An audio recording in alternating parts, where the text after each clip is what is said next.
Hey guys, welcome back to the channel. This is a story about what if Deku became a girl. If you guys enjoy this movie, comment down below and let me know before I start. Please do support for more awesome content. And leave a like and don't forget to subscribe to my channel and also share this video with your friends and check out the description in my playlist. The author of the story 𝐸𝐻𝐸 from AO3. So let's start the video. Halt! Izuku demanded as he skidded around the corner of an alleyway so fast that he nearly slammed into a nearby wall. He corrected himself and let out loud pants as he stared at the petty thief running away from him. Halt! What are you? From the mid-ages. The petty thief yelled back at him without looking back at Izuku. Just let it go, man. I need the money. The man almost sounded like he was pleading, but Izuku wasn't falling for it. 𝐸𝐻𝐸, the second runner, is cutting through the alley, Izuku told his comm before he chased after the thief. Izuku used a bit of 𝐴 to give himself a push.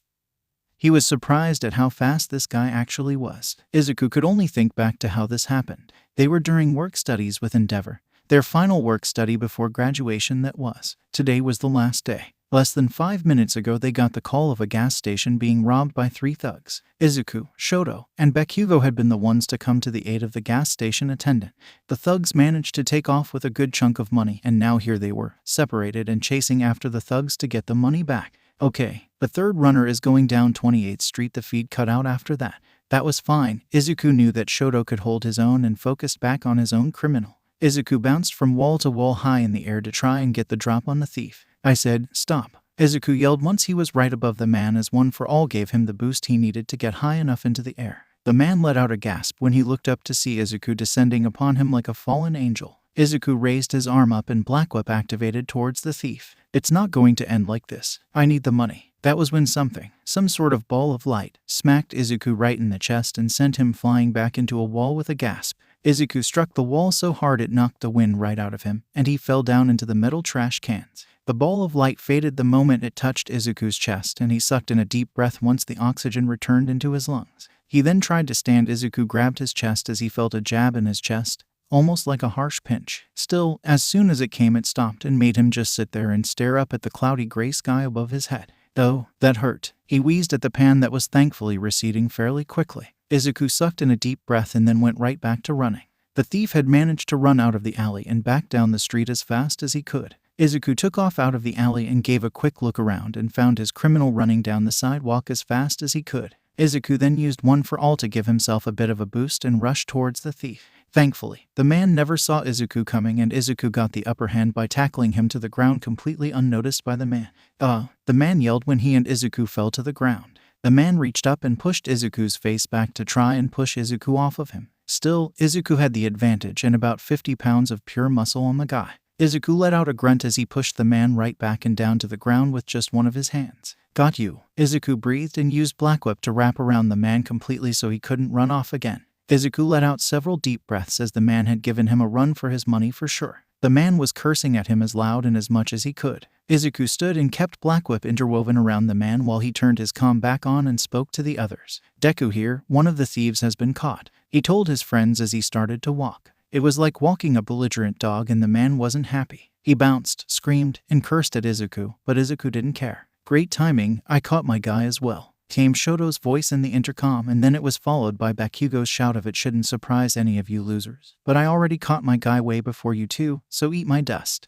Izuku smiled at this and rolled his eyes at 𝗏𝑘𝑢𝑔o. It didn't take long for the cops to arrest the man and take the money from him as well. The man was led away in cuffs and he hissed towards Izuku. This won't be the last you see of me. Izuku tilted his head at those threatening words. Godspeed, he thought with a snort leaving his nose. The man was shoved into the car and the door was slammed forcibly shut by Officer Sansa. You did good, Deku. At least this guy is still walking. Unlike the guy we got off of Dynamite not too long ago. Poor soul, he told Izuku, and Izuku shook his hand. It was a pleasure. See you soon, Officer Sansa. Tell Tsukachi I said hello. Will do. Izuku met back up with 𝐸𝐻𝐸 and Dynamite not too long after that. The rest of the day would play out pretty normally, and by the time it was time for them to pack up and return back to UA, Izuku was starting to feel sore, like he pulled several muscles in his chest, mainly. In the care back to UA, Izuku tried his best to ignore it. Izuku wanted nothing more than to sleep the growing soreness off. It was weird as the soreness started from his chest and spread down to his legs, thighs, and calves.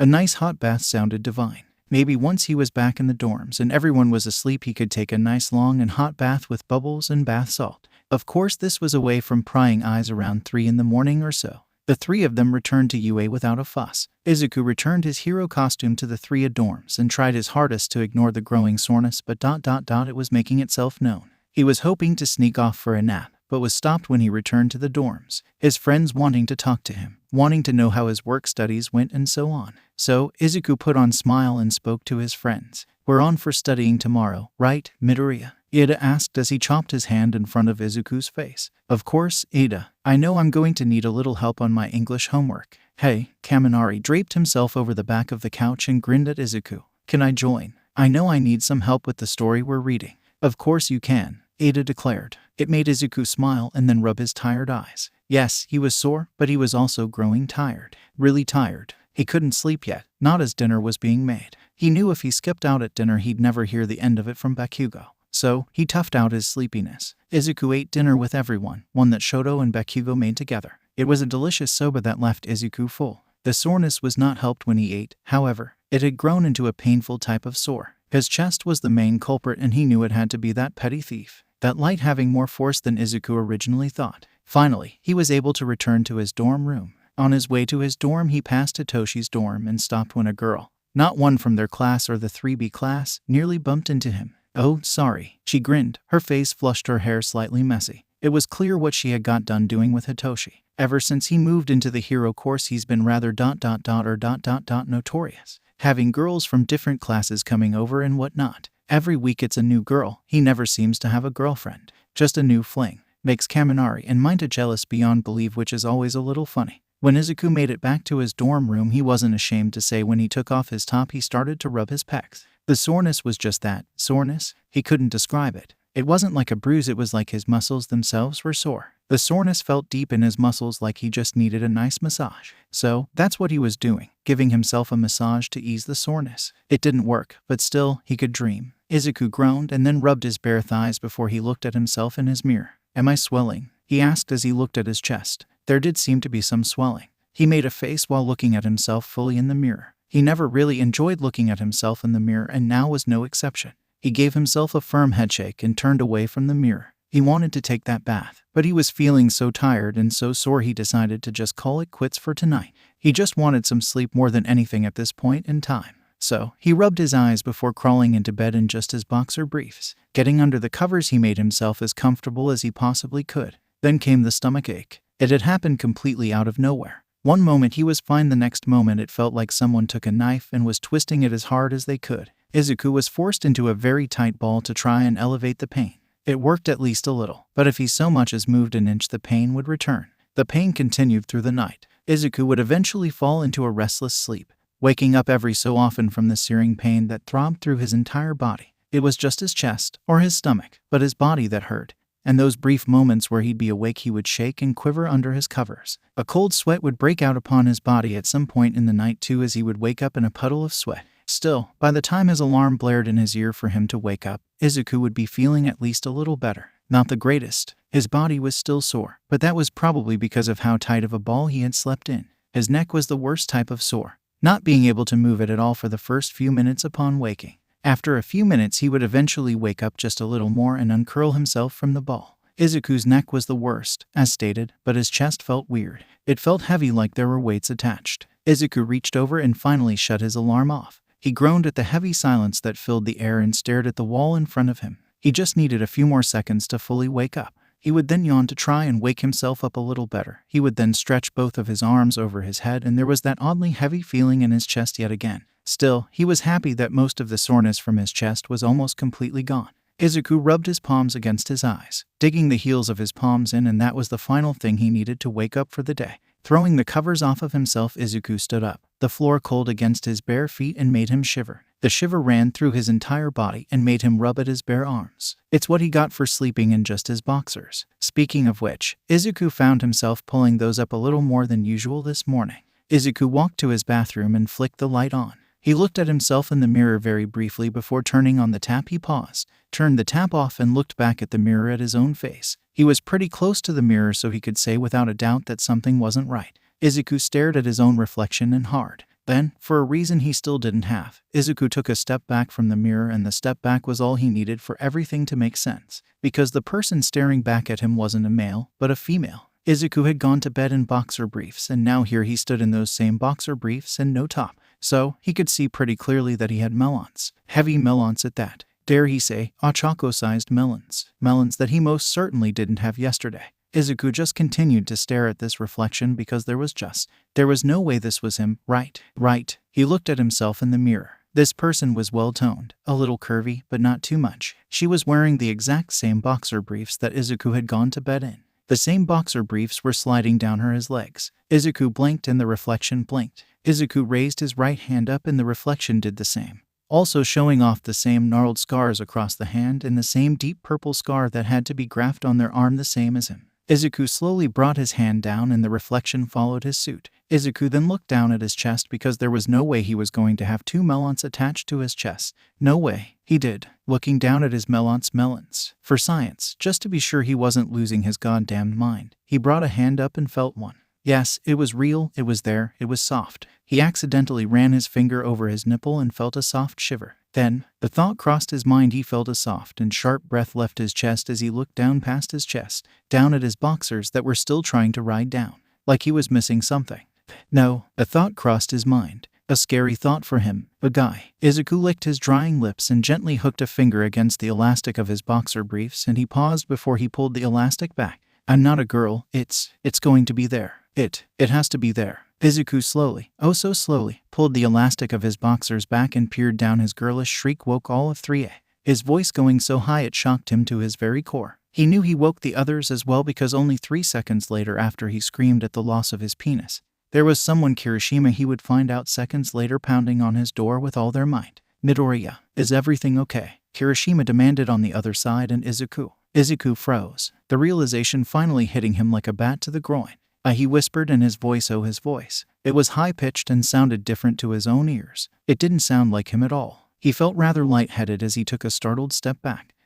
He gasped and gasped and gasped. He felt himself start to hyperventilate before he collapsed to his knees. His chest heaved violently and his head felt like it was swimming. 𝐬𝐻𝐬 felt tears build behind his eyes as he just sat there on the ground and stared at his floor while Kirishima continued to pound on the door.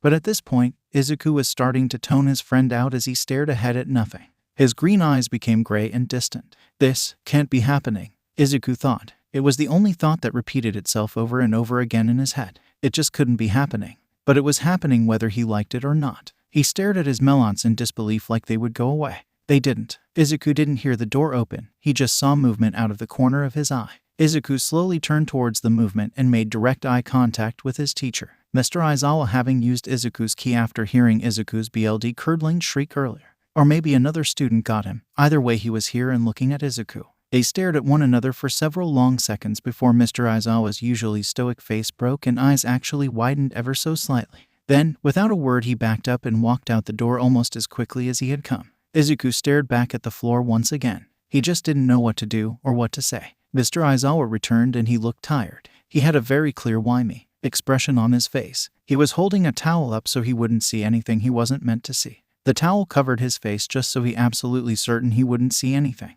Then when he was sure he was close enough to 𝐬𝐻𝐬, he threw the towel over 𝐬𝐻𝐬's body. The towel went over 𝐬𝐻𝐬's head and covered his vision. 𝐬𝐻𝐬 just sat there still stuck in a heavy daze. The fabric of the towel was itchy against his bare skin. Mr. Aizawa gave an exasperated sigh. I need some help here, kid. Snap out of it, Mr. Aizawa demanded, and 𝐬𝐻𝐬 blinked, being forced back into reality. Mr. Aizawa, he whispered once he was back from his stupor. Yeah, Midoriya. Why me? His voice went high again. His ears were still not used to it, and neither were Mr. Aizawa's as his teacher flinched a little. I've been asking myself that for the past 3 years. Mr. Aizawa sighed deeply at 𝐬𝐻𝐬's question. 𝐬𝐻𝐬 still hadn't moved the towel off of his face. Finally, he moved it down over his shoulders, covering his bare melons. God, he was never going to get used to those. There was a sound, like 𝐬𝐻𝐬's closet was opening. So, who did you come in contact with? And how did this happen? Mr. Aizawa demanded while it was clear he was looking through 𝐬𝐻𝐬's clothes. That guy. 𝐬𝐻𝐬 breathed as he remembered the guy he chased yesterday.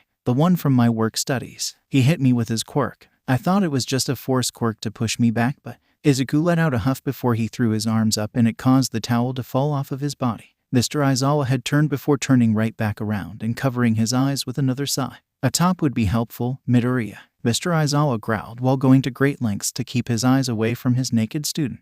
He then extended out one of Izuku's bathrobes. It was, of course, All Might themed. It was only then did Midoriya realize just what was happening. He was half naked in front of his teacher. He was half naked in front of his teacher. Oh my gosh, I am so sorry. Izuku got up, snatched his robe from Mr. Aizawa's hand and tied it around his naked body. The robe he never really wore felt tight in the chest area as he tied it around his body tightly. Okay, I'm covered, Izuku whispered, and Mr. Aizawa was able to turn back around to look at his student.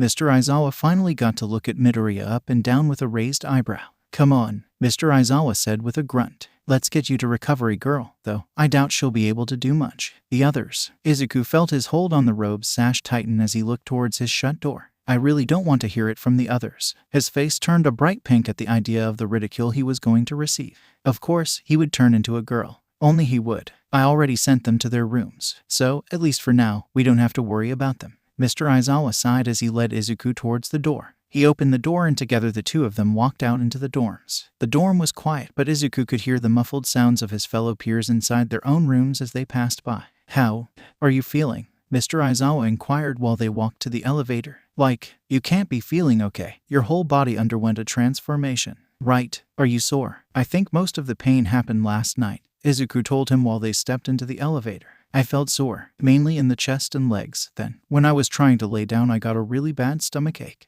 I couldn't move without it feeling like someone was repeatedly stabbing me. I was up and down all night because of this. I also woke up in a sweat more than once. 𝐲𝐸 hummed at this while he listened. Tell me about the guy you mentioned earlier. I was chasing him down during work studies yesterday. Izuku started, and the more he spoke, the stranger his own voice sounded to him. His voice felt more high-pitched, and no doubt it was. He was robbing a gas station with a few other goons. I got the upper hand on him, but he managed to hit me with his quirk. Like I said, I thought he was just pushing me back, but clearly, he gestured to all of himself. Aizawa nodded, understanding. The elevator dinged as they made it to the ground floor. Thankfully, nobody was around to see Izuku in this embarrassing state. Izuku just couldn't believe it. Only he would get turned into a girl. God, he wanted to curse his all-around rotten luck. It always felt like it was him that something happened to. Just once was it really selfish to ask for something to happen to Bakugo or Todoroki. Just once. With his teacher, the two of them left the doors and rushed to UA. Izuku was equally thankful it was Sunday, meaning classes weren't going on, meaning privacy. At least for now. Recovery Girl took one look at Izuku and just sighed. It was a deep sigh of an old soul who was just tired of what the world had to offer. What did you do this time, Midoriya? She inquired, clearly not having realized what had happened to him. Perhaps her eyesight was going. Or maybe she just couldn't see the difference now that he had a robe on. Izuku coughed as he tried to think of what to say. I'm a woman. No, that didn't feel right. I've been turned into a woman. Maybe I'm the wrong gender, was what he blurted out. Recovery Girl blinked, and then sighed that heavy sigh once again. That's out of my jurisdiction. Midoriya, he means literally. Aizawa cut her off. He woke up a girl. Oh, well, even though I feel that's still out of jurisdiction. As he isn't injured from what I can see, I can still give him a once-over to make sure he's okay. Yes, please, I need to inform Nezu and Mrs. Midoriya that there's been an incident, and then we'll see about getting the guy to turn Midoriya back if anything. Or at least give us a time frame. Now Recovery Girl had her tongue a little tight as she grabbed his clipboard. How long have you been like this? I just woke up like this. The transformation was happening overnight. Now, Izuku thought normal physicals and checkups were embarrassing from Recovery Girl. No, that was tame compared to what he had to go through now. She checked him over, requesting that he take off the robe if he wanted to. Of course, he didn't, and she respected that and just had to take his full word for it. She then finished it off by comparing his weight and height to his last physical. I see. She wrote everything down when it was finished. The faster we can return you to your right gender, the better. However, if you're going to be stuck like this for a long time, then that poses some issues. What do you mean? I mean all quirks have a time limit. Right. Quirks are powerful in today's day and age, dear. Recovery Girl reminded him. There's a possibility that you could be stuck like this forever. Nothing is ever out of the question anymore. If on the off chance you are stuck like this, then we'll have to see about getting you to a gynecologist. Midoriya laughed. The laugh sounded crazy, even to his own ears. It was loud and abrupt. Nope. I'm not having someone look at me down there. He pointed to where his penis once was. It's only if you're going to be stuck like this, Recovery Girl told him before patting his shoulder. For now, you have a clean bill of health. You're a few inches shorter than when you were a boy, and you're also a few pounds lighter, but nothing too drastic. Still at a healthy weight and height. Well, that was good at the very least. Izuku gave a soft yet happy sigh at that. Recovery girl hummed and then looked at him. "We may have to get you a girl's uniform," she mumbled and then wrote that down. Izuku looked at his hands. He was rather surprised to see just how different they were now. They were a little more slimmer than before. He kind of liked the look of them in all reality. Mr. Aizawa and Nezu would both come into the nurse's office, and Izuku smiled at them from his spot on the table. "Hello, Midoriya. I heard about what happened. How are you feeling?" Nezu asked, and Midoriya shrugged. "I was shocked, but I guess I'm okay, at least for now." "That's good. Now, I just need to ask, are you going to be okay going to school like this tomorrow? Should the quirk still be attached to you, that is?" Izuku thought about it. It was mortifying in all actuality, but he couldn't hide forever, could he? No. In fact, he knew the moment he goes back to the dorms he was going to be caught, so he could only sigh and nod with his head low. "Yeah, I can. It won't be ideal, but with finals coming up and graduation so close I can't afford to miss any school," he boldly said, and Nezu nodded before clapping his furry paws together. "That's good. But you will have to wear the female uniform, just so the other teachers who won't know what's going on don't stop you for dress code, of course." "Yeah, I figured as much. I never wore a skirt before." He rubbed the back of his neck as his cheeks tinged pink. "Well, that's half a lie. He wore a skirt in middle school once. He was at home and at mother's skirt, and Ko had thought it was cute and took pictures. But that was one and only time he had ever worn a skirt. Until now, it would seem. Measurements were taken of Izuku that included his newly appointed bust. "You're going to need to go clothes shopping. I would suggest asking your fellow female classmates for help, or we can contact your mother to take you shopping," Mr. Aizawa commented as he was looking away from Izuku. Izuku thought about his mother in particular. He loved his mom. "If only you were a girl," his mother whined as she showed Izuku a very flowery pink abomination and lacy dress meant for little girls. "The lace was the flowers. I'll ask my classmates," he decided pretty quickly. He'd rather face their ridicule than have his mother force him into so much pink it would make a unicorn look manly. "It's just if this is for such a short time, I don't really want to buy anything new. Maybe I'll go to a thrift store." Mr. Aizawa grabbed Izuku by the ear. "Well, I don't care if you buy clothes at the thrift store. You are buying new underwear from an actual store, understand?"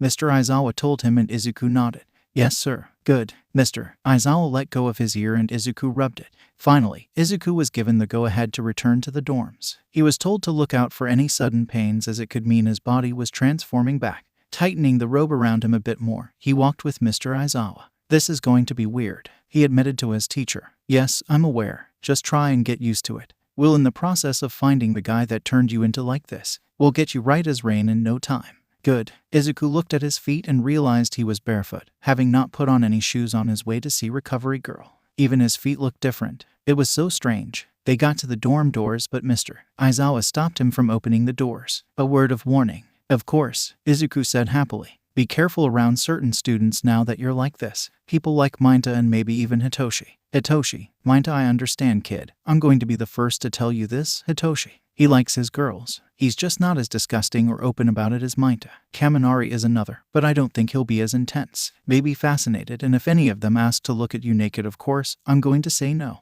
I'm not an idiot." Izuku yelled in shock, and Mr. Aizawa nodded. "Good. Just don't be surprised if they start treating you a little differently." That was his last bit of advice before he finally allowed Izuku to open the dorm doors. "They're not going to treat me differently," he thought with a huff. "They know it's me." Oh, how wrong he was. Izuku was dead wrong, in fact. The moment he opened the door and made himself known to his classmates, even with the robe cover most of his body, even when he explained it was a quirk accident, there were looks, not bad looks, but looks at his male friends, looks of confusion, and, most concerning, Mr. Aizawa was right. 𝐸𝐸 had asked him to drop the robe for science, to which 𝐸𝐸 was taped to the wall by 𝐬𝐸. 𝐬𝐸 laughed and rubbed the back of his head when he approached Izuku. There was a blush on his face. "You don't have to drop the robe, bro, but you should probably see about getting a bra. At least for today. They jiggle." Hitoshi huffed as he walked past Midoriya. "I will say," Hitoshi looked over his shoulder at Izuku, "I don't hate this new look, Midoriya. I hope it stays, if only for a little while." Midoriya turned scarlet as he covered his face. He hoped to return to normal soon as ... It wasn't just 𝐬𝐸, it wasn't just Hitoshi. None of his male friends could look him in the eye. None of them, not even Bakugo, who had gone to lengths of looking the other way like he was disgusted with Izuku, and ... That hurt. So, Izuku retreated to his room. There wasn't ridicule, but there was disgust, and that felt worse. He had plans of just staying in his room all day Sunday and not once coming out. That plan would be foiled quickly when Ochako nearly broke his door. "We're getting you." Izuku struggled against her when she tackled him. "Clothes? You're going to look beautiful, Deku." "He already does, Ribbit." Tsu giggled. This form fits him quite well. I agree. Mina squished his face in her hands. Now let's go. We're going to make him the most beautiful girl. Momo giggled as she walked with him. I tried to calm them, but they were instant on a full makeover.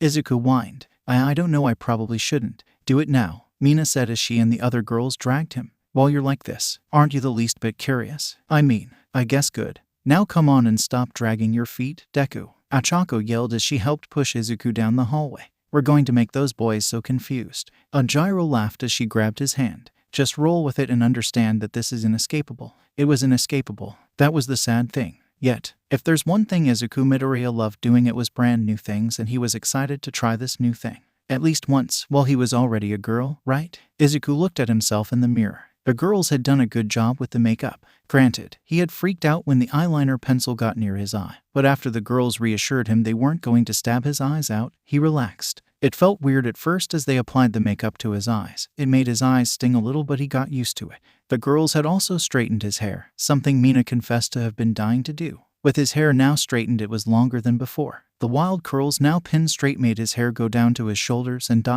He didn't hate any of it.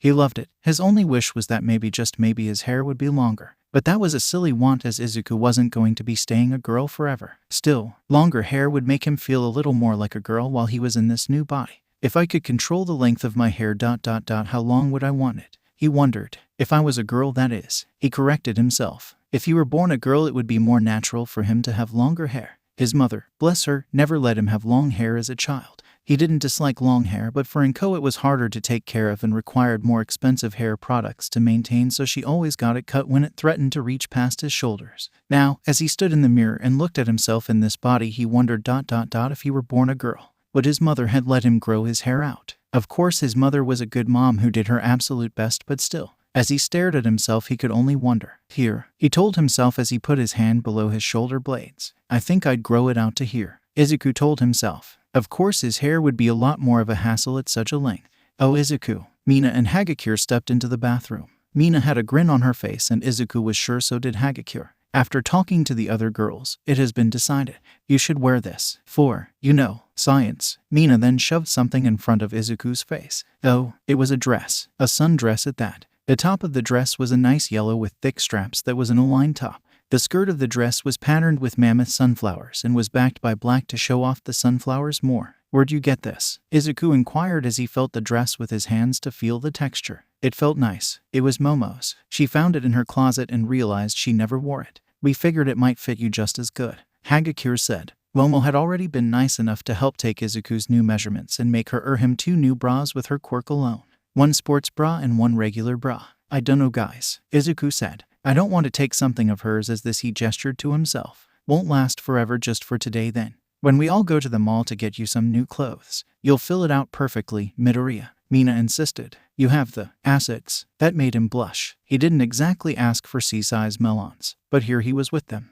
You have it, so flaunt it, Mina insisted, and he grabbed the dress. It is rather cute. He relented. Yes, this wasn't going to last forever, and going to mall was going to be a waste of money, but there were still some things he needed to get if he was going to be stuck like this for a while at the very least. He needed, dare he say it, panties, because out of everything he wasn't going to have Momo make that for him. Bras were one thing, but panties, he'd rather buy those than ask his friend to make them for him. And of course he just wanted to check out shoes because, surprisingly, his shoes now don't fit. His feet shrunk in size. He figured it was the same as his hands and that his feet slimmed down. He also just, maybe wanted to look at some clothes for girls. He always liked the girls' clothes growing up, but knew it was taboo to so much as look at the color pink as a boy. Now he could wander into the girls' section if he pleased, and nobody would give him weird looks for doing so. Mina and 𝐻𝐸 high-fived and left Izuku to get changed. It was easy as he was still in his bathrobe. Only now he had on one of the bras that Momo had made for him. Not the sports bra, the regular one that Ochako had to help him put on by demonstrating over her clothes how they put their bras on. It was interesting to say the least, but Izuku figured it out fairly easily. As for the no panties situation, it was fine. He just wore his boxers. They were a little loose, but he fixed it by rolling them down until they did fit. Izuku slipped into the dress, and the dress straps were just wide enough and the back of the dress just high enough to keep his bra hidden from view. So, he was happy with that. The dress skirt fell just above his knees. He liked the feeling of the skirt and the freedom it gave him, and he looked at his legs and frowned. He was rather hairy. His leg hair was the same as his normal hair, green, so it was rather noticeable. He also wasn't just hairy there but ... He rose his arm and looked at it before lowering it back down. Maybe he should shave. But he's never shaved before. 𝐬𝐻𝐻 never gotten hair on his face, and because he was a boy he never had to shave his legs when he hit puberty, or his underarms for that matter. So 𝐬𝐻𝐻 knew what needed to be done. He stepped out of the room where the girls were waiting. They actually cheered when he came out in the dress. "You look so good in that," Momo said as she examined him. "He does." 𝐴𝐻𝐻𝐿 clapped with her. "Oh yep." He knew it would take someone a matter of minutes to spot the issue. It was Mina. She rose the skirt up to look at his legs. She put her hands on her hips. "Well, it's up to you. Do you want your legs shaved? Because like you said, this won't last forever." "Yes." Not hesitation. He tried to cover it with a cough. "I mean, please." He rubbed the back of his head. "I know some girls don't shave their legs and that's fine, but it feels unsightly on me." "Of course." 𝐴𝐻𝐻𝐿 smiled. "I have a spare razor you can borrow and some shaving cream." She then led him towards the bathroom. 𝐴𝐻𝐻𝐿 showed him the best way to shave his legs as they both sat on the edge of the tub. Her legs were shaved, but she wasn't opposed teaching him. After a while he got it down. "Be careful around your ankles. You're gonna nick yourself if you're not careful," she instructed. Ankles and knees are the worst. He did nick himself across the back of his ankle. It hardly hurt and he didn't even notice until he saw the BLD sliding down his heel. Don't feel bad. I think everyone who shaves their legs has a scar on the back of their ankle from where they nicked it. I know I do." Then she showed him her ankle and sure enough there was a thin scar. "It's like a rite of passage," she joked as she rubbed shoulders with him. 𝐬𝐻𝐻 smiled at her and ran the razor through the water to dislodge the hair from the 3 blades. There was a silence between them before 𝐴𝐻𝐻𝐿 rubbed her shoulders against him again. "So ... you're taking this well, I've noticed." Not one bit of protest. Just taking it as I go. There's not much I can do about it, you know." He smiled at her. She smiled back, only this one was rather ... sly. "True, but usually you're spastic about things. I expected to see tears or to see you protest at least a little." She gave a stiff laugh at this and rubbed the back of her head. He hummed at that as he double-checked that the dress was away from the water and ran the water over his now shiny and smooth legs. "I guess you do make a point. I dunno, the makeup freaked me out." "Yes, the makeup did freak you out, but makeup freaks everyone out their first time using it, especially an eyeliner pencil." "I guess you make a point. I dunno. It's all just a new experience and how do I word this? I don't hate it," he settled on saying with a smile and smiled back. "Good. At least you aren't freaking out. I have a feeling if it was 𝐵𝑃𝑃𝐻 that got turned." "Oh boy." She laughed and 𝐬𝐻𝐻 laughed with her. 𝐬𝐻𝐻 finished shaving his underarms and legs. He went to put his deodorant on and stopped. "Can I still wear this?" he asked. "Yeah," 𝐴𝐻𝐻𝐿 answered as she dried off her legs. "Why?" "It's for men and at the moment, I am not a man." It's time to tell you ... You see Deku. There are certain products that are separated by gender that don't need to be separated by gender as they're the same thing. Deodorant is one of them. Deodorant is the same for men as it is for women, it just smells different. Girls get flowers and coconuts and you boys get Cherita's deodorant, timber musk, whatever that is. "Yeah, I don't know either, I just like the smell." "Wait, you guys get flowers?" "Yeah, wanna smell mine?" she offered as she quickly scouted for her deodorant. It's not the most expensive brand out there, but it works, and she opened it for 𝐬𝐻𝐻 to smell. He looked at her. "It ... is so much better," he said, and she smiled at him. He then looked at his deodorant. "When I hit puberty, mom got me this stuff and I just never switched or bothered looking at the other stuff. All the other boys also wear something similar," he admitted. "Maybe I'll pick me up a flowery one at the mall. I mean ...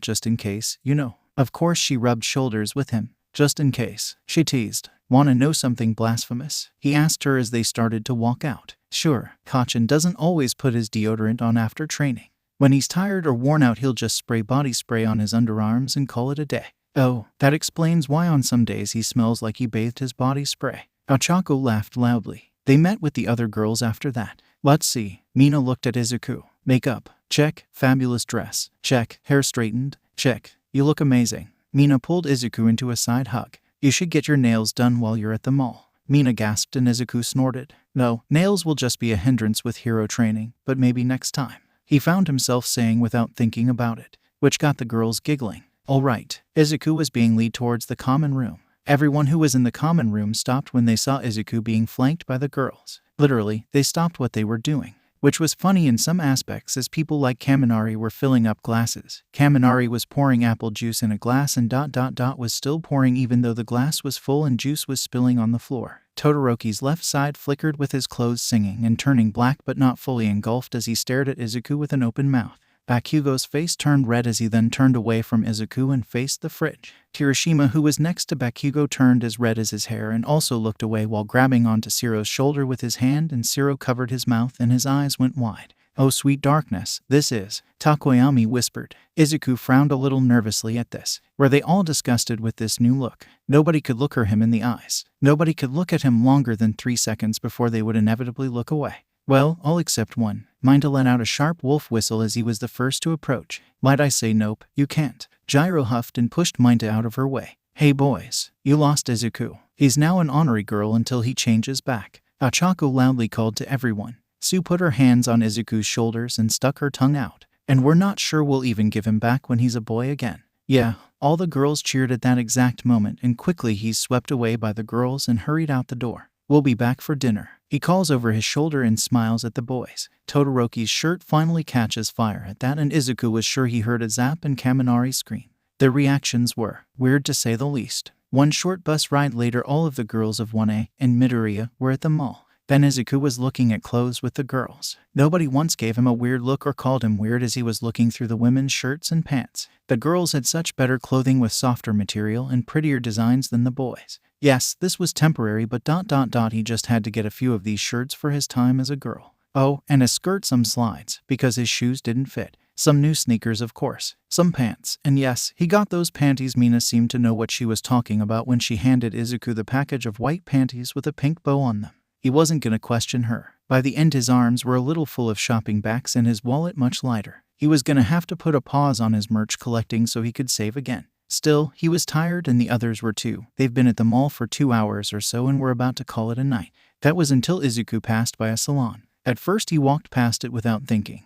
Then he took a step back when some words caught his eyes. In front of the salon was a sign that read as such: "Want a haircut or a hair lengthen? Come inside, I can do both." Meaning, he could have that long hair he dreamed of having. Wait, dreamed?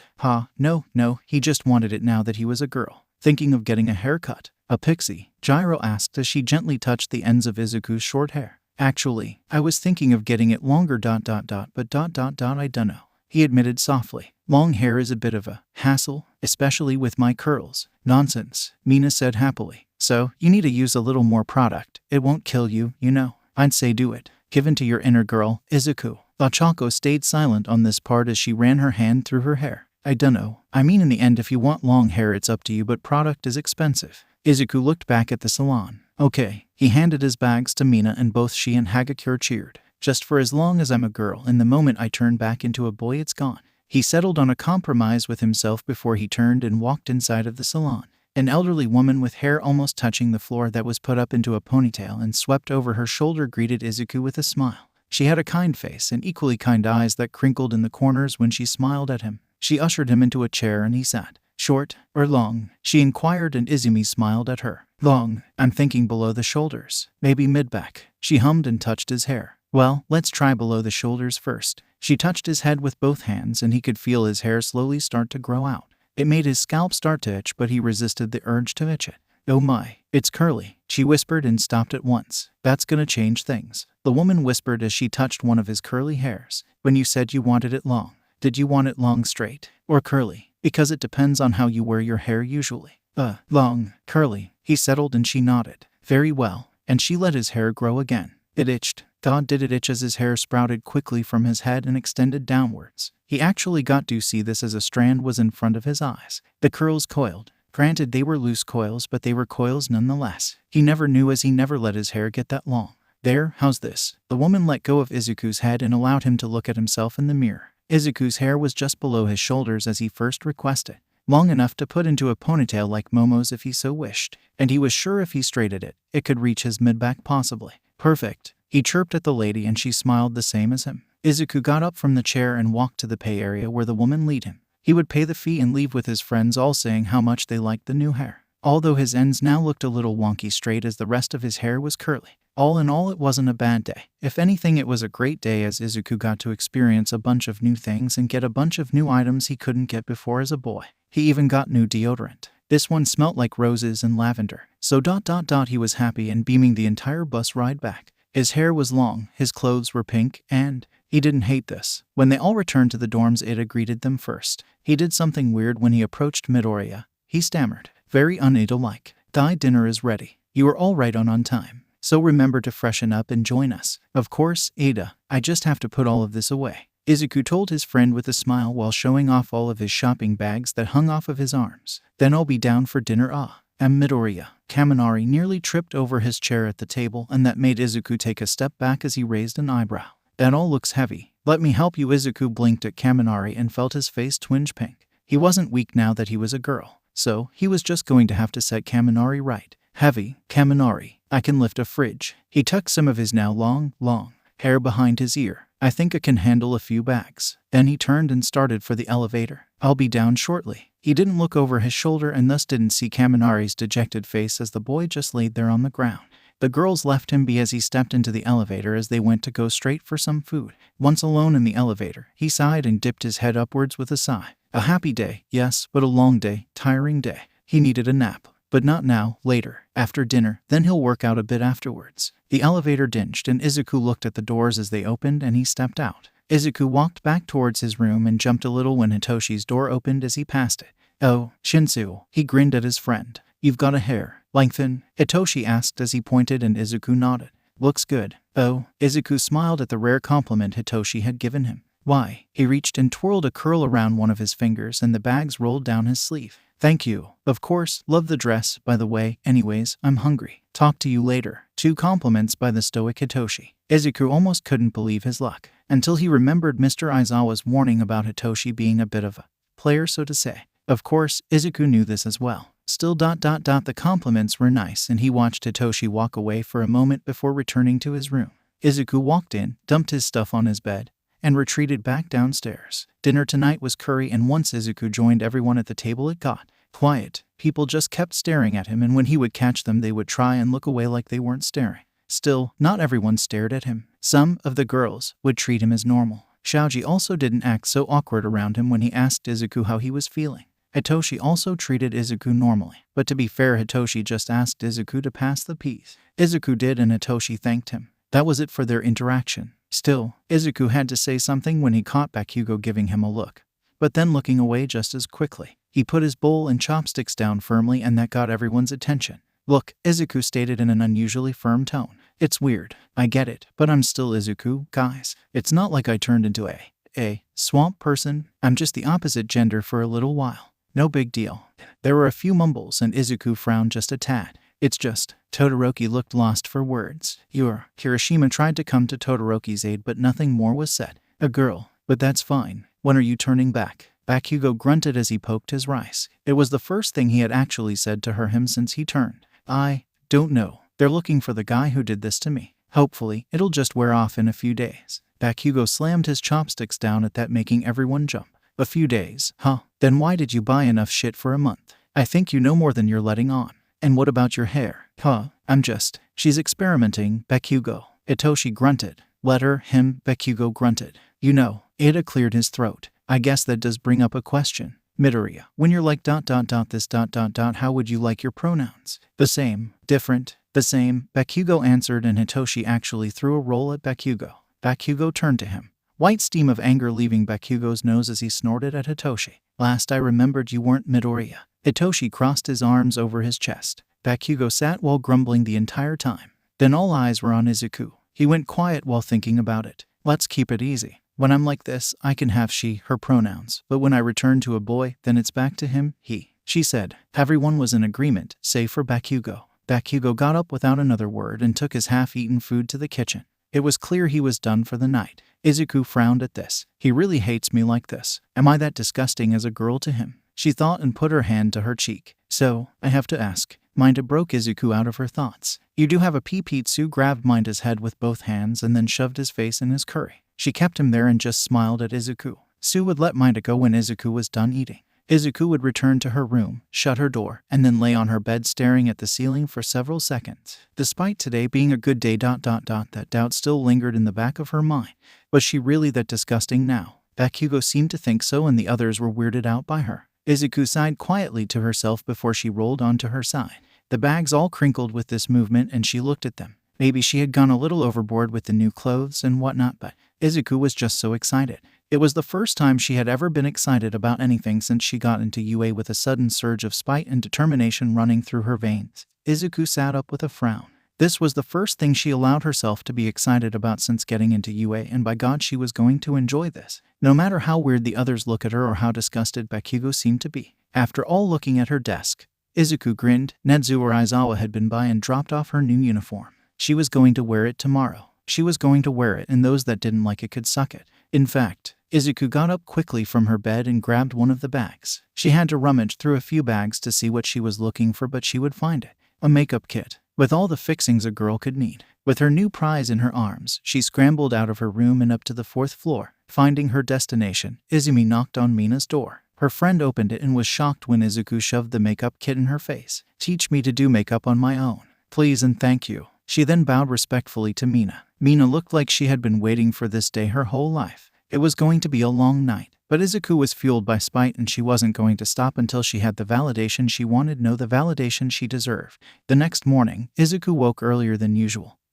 and was more than happy to see that she was still a girl. Her hair was crazy and undoubtedly knotted. Still, she got out of bed and went into her tiny bathroom in her dorm room and flicked on the light. She had a lot of work ahead of her. This was going to be her first day in the school as a girl, and by God, she was going to look her best. Izuku stretched her arms above her head and looked at himself in the mirror. She'd worry about her hair later. First, she pushed her hair back with headband and grabbed her makeup kit. The kit had shown some worn, as last night Mina helped Izuku figure out the workings of makeup. So, she got out work. A little bit of foundation, nothing too heavy. Some blush here, a little highlighter there, blended in. Then the eyeliner, the mascara. Soon she was done and was smiling at herself in the mirror. Then Izuku took the headband out of her hair and grabbed her new hair straightener. She plugged it in and let it warm up. It was time for her hair. Now that her hair was longer, she decided she was going to straighten it. Straightened green hair reminded her of her mother's hair. With a deep breath, Izuku touched the straighter and determined it hot enough. Humming to herself, she started to straighten her long locks. It was satisfying to watch as her curls became pin straight. By the end of it, her arm was tired and she did get her ear with the straightener,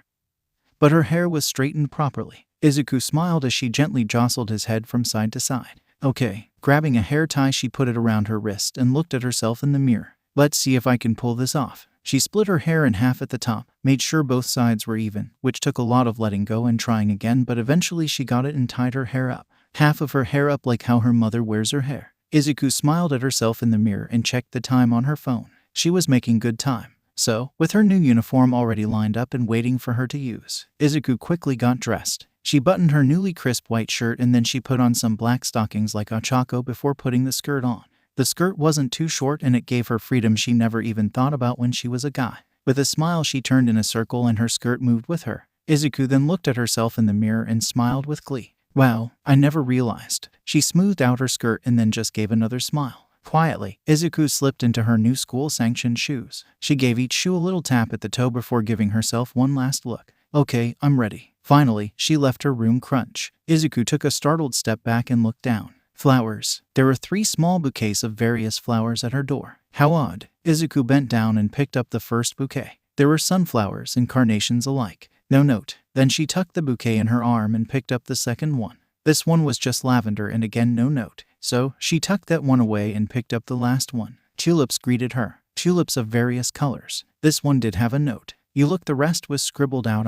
So, whoever left this clearly didn't mean to leave the note. Izuku's head was suddenly spinning when she realized what this meant. Oh, she whispered and looked at the flowers. But ...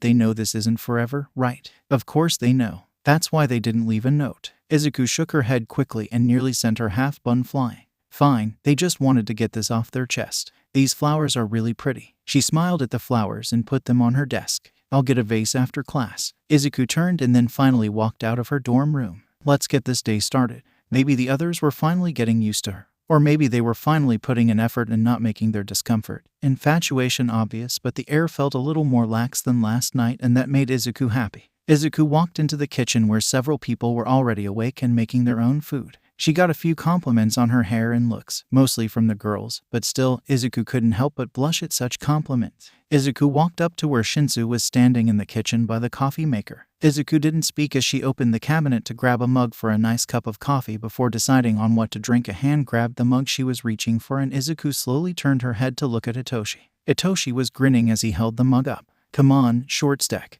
He teased. He honest to God teased her. Izuku put her hands on her hips before she reached for the mug, and he rose it above his head with a smirk. Damn him for being nearly 6 foot. Well, that was fine. Izuku had a few tricks up her sleeves anyway. Well, first she tried a normal approach by reaching one last time more as a warning.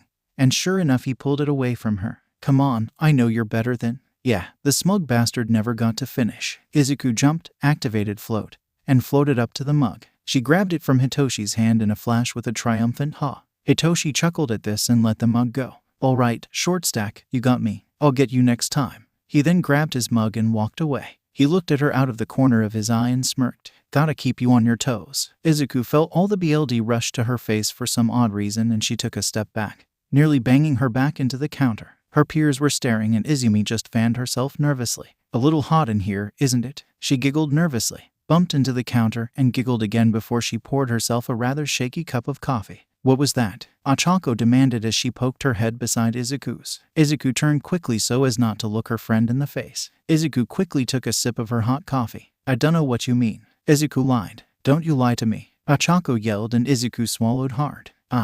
Izuku looked at her reflection before she downed the rest of her. I have to go before I'm late. I'm sure it was nothing. But breakfast is the most important meal of the day, Midoriya. You can't just skip it. Ida called after her. Izuku didn't stop. She just had her coffee and was out of the dorms in a heartbeat. She needed fresh air to clear her spinning head. Hitoshi had done something to her. Still, Izuku didn't want to think about it too much. Once she managed to calm her pounding heart, she smoothed out her skirt and let out a soft sigh. Okay, that weird moment is done and over with. Let's get this day started proper and nice. Izuku smiled before walking towards the school. Nobody really gave Izuku a second glance, as amongst her peers she just looked like anyone else. Maybe that was the benefit of being so plain looking. Well, for a moment she figured maybe she could slip into 3A unnoticed and go about her day without anyone else gawking at her. Well, it wasn't that simple, was it? No, someone from 3B saw her, looked forward, and then did an immediate double take. Of course, it had to Monoma. The blonde's face split into a grin the moment he spotted Izuku. Oh my god, he said as he stopped his walk and immediately got into Izuku's face. Nito's face was borderline manic as he gave Izuku one of those deranged smiles. This is just gold.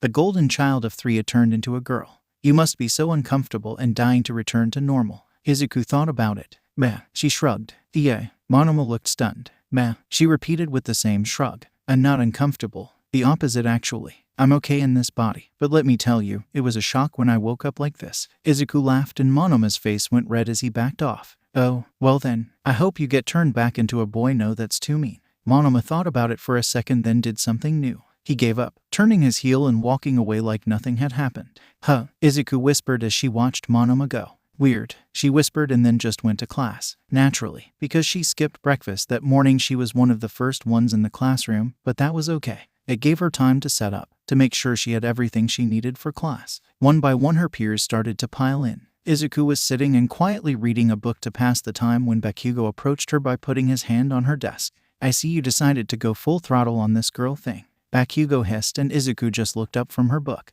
Izuku simply bookmarked where she was and shut her book. Perhaps I decided to take advantage of it a bit. He smiled at Bakugo, and Bakugo's left eye twitched at this. Well, I don't like it. He hissed to her and then jabbed a finger right in her chest. You're making a fool out of yourself by looking ... like this. Izuku looked Bakugo dead in the eyes. The classroom went silent. People were unsure of how this was going to go down as they stared at the two of them. I'm sorry you feel that way, Kaken, she finally said as she picked her book back up. Bakugo responded by roaring in anger and frustration. He popped off several loud and honestly obnoxious explosions that blew Izuku's hair back. Izuku's hand reached out and snatched Bakugo's wrist. The air became tense and borderline electric between the two of them as they stared at one another. I spent over an hour fixing my hair today. Izuku narrowed her emerald eyes at Bakugo. And the blonde looked stunned for just a moment. Don't you dare ruin it, Bakugo Katsuki. Go have a temper tantrum. At your desk. The silence became tense as everyone now stared at their mouths dropped. Even Shinsu, who was sitting behind Izuku, looked shocked with his eyes widened every so slightly. Bakugo yanked his arm up and out of Izuku's grip. You're one step away from beaching that, you broken nail, you know that. Goodbye, Katsuki. Izuku's voice was deadpan as she sat back down and opened her book. Bakugo's nose flared as he all but glared at her. If his looks could kill, she'd be dead. Izuku raised a hand without looking up from her book and made a shooing motion. Sometime before Mr. Aizawa gets to class. You know the repercussions if you're caught standing. "This isn't over," Bakugo growled before finally returning to his desk. Izuku felt and heard Hitoshi lean forward so he could whisper to her. "I'm liking this new you," he said so softly that only she could hear him, and Izuku dropped her book in her lap while her back arched ever so slightly off of her chair. Izuku's face went red and she quickly buried it in her hands. "I don't know what you're talking about," she whispered back to him. "Oh, I think you do." Well, thankfully, the bell rang and everyone quickly sat still in their seats and stayed quiet, as only a second later Mr. Aizawa would walk through the door or slither through, one of the two. Today, it was walk through. His eyes swept the classroom to make sure everyone was sitting. He did look a little stunned for about half a second before he remembered the day before. Thankfully, today was an easy day. During study period, they wouldn't be doing hero stuff until Friday, as the school wanted them to study for finals mostly. So, the class broke off into groups to study. Izuku stayed by herself, but that was denied pretty quickly as Hitoshi pulled his chair up to her desk and it made her look at him. "Why, hello." She found herself smiling as she looked at him. Hitoshi smiled at her and then coughed. "I was thinking, I know you're like super smart. I could use some help with math." "Oh really?" she asked with a smile. "Last I remember someone has been getting all A's. That doesn't mean I'm not struggling." Hitoshi challenged, that smile never once leaving his mouth. "And I know you are like super smart." Izuku's face must have been as red as Kirishima's hair. "Well, thank you for the compliment." The back of Hitoshi's chair was suddenly grabbed and he was being hauled away by Mr. Aizawa. "If you've been struggling, then you should have come to me, Hitoshi." Then he put Hitoshi back at his own desk and sat down in a free chair. Was the collective thought 3 ahead once they realized what was happening. The only one not to get it was the girl herself, as Izuku just went back to studying like nothing had happened. Still, with Hitoshi being sidelined for now, several others saw their chance. Minda tried to do the same thing as Hitoshi, but he didn't even make it 10 feet before Izuku grumbled, "Turn around." And he would with his tail between his legs. "Hey, Midoriya." Kaminari had better luck as he slid right up next to her. Izuku tucked some hair behind her ear to look at Kaminari. "Hitoshi is right. You are super smart and you're just what I need to help pass my English, please." Izuku looked at him before nodding. "Okay, where are you struggling?" she inquired and turned to grab her bag so she could take out her English book. Kaminari was suddenly snatched by Bakugo. "You're studying with me," Bakugo growled as he, like Mr. Aizawa, pushed Kaminari's chair to his own desk, using a small bit of his quirk to do so. Izuku snorted a little at this. "Okay," she said, not seeing Kaminari's whines as he tried to get back to her but was forced to sit by Bakugo. "Where in math are you failing?" Bakugo roared. "It's English." "Oi, you too," Mr. Aizawa sternly spoke. Hitoshi sitting across from him, the boy had his head down on his desk looking rather defeated. "Quiet down while the others are studying." Izuku just gave a soft hum at this and then went back to her own studying. Shoto sat down in front of her. "I would like to study with you," he said plainly. "Of course," she chirped happily. "It's been a while since we studied together, hasn't it?" "Yeah, it has." So, Izuku scooted a little closer to Shoto, and Shoto didn't seem to mind as the two of them worked over the same book and asking questions. However, when Izuku wasn't looking and when Hitoshi was looking, Shoto couldn't help himself. He pulled his eyelid down and stuck his tongue out at Hitoshi. Shoto Todoroki had won this silent battle on the grounds of nepotism, as he's been friends with Izuku longer. But that's fine. The others would let him have this win. But when the time for lunch came, it was going to be game on. Or at least ... it was going to be. When the bell would eventually ring for lunch, and several of the boys and girls were getting ready to ask Izuku to sit with them, the girls mainly wanted to get Izuku away from the madness for a little while. But it never had to happen. They weren't 3 steps out in the hallway when a familiar voice called, "I am here." With a bento, Toshinori came around the corner, a bento in his hands, clearly ready to present it to Izuku to ask her to join him for lunch. Only now, Toshinori coughed up a surprising amount of BLD, startling everyone. "Are you okay?" Izuku took a step towards him in alarm. Toshinori pointed at her. "What?" he wheezed loudly. "What happened?" he asked while he continued to point at her. "Oh, I knew I was forgetting something," she said, and that made Toshinori cough up even more BLD than before. Izuku frowned at this and then reached into her bag to pull out some tissues, something she learned to keep on her as she was known for crying after all. She pulled a tissue out of the small pack and dabbed at Toshinori's mouth. "Let's go and talk in your office. Yeah, I'm sure that bento is delicious." She then turned Toshinori around and started to push him towards his office. "I'll meet up with you guys after lunch," she called to her friends. "Damn it," was the one solid thought through the class before they retreated and left Midoriya alone with her mentor. Izuku shut the door behind herself when they made to it Toshinori's office. She then helped sit Toshinori down as her mentor continued to cough loudly, flecks of BLD leaving his mouth. It's no secret, Toshinori Yaga's health has been on a downward slide for a while now. His coughing fits last longer than normal, and his breathing was getting so haggard there were rumors of putting him on an oxygen tank.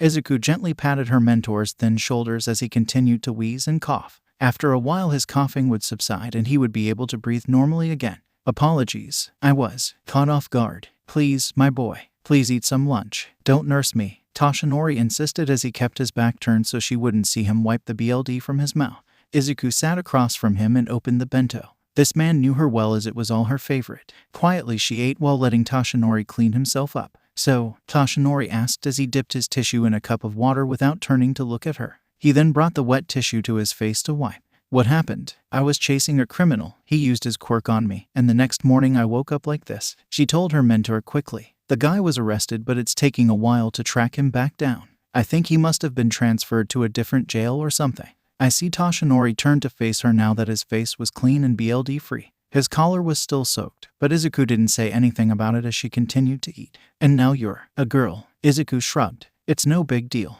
No big. Toshinori nearly started coughing again, but quickly regained himself before he would have another fit. My boy, you were born a boy. Surely you must be uncomfortable. I mean, it was weird, yeah, but, like with Monoma, she could only shrug towards her mentor. I'm okay. It's not the worst thing to happen to me. Though, the others sure are acting weird. I know a couple now have a crush on me. I woke up to flowers in front of my door. Oh dear. She took a bite out of her food again, chewed, and swallowed. So, there's that. I know for a fact Minded is one of them. But still, I'm going on change back. That's why you have a full face of makeup on and you lengthened your hair. Hey, she pointed her chopsticks at him. I am enjoying myself while I have the chance. That's all, nothing more. Then she lowered her chopsticks and went back to eating. He put his hands up. Very well. I wasn't judging you. I was merely pointing out what I was seeing. Izuku snorted. Though, she looked at the window. It is weird. What? She thought about Hitoshi, how he's been making her feel all morning. How she never felt these feelings when she was a boy. It's nothing. She shook her head. I don't hate this. I guess that is what I want to say. I see. I like what you did with your hair. Izuku blushed at the compliment. I was trying to copy my mom's style. Do you think I nailed it? I think you did. With your hair straight and the length it's at, I almost did mistake you for your mother. You could be her sister, not her child. Izuku put her hands to her cheeks. You're making me blush, Toshinori. She grinned. Well, as long as you're comfortable, my girl, then I suppose there's no harm in this. He gestured to all of her. Just next time ... warn me beforehand? Yeah. I can't imagine what your mother is going through. Izuku's eyes went wide as she stared at her lunch. Toshinori still talking in the background, but his voice faded as Izuku continued to just look at her lunch with that wide-eyed stare. Oh right, she never told her mother. Whoops, Izuku had to get a permission slip signed in order to go and see her mother. Once Mr. Aizawa signed off on it and told her to stay safe. Izuku was off once school was out for the day. You should probably have someone to walk with you. You're going to be after dark. You know, Kaminari tried to argue, but one glare from Izuku and the blonde backed off with a scared squeak. I'll be back by 8, she told Kaminari firmly. Izuku would then leave the school grounds with nobody else bothering her about it, minus Ochako telling her the same thing Mr. Aizawa told her. Stay safe. As she left out the dorms after she changed out of her school uniform, Izumi wore something a little less girly so not to startle her mother the way she startled Toshinori. Just blue jeans that did admittedly hug her legs just right and a nice silky black long sleeve top that was a V-neck.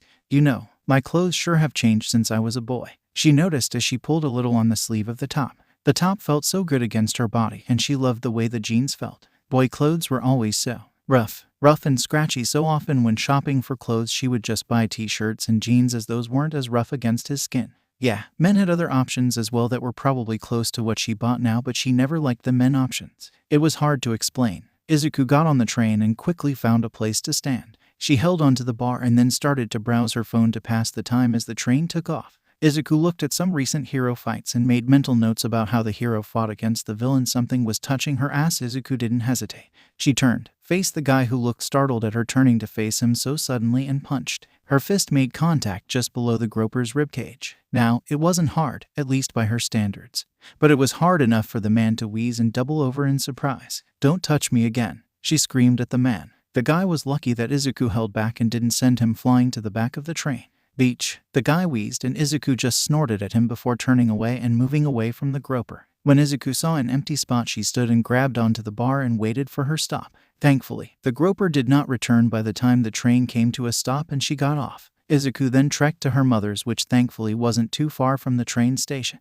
Izuku sighed happily when she made into the apartment complex. Up the elevator she went to the 3rd floor. Izuku stared at the door, sucked in a deep breath as she suddenly felt nervous. What if she doesn't like me until I change back? She wondered as her anxiety spiked suddenly. 𝐬𝐸 shut her eyes and then she grabbed the door handle and turned it. She wasn't going to get anywhere by standing in the hall. 𝐬𝐸 then opened the door and the smell of dinner wafted through the air. Chicken was absolutely being cooked. No doubt it was yakitori. Mom, 𝐬𝐸 called out as she turned to take her shoes off by the door. 𝐬𝐸, is that you, sweetie? 𝐸𝐻 called back and 𝐬𝐸 swallowed. Yeah, it's me. Are you okay? You sound different. 𝐬𝐸 put on slippers that were waiting for her by the door and sucked in a deep breath. Are you sick? Her mother asked when 𝐬𝐸 didn't respond right away. 𝐬𝐸 finally rounded the corner and stood in front of her mother. I got hit by a quirk. 𝐸𝐻, who was cooking and paying attention to the food.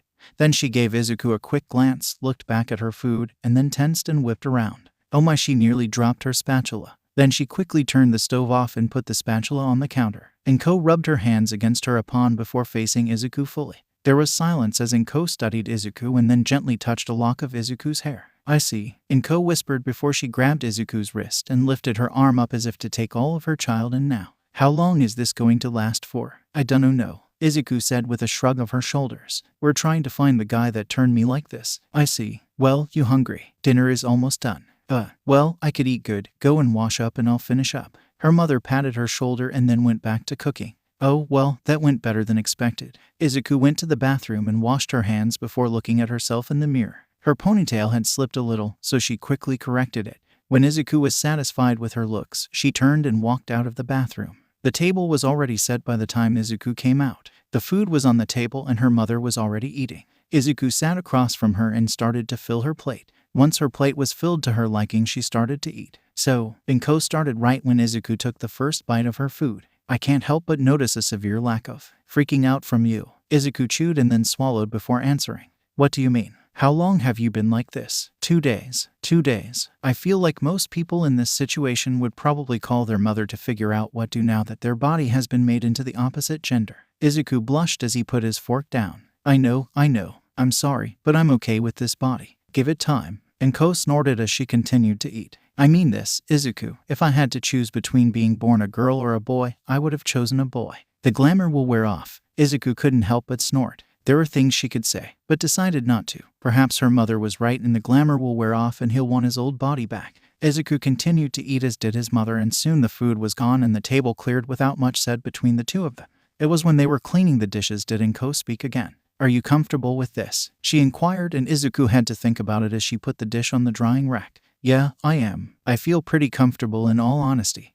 Well, don't let me dissuade you. As long as you're happy, I'm happy. 𝐸𝐻 gently reached up with a damp hand and patted 𝐬𝐸's cheek. But you need to understand what you're getting into the longer you stay like this, is all I'm trying to tell you. The world, it's not kind to females, 𝐬𝐸. I know. I'm not going to stay like this, Ma. I'll change back once they find the guy who turned me, that's all. 𝐸𝐻 did not look convinced. Whatever you say, dear. Oh, she looked at the clock on the wall. You better get going. It's nearly 7 now and I know it takes a little under an hour to get back to school. The last thing I need is Mr. Aizawa knocking on my door again. That was one time. 𝐬𝐸 sighed at the memory her mother refused to let her forget. She had fallen asleep when visiting her and had his phone on silent. Mr. Aizawa came knocking on the door roughly an hour after 𝐬𝐸 was supposed to be back. Her teacher was not happy, practically dragged 𝐬𝐸 out by the ear. Regardless, his mother sighed and wiped her hands on her apron. You should get going. I can finish up the chores then, she said it. The same 2 words that both Mr. Aizawa and Ochako had told 𝐬𝐸.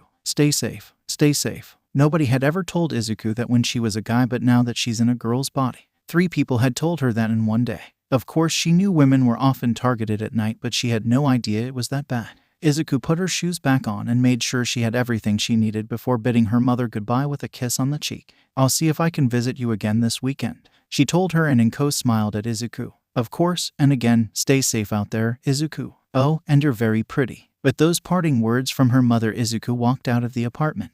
Her cheeks rosy now as she held her head high. I'm very pretty, she gushed in her head. Those were words she didn't even know she wanted to hear. 𝐬𝐸 was riding that high all the way out of the apartment building.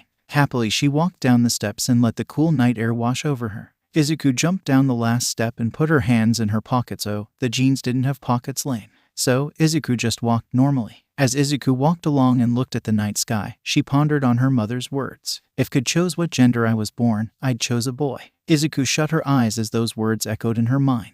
Her mother had a point, yes, but at the same time was it bad or even ... Was 𝐬𝐻𝐬 being ungrateful that she liked this body? It was hard to say danger. The sharp pang in her head gave her enough warning to jump out of the way just before someone tried to grab her. There was a flash of silver as a knife was quickly pressed against her throat. All right, you beach, just play along. It was the same man from the train that had been groping her. 𝐬𝐻𝐬 didn't hesitate. She first knocked his knife away from her throat with her arm, knocking the knife out of his hand completely. Then when he turned to look at the knife, she brought her foot down on the side of his knee. There was an audible crack as his knee knocked out of its socket. The man squealed in pain, his voice going high through the air. 𝐬𝐻𝐬 wasn't done yet, however. She grabbed his jacket, pulled him in quickly, and headbutted him. The man fell to the ground screaming. "You beach," he cried as he writhed on the ground. 𝐬𝐻𝐬 pursed her lips as she stared down at the man. "Not so big and tall when you face someone stronger than you, are you?" she demanded as she walked up to him, her shoulders squared. "I'm a hero student, asshole. You picked the wrong girl. The wrong one." Then she peeped her leg back, and for one final good measure she kicked him directly in the balls. A part of 𝐬𝐻𝐬 wanted to use one for all, but she figured that may be overkill. All the man could do was squeak. 𝐬𝐻𝐬 huffed and then pulled out her phone. "The fact that you stalked me should have broken your hands. I'll kill you." The man managed to grunt, and 𝐬𝐻𝐬 rolled her eyes as she started to call the cops. "Sure you will, and if my teacher hunts me for sport because of you, I'll make sure to break your PP even harder." FC King Beach. Once the cops were called, 𝐬𝐻𝐬 called Aizawa and, yeah, her teacher wasn't happy. "I told you to stay safe." I know, Mr. Aizawa. He got the drop on me, but he's down. He didn't hurt me." She heard her teacher snort on the other side of the phone. He still wasn't impressed, it would seem. "All right, I'll be there shortly. Stay with the cops, Mr. Aizawa. You don't have to click." 𝐬𝐻𝐬 pouted when her teacher hung up on her. "I'm capable of walking by myself," she yelled to the sky, but that didn't matter, it would seem. 𝐬𝐻𝐬 didn't understand the issue. She was unhurt and the bad guy was down, so why make a mountain out of a molehill? The guy grunted as he rolled to look at 𝐬𝐻𝐬. "When I get patched up, I'm coming after you." "Shut up," she yelled at him. "Just shut up. I don't care about your petty threats. I really don't." The man looked shocked. "You know what?" 𝐬𝐻𝐬 then turned his heel and walked to the nearest bench, which was roughly 100 or so yards away, and sat down away from the man. Not like he could get up and chase her down. "Hey," the man yelled, but 𝐬𝐻𝐬 ignored him and just waited for the cops. "I'm still here, you cunt." It would be another 10 minutes before the cops arrived. 10 minutes? Really? The cops just shook their head at the guy as they loaded him into the ambulance. 𝐬𝐻𝐬 gave her statement to the cops, and by the time she finished, Mr. Aizawa pulled up. Her teacher's face was rather neutral. He didn't seem all the angry, but he certainly didn't look happy. Then again, that was Mr. Aizawa's natural face, so 𝐬𝐻𝐬 got into the car and shut the door as Mr. Aizawa got into the driver's seat. "I don't understand the big deal," 𝐬𝐻𝐬 finally told her teacher with a bit of a huff. "𝐬𝐻𝐬, you're a girl for the time being. You have to understand that means that you have to be a little more wary than when you were a boy, right?" 𝐬𝐻𝐬 felt her face turn red at her teacher's words. "I mean, I know girls get targeted more than boys, but that's it. There is no but." Mr. Aizawa cut her off. "You're a girl now. You look like a girl, you act like a girl, and now people are going to target you because they're going to see you as an easy target. But I'm not. I took care of that guy, Mr. Aizawa. He didn't even get a chance to finish his sentence before I had him on the ground. And while that is good, there are people who are going to see you as unassuming, 𝐬𝐻𝐬. You have to understand that. I'm not saying that you are unassuming because you're a girl. I'm not saying you're weaker now that you're a girl. I'm saying you need to be careful now that you're a girl, especially at night. Check your surroundings." "I see." She felt herself deflate just a little at those words. The ride back to UA was quiet as 𝐬𝐻𝐬 let her head rest against the window and watched the world go by. Before 𝐬𝐻𝐬 knew it, they were back at UA. And once in the safety of the UA, Mr. Aizawa finally stopped chaperoning her and let her go back to the dorms on her own. 𝐬𝐻𝐬's mind was filled with all sorts of thoughts. From thinking about what happened with the man to Mr. Aizawa's and her mother's words. "Things will be harder now," was almost what they were trying to convey. 𝐬𝐻𝐬's mind was swimming with so many thoughts that she almost didn't hear Ida speak to her. "Ah, you're back. How was your mother's?" "Fine," she responded dully while taking her shoes off and not making eye contact with anyone as she got ready to walk back to her dorm and think some more when Ochako stopped her. "We were just about to watch a movie. Do you want to join us?" Ochako came up and grabbed 𝐬𝐻𝐬's hand and was already pulling the other girl towards the couch. Sure." 𝐬𝐻𝐬 wasn't sure why she agreed, but she did, and now she was on the couch. She was pretty quiet as she wrapped her arms around her legs. She felt the world nearly start to close in on her as her friends' voices faded away, and a dull static filled her ears instead. 𝐬𝐻𝐬 didn't even know why this was happening. It all felt suffocating, almost something heavy wrapped around her shoulders and brought her back to reality. We should watch something fitting the theme. It's nearly Halloween and I'm saying we should watch Hocus Pocus. Kaminari's yell was the first thing she heard before she looked behind her to see who had wrapped the weighted blanket around her shoulders. It was 𝗏𝑘𝐻𝐸 of all people, as her friend was already walking away from the ruckus. Hocus Pocus is so campy, 𝐬𝐸 tried to argue, but then Kaminari yelled, that's what makes it great. A cup of hot cocoa was shoved into her hands suddenly by Ada, and that made her blink, the warmth of the mug helping her come back even more. Izuku wasn't even aware that she had started to spiral. I'm fine with whatever. Ochako sat next to Izuku. Just pick a movie. It would be another 40 minutes before a movie was finally picked. Kaminari won this battle for once and Hocus Pocus was picked. The move, though campy as 𝐬𝐸 had said, was great at turning Izuku's mind off, at least for a little bit. Halfway through the movie she leaned against the person on her right and that person responded by wrapping an arm around her shoulders and pulling her in. Izuku didn't mind. As the movie went on, and the cocoa was drank, it actually made Izuku perk a little more. Yeah, it was a movie, but it made her realize something.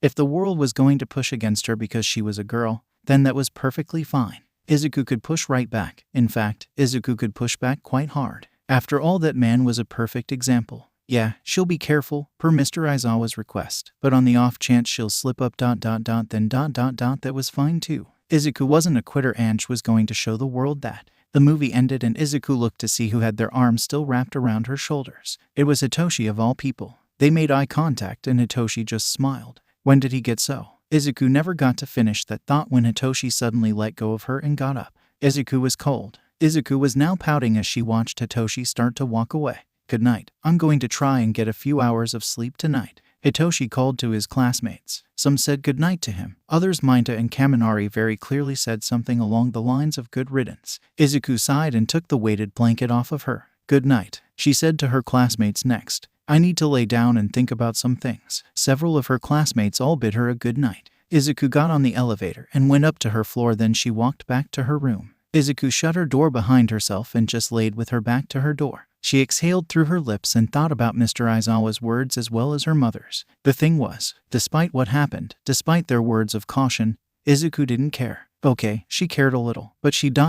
she still enjoyed this. She liked being a girl, and at this point she was starting to wonder if maybe she didn't want to be a boy again when all was said and done. Izuku had a lot to learn about women. Every day she learned something new about her new body, like how long hair gets everywhere and she'll often pull strands out in the shower. She also learned because of how much hair she had and how curly it was she needed help co-washing it, and Mina was more than happy to help her with such. So, Hitoshi is attractive, wouldn't you say, 𝐬𝐸? Mina inquired as she helped condition Izuku's hair. The two of them sat in the bathroom.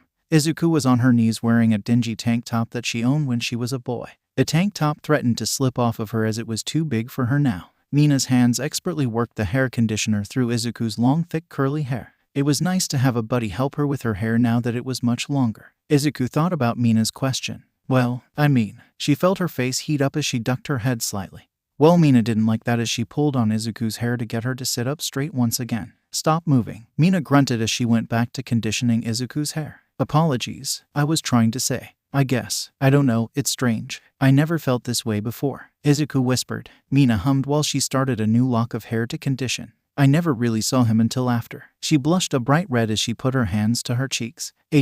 Mina hummed softly. I see. Well, 𝐬𝐸, if I can be honest, I'd say go for it. You're the one who keeps saying this isn't going to be permanent. So, go out on a limb and go on a date with that handsome purple asparagus while you and he feel this way about each other. Izuku put her hands on her knees as she looked down at the tiled ground. I don't know. I don't want to get my hopes up, Mina. I'm telling you, 𝐬𝐸, he wants you as much as you want him. Mina told her as she finished the last of Izuku's hair. Izuku continued to look down at the tile before she sighed softly. I'll think about it. Mina smiled before she gently wrapped her arms around Izuku's shoulders. I guess that's all we can ask of you, sweetie. We don't want you to regret it when you do go back to being a boy. Once her hair was conditioned, she and Mina went their separate ways for the night. Izuku laid in bed and stared up at the ceiling. She twisted her hands together while watching her fan lazily spin above her head. I wouldn't mind it, she told herself before she turned to her side. But when I switch back, I don't think he'll want me, or worse, I may not want him anymore. These feelings never arose until I became a girl. Izuku slept an uneasy sleep that night, tossing and turning,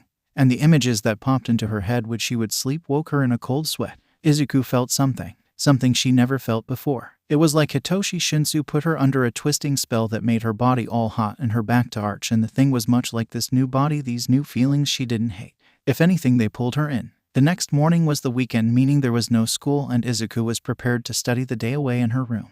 That was the plan anyways. The plan would be scrapped around noon or so when someone knocked on her door. 𝐬𝐻𝐻 stopped her studying and shuffled out of her chair. She made sure her skirt was smoothed and her shirt before she opened the door. Izumi's heart did a little leap when she saw Hitoshi standing there. Hitoshi was dressed in a black hoodie and blue jeans. Hitoshi smiled at her as he rubbed the back of his head. "Hey there," he greeted her. "Good afternoon." She gave him a little head bow and Hitoshi smiled a little. "I figured I'd just shoot my shot. Do you want to go to lunch with me today?" he asked, and 𝐬𝐻𝐻 put her hands behind her back. "I would love that," she said with a smile, and Hitoshi visibly brightened, and that made her smile all the same. 𝐬𝐻𝐻 reached over and grabbed a cardigan that was sitting on the back of her rolling chair. It was a simple black cardigan that matched her skirt in color. "I like your outfit," Hitoshi complimented her, and 𝐬𝐻𝐻 felt herself heat up. The outfit wasn't anything special. A black pencil skirt with a white ruffled blouse. It was one that Yaoyorozu picked out for her when they were at the mall. "Oh, thank you. I like it too. It's very sophisticated," 𝐬𝐻𝐻 said, almost feeling silly for saying that. Hitoshi didn't seem to mind though as he chuckled. "It is." 𝐬𝐻𝐻 already had a pair of black tights on, so she was able to slip into a pair of flats and turn to face Hitoshi. "So, where did you have in mind?" she inquired. 𝐬𝐻𝐻 then stepped up to Hitoshi, and being this close to him reminded her that he was so tall. Then again, she did shrink a few inches, but still, Hitoshi was nearly a foot taller than her. So unfair. Hitoshi moved back to allow her to leave her room. 𝐬𝐻𝐻 made sure she had her wallet before leaving her room and shutting the door. "Well, there's a cat cafe not far from the school. It just opened up a month ago." "Oh, I've never been to a cat cafe before and always wanted to go." 𝐬𝐻𝐻 happily gasped at the idea. This made Hitoshi grin. "Good, I'm glad you like the idea. Don't worry about the permission slip. I already told Mr. Aizawa I was going with a friend." The two of them got into the elevator and 𝐬𝐻𝐻 fidgeted with her fingers nervously. "So, a cat cafe?" Hitoshi nodded. "I've had my eye on it for a while now and never really had the opportunity to go until today." "But you've never been to one?" "Never. I've always wanted to go, but..." She blushed suddenly and looked away. "But..." He encouraged her to keep going, and 𝐬𝐻𝐻 grabbed the end of her hair to gently pet. "When I was in middle school I was told that cat cafes were for women and girls. So, I just really avoided going to such places." Hitoshi snorted. "Well, take it from someone who was a regular at his old cat cafe. It is not just for women. Besides, even if it was, you sure fit the part now, don't you?" he asked, and 𝐬𝐻𝐻 blushed again before looking away from him. "I guess I do," she giggled. The elevator dinged and the two of them got out. Ada called when the two of them stepped out of the elevator. "Midoriya, I was just about to ask you if you wanted to go on a run," Ada asked in his usual bravado. "Oh, sorry," 𝐬𝐻𝐻 said as she and Hitoshi still walked towards the door. "I'm going out with Hitoshi for lunch, but tomorrow for sure." All activity in the common room ceased as 𝐬𝐻𝐻 felt eyes on them. She and Hitoshi looked back to see everyone looking at them. Some intrigued and some Minato and Kaminari mostly looking rather envious where they stood. "We should get going." Hitoshi urged her out the door before she could look any longer. 𝐬𝐻𝐻 focused forward, and if she would have looked back at Hitoshi she would have seen him turn and flip Shoto Todoroki off. The door shut behind Hitoshi and the two of them set off out of the school grounds and towards the new cafe. The air was nip and 𝐬𝐻𝐻 was glad she grabbed her cardigan. "So, this is your first time in this cafe as well, you said?" 𝐬𝐻𝐻 asked as they crossed the street quickly. "Yep, like I said, it's brand new, so I don't know what to expect." Hitoshi wasn't joking when he said the cat cafe was close by the school. After they crossed the road they just had to walk down the sidewalk for a few hundred meters and then they were there.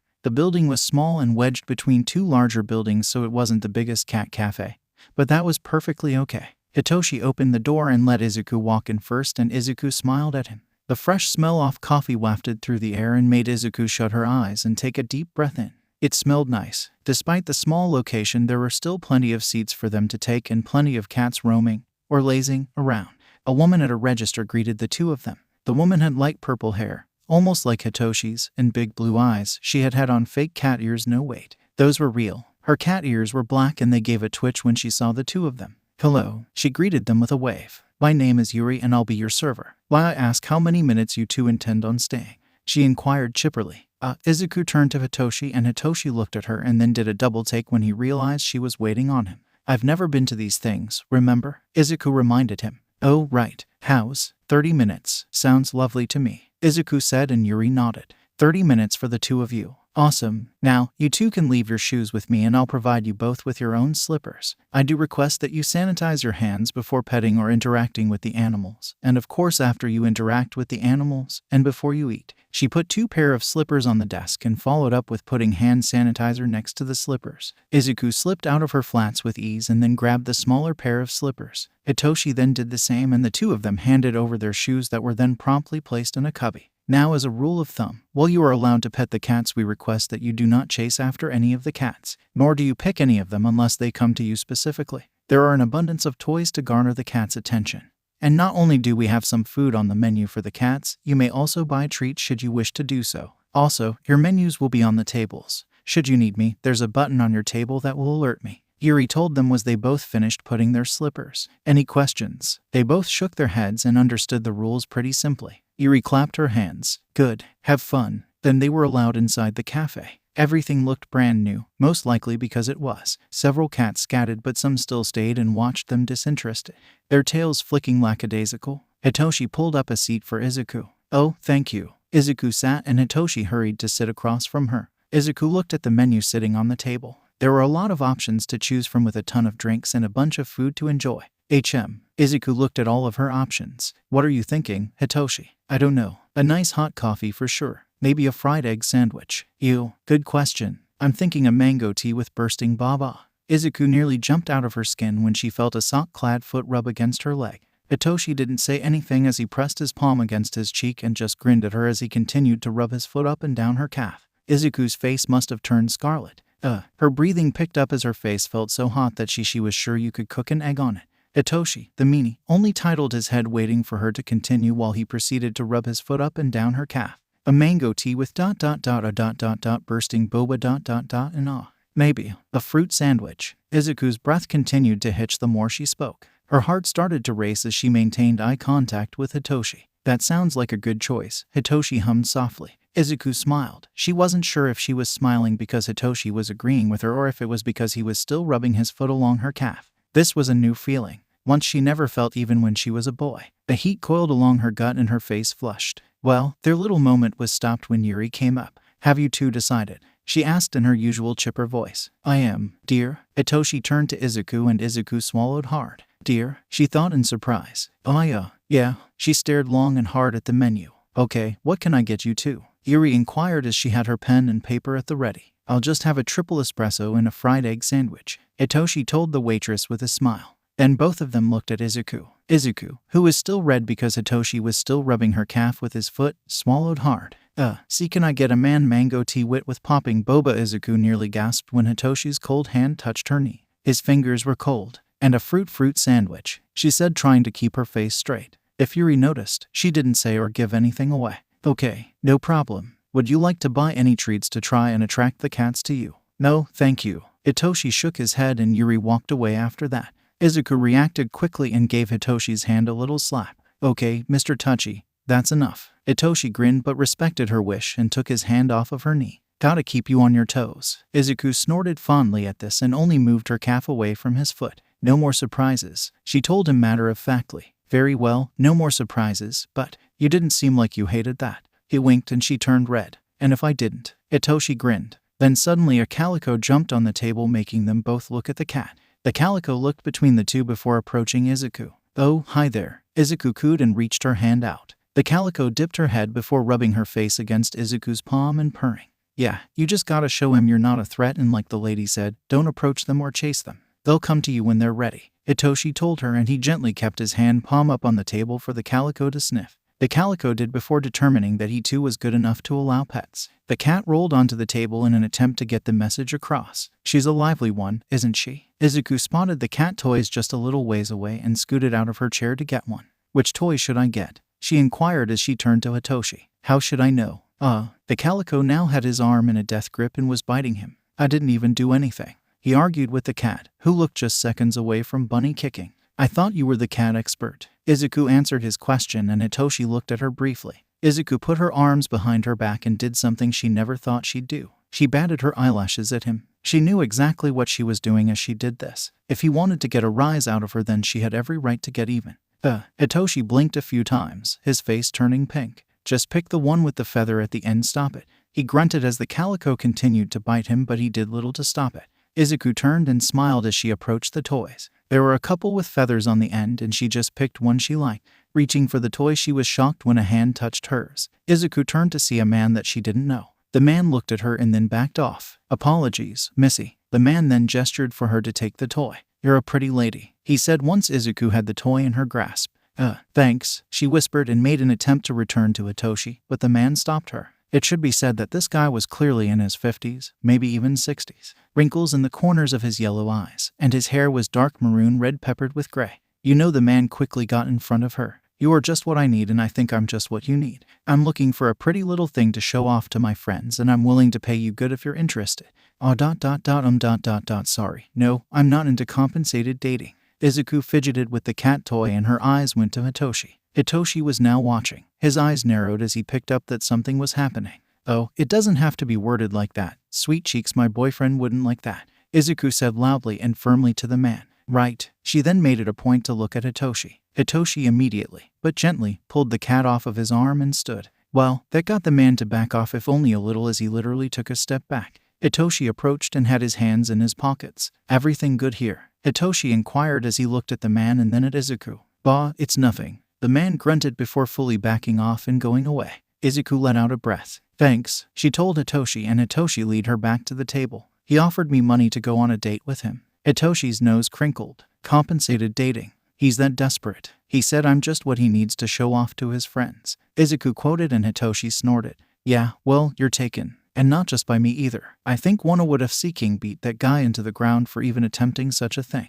The two of them laughed at that because it was true. Izuku could already see Bakugo picking the creep up and physically tossing while Momo made baseball bats for everyone to start whacking the creep. Izuku also knew it was just her either. If it were anyone else in their class, the others would still react in such a way. One was just that tightly knit. If you take on one, you take them all. Their food and drinks came and the two of them ate and socialized with one another, really just making small talk as they ate and played with any cat that would approach them. Before too long, their 30 minutes were up and they did have to sadly say goodbye to the cats. "I'm coming back for you," Izuku whispered as she patted a tiny black kitten before leaving the table. Izuku went for his wallet, but was stopped promptly by Hitoshi. I asked you out. It's on me today." Izuku did pout at this a little. "Fine," she huffed as Yuri was already in the process of giving Hitoshi change and their shoes were returned to them. "But I'm getting you next time, big fella." Hitoshi grinned as he pulled her into a sideways hug. "I wouldn't expect it any different." He sighed softly as they started to walk back to school. Izuku relaxed into Hitoshi's touch and rested her head on his shoulder. I had fun," Izuku whispered. "I definitely want to come back to a cat cafe sometime." Hitoshi blushed at this. "Good, I'll hold you to it," he told her with a wink, and Izuku grinned. "Anywhere else you want to go? We still have time before I said I'd be back at UA. Izuku thought about it for a second. "No, I spent a lot of money this week on clothes and stuff. Maybe next time." "Okay." Hitoshi respected that, and the two of them started back to UA. Again, because UA was so close, they made it back to the school pretty quickly, where they were promptly greeted by Mr. Aizawa. "What's all this?" Mr. Aizawa jumped from a light pole, startling the both of them. Mr. Aizawa had his arms crossed over his chest as he leaned down to stare at Izumi. "Why, Kaminari, you look different from what I remember." Izuku titled her head before she blinked and whipped her head to look at Hitoshi. Hitoshi was pink as he wasn't looking at either of them. "Kami canceled," Hitoshi grumbled. "The kid can't cancel if you don't ask him." "Yeah, I asked him." Izuku felt herself blush at this for some reason. "Detention for you both for lying." "Whoa." Hitoshi rose his hands up and looked at his mentor. "I'll take the detention. I lied." "Izu didn't know. Don't punish her." Aizawa stared at Hitoshi with narrowed eyes. "Fine." He huffed once he realized Hitoshi was most likely telling the truth. "But I'm watching you, Shinsu. And you." He then pointed at Izuku, which made Izuku purse her lips to the side and put her hands on her hips. "Nothing happens without my knowing." And with those, honestly horrifying words to hear, their teacher left. Izuku did pout a little at this before sighing in defeat. "Well, I should get back to studying." "Yeah, I need to study too. I'll see you later." Hitoshi asked her and she nodded. "See you later." The two of them parted ways with a wave, but not before Hitoshi pecked her cheek. It was such a quick kiss that it completely threw Izuku for a complete and total loop and made her stand there for several seconds. She had to process what happened. She was still processing it when she started walking back to the dorms. The moment she walked through the door, several of her classmates, mostly the guys, wanted to know how it went, but Izuku could only give a soft aha in response to their questions as she walked back to her dorm room. Once in her room, she shut the door and fell face first onto her bed. Izuku had her face pressed into her pillow and she grabbed the pillow with both of her arms before flopping onto her back. When it finally processed what happened, Izuku's eyes went wide and she squeezed the pillow tight in her arms. Then, before she even knew what was happening, she was rolling on her bed like a maniac, with muffled giddy laughs and squeals leaving her mouth as she kept the pillow pressed against her face. Izuku kicked her feet against her bed, messing it up and getting it dirty as she still had her shoes on. This was an experience for sure, and Izuku didn't want it to stop either. There was something about Hitoshi that was pulling her in, and it wasn't planning on letting go anytime soon, and she wasn't planning on forcing it to let go either. That night the dreams came back, only instead of short bursts they were more intense, more erotic, that left Izuku breathless even as she slept. She swore she could feel Hitoshi's touch, feel his fingers running down her bare skin, his lips against her collarbone. What she did actually feel that forced her awake was when her back arched and she gasped while sitting up in alarm. Izuku's hands shook when she reached for her water and continued to shake with both excitement and a small bit of fear once she realized what had happened.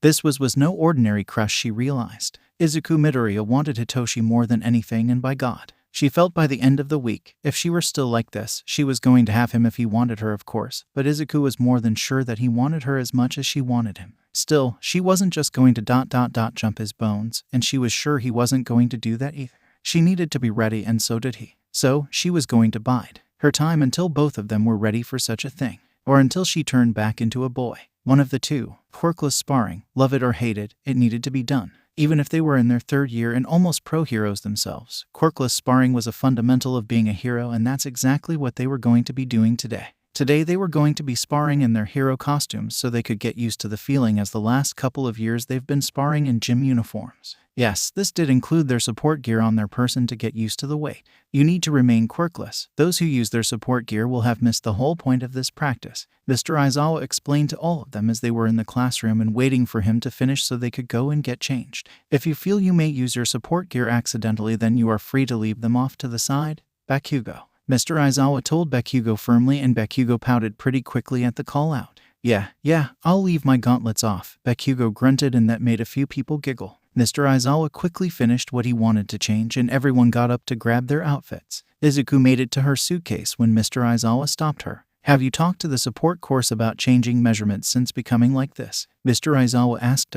No, she realized and cursed her stupid faulty memory. This made Mr. Aizawa snort. Here, he then handed her an unopened pack for the gym uniform. This one is for petite women, so it should fit your measurements. I'm petite. I had no idea. Izuku said it made sense. However, since turning into a girl she lost a few inches in height. Yep, now get going. And don't forget to talk to the support people for a new outfit and design for your hero costume. Nah, I won't bother them. This isn't going to last, Izuku said, and that just made Mr. Aizawa raise an eyebrow. Whatever you say. Izuku didn't question the disbelieving look her teacher was giving her. Instead, she just thanked him for the uniform and walked towards the changing rooms. Izuku hurried down the hallway where she was immediately met with Shoto, her friend, waiting for her. Hello, Shoto. She greeted her friend and Shoto gave her a rare smile. Hello, I just wanted to say, as weird as this may sound, you look lovely like this, Shoto almost whispered, his voice soft and his face pink. Izuku's face heated up as she looked away from him. Thank you, Shoto, she whispered. That was something she didn't even know she needed to hear. I'm serious, if I could be so bold. I almost feel that this look fits you a lot better, but that's just my opinion, Shoto told her, and Izuku's face continued to stay red. Well, thank you, again, she whispered softly as she ducked away from him. That's mighty kind of you to say, Shoto. I'm sure 𝗵𝘃𝐬 will come around as well. I think just seeing you like this is messing with his head like it's messed with all of us. He laughed a little and this made Izuku laugh as well. They made it outside and soon to the changing rooms, and Izuku hit her first big snag as she walked towards the boys' changing room. She was immediately halted by Ida before she fully walked in. Ida put a hand up. Midoriya, you can't come in here. He gasped at her and tried to turn her around. What are you talking about, Ida? Izuku asked innocently. I always change in here. Midoriya, don't be willfully ignorant. You know you can't change in here anymore. Ida gave a slight scoff as he continued to push her out. But, I can't change with the girls. She gasped at the idea. You have to. You're not a boy anymore, Midoriya. It's inappropriate for you to be changing in here. But, Ida, she didn't get to finish her protest as she was roughly shoved out of the boys' locker room, and then the door firmly shut behind her. Izuku turned to look at the door before just standing out there. Awkwardly, she then looked towards the women's changing room before awkwardly walking towards it. Izuku opened the door and put her hand firmly over her eyes. She was okay with being a girl. She was okay with being friends with the girls even more now. She was not okay with seeing her friends in various stages of undress. "Girls," 𝐬𝐸 called, and any conversation happening stopped. "I was kicked out of the boys' changing room. Can I change in a stall in here?" "Change in the stall, Ribbit," came Tsu's confused voice, and before 𝐬𝐸 could fill her in or beg, her arm was grabbed. "Don't be silly," Mina said, and 𝐬𝐸 saw she was completely undressed save for her underwear. "You're one of us. You can change with us." 𝐬𝐸's face must have turned as red as Kirishima's hair as she looked away from Mina. Thank you." She then allowed herself to be led into the room where she tucked her gym uniform under her arm and used her free hand to cover her eyes. Midoriya, the girls all giggled. And it was 𝐴CHAKO that helped lower her hand from her eyes. "It's okay," 𝐴CHAKO reassured her. "It's like what Mina said. You're one of us. Besides, we know that you're not going to do anything." "Okay," she whispered sheepishly before she started to slowly change out of her clothes. 𝐬𝐸 found the first unopened locker to put her stuff into. She trusted her classmates wouldn't take anything. Dret. 𝐬𝐸 realized something as she was staring down at her school loafers once she finished changing. By this point the girls had finished as well. "What's wrong?" Momo inquired as she shut her locker. "I still need to go back to the boys' locker room to get my spare shoes. I'm wearing loafers, see? Not good for sparring at all," she said before she shut her locker. "It should be fine since I'm not changing anymore." She then turned ready to return to the boys' changing room to get her spare shoes. Granted, these shoes would be from when she was a boy, but that was fine. They'd be a little big, sure, but it'd be better than wearing the school loafers. Maybe I'll go with you," 𝐴CHAKO chirped as she shut her locker door. "Why?" 𝐬𝐸 raised an eyebrow. �ACHAKO said almost cautiously. "I need you to think about just who could be in the male changing room that you shouldn't be alone with or changing around." It almost felt like 𝐴CHAKO was talking to a child and not the second smartest girl in the class, which was probably great because 𝐬𝐸 wasn't picking up what 𝐴CHAKO was putting down at all. "Minta." All the girls spoke at once after a few prolonged seconds of silence. "Oh," 𝐬𝐸 realized. "I guess I just never." She went quiet before she blushed. "I nearly willingly changed in front of Minta." 𝐴CHAKO gently patted 𝐬𝐸's shoulder. "Just remember to thank whoever kicked you out of the boys' locker room. They did you a favor." Yeah, 𝐬𝐸 would definitely thank Ida for this. He saved her from breaking every bone in Minta's body. With 𝐴CHAKO by her side, they walked out of the changing room and towards the men's changing room, which turned out to be emptied by this point. "Oh, well, that's good." 𝐴CHAKO looked around the room. "You know, there isn't much difference between the two rooms." "I don't know what I expected." 𝐴CHAKO hummed. "Fair enough." 𝐬𝐸 got to her locker and quickly unlocked it. 𝐬𝐸 grabbed her shoes before shutting the door. "It'll be like wearing clown shoes, but it's better than these loafers," she huffed, which made 𝐴CHAKO smile. Together they quickly set off to catch up with the others before they were late. 𝐬𝐸 would swap her shoes out in the gymnasium and leave her loafers off to the side. She did just that as Mr. Aizawa was talking. "Now, under normal circumstances, we'd have you pair with someone close to your body weight, but considering we're preparing you for the real world and you're in the 3rd year, then we're no longer doing that. So, I don't have to hear any of you gripe about me being unfair or whatever. You'll all be randomly generated with a partner." Mr. Aizawa pointed to a projector before he turned it on. "We'll start with Ioma since he is the first of the class. He will be paired with someone random and we'll move on to Ashido, who will be paired with someone randomly. Now, as this is randomly generated, you may be forced to go more than twice, and all I can say is ... that's just life. Sometimes it sucks." There was a grumble, but they all knew their teacher was right. Life wasn't fair. A hologram of Aoyama's school picture was shown next to a blank space where the computer will randomly generate his opponent. Aoyama sauntered to the center of the mat that everyone cleared away from. Mr. Aizawa then pushed a button on the projector. The blank space next to Aoyama's picture filled in rapid fire before it finally stopped only a second later and landed on Aoyama whispered nervously, his eyes wide and his hand against his mouth as he, along with everyone, stared at Bakugo's picture. "All right." Twinkle Toes Bakugo walked onto the mat and started to stretch his arms and shoulders out. "Let's get this over with." Aoyama looked pale as he stared at Bakugo. Then he swallowed hard. Right. Just what?" Bakugo roared, and Aoyama swallowed thickly before twirling a lock of his hair with his finger nervously. "Never mind, let's just get this over with." Aoyama sucked in a deep breath as he crouched down, and 𝐬𝐸 could see that Aoyama was shaking and trying to smile like he wasn't scared shitless. "Remember the rules. You either pin your opponent for 10 seconds or you get them out of the mat. And no hitting below the belt." Aizawa gave it a second before continuing. "Go." The fight didn't even last 10 seconds. Bakugo rushed before Aoyama could properly defend himself. Bakugo caught Aoyama around the middle, picked him up like he was hugging Aoyama, and then Bakugo literally threw Aoyama. Aoyama flew a solid 20 feet away from the mat and hit the ground straight on his back. There were a few seconds of silence before Aoyama just groaned. "He'll be fine," Aizawa grunted. "Next up is Ashido." Mina fought against Ajiro and lost. She lost nearly as badly as 𝐀𝐻𝐬 in all respects. Next was 𝐲, and the random generator worked its magic and she would be sparring with. 𝐬𝐻𝐬 stared at the picture of the student 𝐲 was supposed to be fighting, and then she jolted quickly. "Whoops, it's me," she giggled nervously. The picture used was her school picture from when she was a boy. She almost didn't recognize it in all respects. It's been almost a week, maybe even 2, since she turned into a girl, and she's grown used to seeing this face. Finally, a cat fight, 𝐻𝐬 yelled, and several people rolled their eyes at that. 𝐲 smiled at her as 𝐬𝐻𝐬 stepped on the mat. "Do your best, Midoriya." "Same to you." 𝐬𝐻𝐬 grinned before getting down and preparing herself. "Ready, go," Aizawa called, and the two of them charged. 𝐬𝐻𝐬 was the first to try and get 𝐲 out by sweeping her leg under 𝐲's feet to trip her. It didn't work as well as she had hoped. If anything, it gave 𝐲 the advantage. 𝐲 used 𝐬𝐻𝐬's leg as a sort of beam to bounce off of and tackle 𝐬𝐻𝐬 to the ground by hopping straight on her. 𝐲 was right on top of 𝐬𝐻𝐬 and using her whole weight to try and keep 𝐬𝐻𝐬 pinned.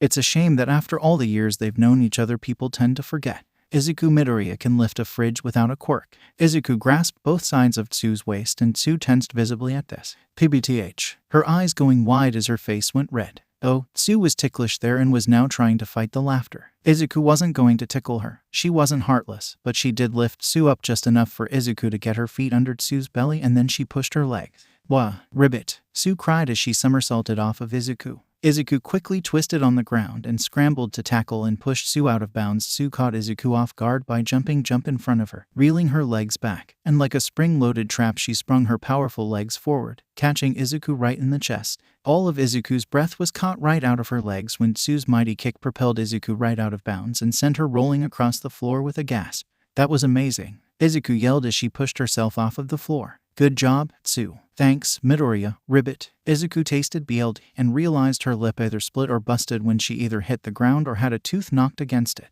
It hardly hurt, but still, there was a concerned grumble amongst her peers. Then Hitoshi was there. He used his finger to lift her chin up so he could dab her split lip with a wet cloth of his.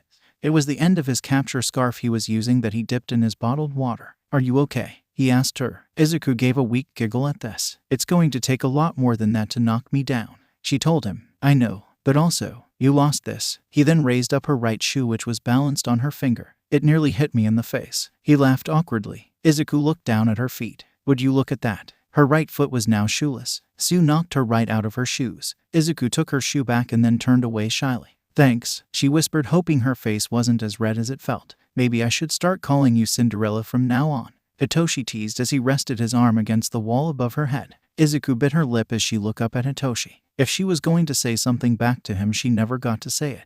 Mr. Aizawa called for Hitoshi. "Shinsu, you're up." Hitoshi sighed at this. "I swear," he grumbled, then he focused down at 𝐬𝐻𝐬. "Hold that thought. This won't take long." 𝐬𝐻𝐬 smiled at him and followed him to the mat. 𝐬𝐻𝐬 stood in the front as Hitoshi faced off against 𝐸𝐻𝐬. And Hitoshi would be right. It did not take long. 𝐸𝐻𝐬 won. To be fair, it almost looked like Hitoshi was going to pin 𝐸𝐻𝐬, and he would have if Hitoshi hadn't have gotten 𝐸𝐻𝐬 on his back. 𝐬𝐻𝐬 knew instantly that 𝐸𝐻𝐬 would win. 𝐸𝐻𝐬 got both feet against Hitoshi's stomach and propelled Hitoshi out of bounds by using his mighty legs. 𝐬𝐻𝐬 couldn't help it. She giggled at Hitoshi's stunned face from the floor. Her giggling grew at Aizawa's scolding of "That's what you get for thinking with the wrong head." Hitoshi was not amused. Honestly, watching the different weight classes go against each other was pretty neat. 𝐬𝐻𝐬 watched as her teammates fought in all their different styles, and how some would help them like their strong legs, or how she was even surprised when 𝐬𝐻𝐬 and 𝐀𝐻𝐻𝐬 faced one another during 𝐀𝐻𝐻𝐬's turn that 𝐬𝐻𝐬 won. His small stature helped him get the best of 𝐀𝐻𝐻𝐬, and he managed to pin the blonde down by putting him in a wrist lock with his hands and using his tiny legs to keep 𝐀𝐻𝻻𝐬's upper body to the mat. It was impressive, and it goes to show not to judge based on size or weight class. Of course, there were obvious winners from the start, like when poor 𝐀𝐻𝐬 got paired with 𝐓𝗃𝗲 during 𝗏𝗃𝗲's turn. 𝐀𝐻𝐬 tried to back out, but Mr. Aizawa wouldn't let him. 𝐀𝐻𝐬 went flying again. Poor guy. Next came 𝐬𝐻𝐬's official turn. She was up against 𝐀𝐻𝗻𝗻𝗆. Fair enough. The two of them stepped on the mat and 𝗀𝗻𝗻𝗆 snapped his fingers and pointed finger guns at her.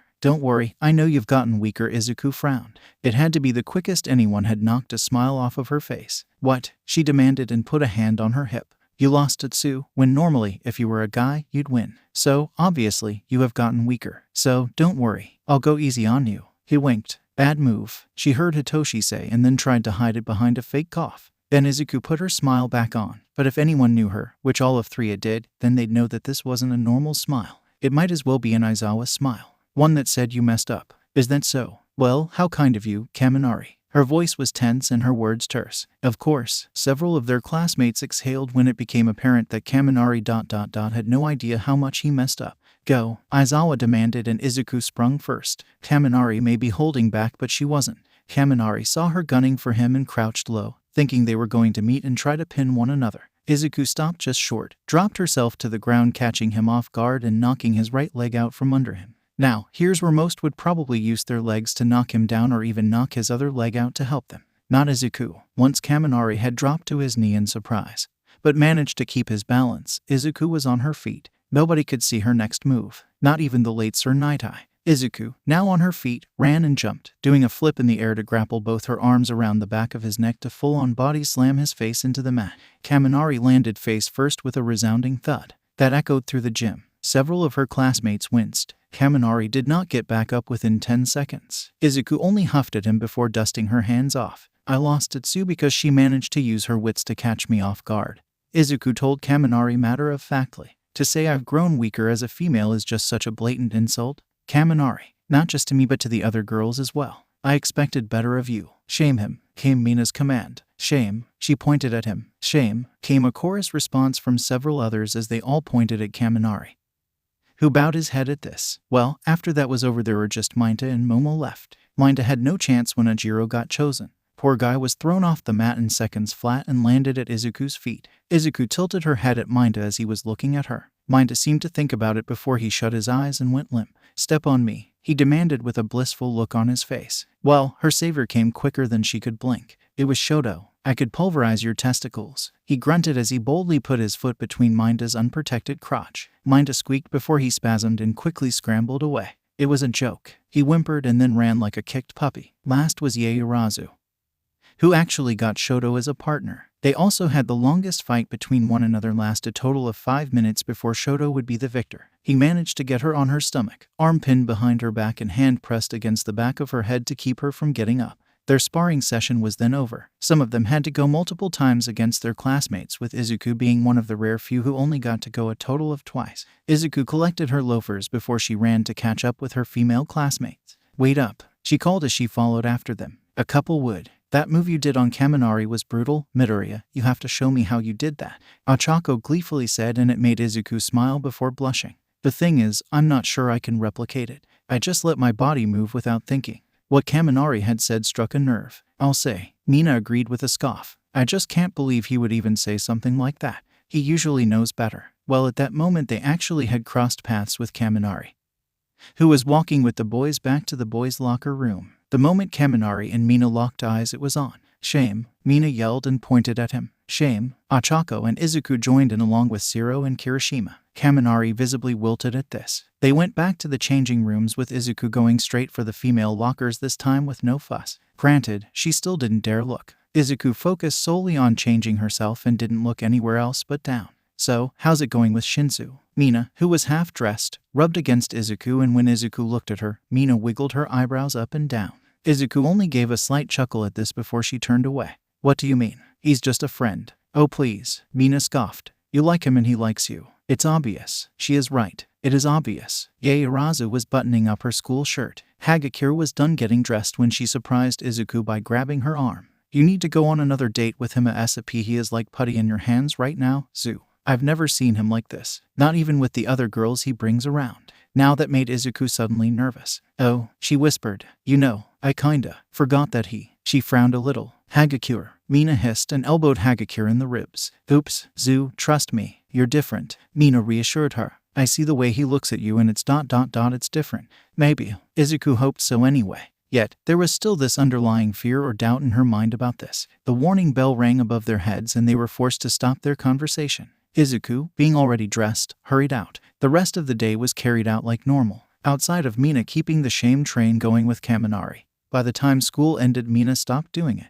though it was still a lesson that 𝐀𝐦 wasn't going to forget, that's for sure. After that, everyone hurried off to the dorms to either relax for the day or study. Izuku was in the study category. She was in a small study group with her friends. They studied and snacked a little before eventually breaking away and calling it a night. Though, Izuku wouldn't be calling it a night. Not until later. For now, it was just some alone time to decompress and collect her thoughts after an interesting day. That's where she was now, silently lying in bed and watching the latest fight on her computer. Hawks versus a man who could turn into a flock of birds. Then sun long since went down, and when Izuku blinked it was almost 10 p.m. Izuku stood from her bed and decided to go to bed for the night when there was a knock at her door. Izuku had a feeling she knew exactly who was at her door. Her suspicions were confirmed when Hitoshi was standing at her door. "Hello, Hitoshi." She greeted him and he blushed a little. "Hello, I'm just gonna shoot my shot," he said, almost repeating what he said on Saturday. "You wanna be bad?" he asked her with a bit of a wink. Izuku looked at him. "Define bad. What if I said I know a way to sneak out of UA without getting caught?" Izuku just stared at him. "For real?" she asked, and he nodded. "I usually don't tell people this, but I figured maybe you wanted to get out without having to tell the teachers, if only for a night." "Oh, Hitoshi." Izuku collected her hair over her shoulder and gently started to pet it. She never snuck out of UA. Yeah, she snuck out of her dorm once or twice, but never the school grounds. Look, I understand completely if you don't want to. It's kind of a big ask in all honesty, but I dunno. I was bored and..." He rubbed the back of his neck nervously. "Okay," she said and put her hands over her mouth in excitement. Hitoshi looked just as stunned as she felt. "Okay," she squeaked. Hitoshi then grinned. "Awesome, just follow me," Hitoshi told her, "and grab some good shoes. Not the clown shoes this time." Izuku giggled behind her hand before she hurried off to grab her shoes. A pair of sneakers she felt would do good. "I'm going crazy," she realized as she walked out of her dorm with Hitoshi leading her away. "Absolutely bonkers." Izuku wanted to giggle. Still, when Hitoshi grabbed her hand, she was okay with it.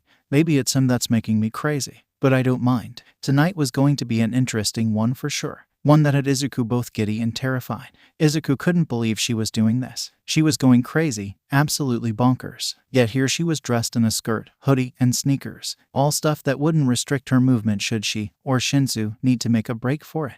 Izuku also brought her wallet and had that tucked away in the pocket of her hoodie. Together she and Hitoshi made their way down the fire escape both quickly and quietly. Hitoshi was so quiet down the metal steps of the fire escape it was actually rather impressive for Izuku to witness. He was so quick on his feet as well without making a single noise. She was, obviously, louder than him at first. Izuku knew she'd get them caught being so heavy-footed compared to Shinsu, so after the 5th step she decided to float down. "I can carry you," she told Hitoshi as she slowly floated downwards beside him. "Nah, no need. I've been going up and down these stairs long enough," Hitoshi told her, a smile as he walked down the fire escape soundlessly with his hands in his hoodie pocket. He wasn't even using the railing, he was just that good and that balanced. Izuku made it to the ground before Hitoshi and safely managed to get her feet on the ground with ease. "Show off." Hitoshi grinned as he jumped the last couple of steps. The night air was rather brisky and Izuku was starting to regret wearing a skirt.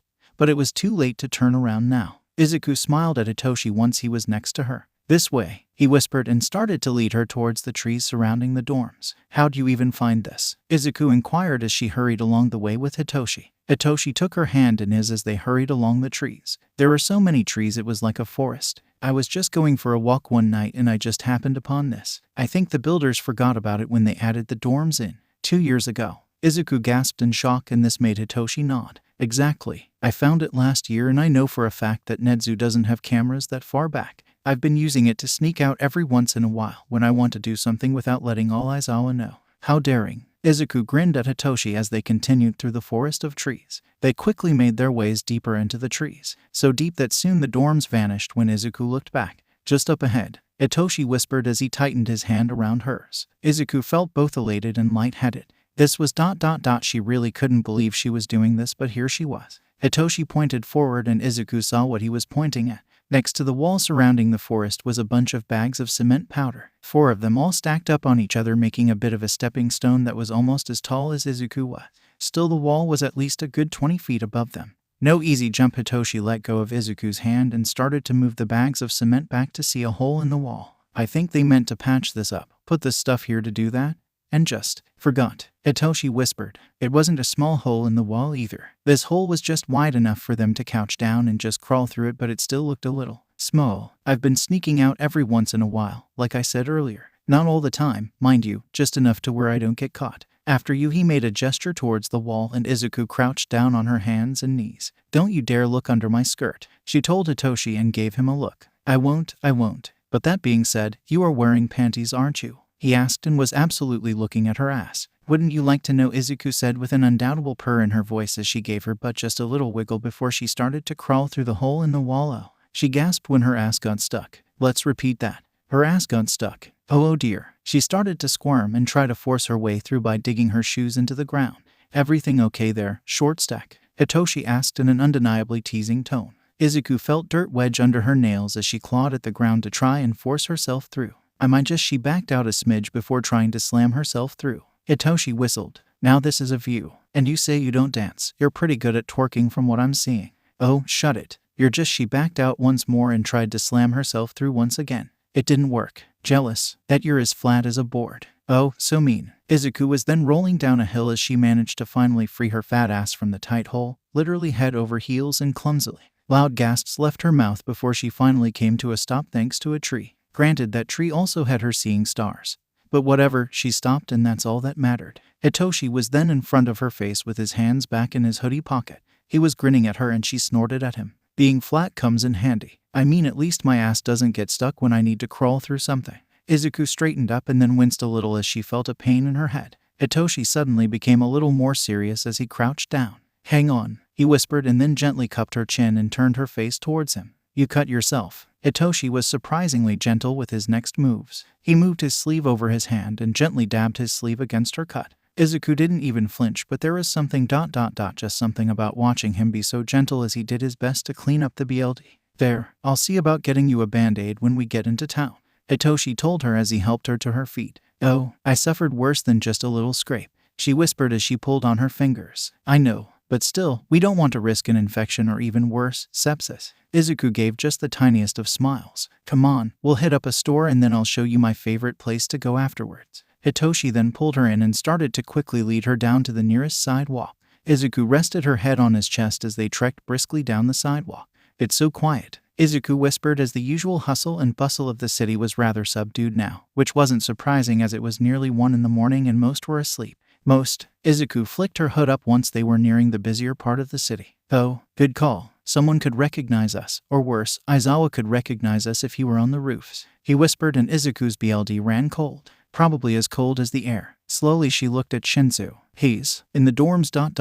isn't he? Don't you know Mr. Aizawa's schedule by now? Hitoshi whispered. On Fridays he always patrols the city until 6 am. So, why in the world did you ask to do it on the one night he patrols? She yelled like she was afraid that their teacher was gonna catch them any minute now. Because I have a little secret. He's in Hasu tonight. I heard him talking to Present Mike about it. So, as long as we stay away from Hasu I think we'll be fine. That did make Izuku relax with a happy and content sigh leaving her mouth. That's good, she whispered while they continued down the sidewalk. Still, that didn't mean she let her guard down. Izuku still looked around every corner she could, especially when they finally got to the city. Up, down, left, and right, Izuku looked, making sure nobody got the drop on them.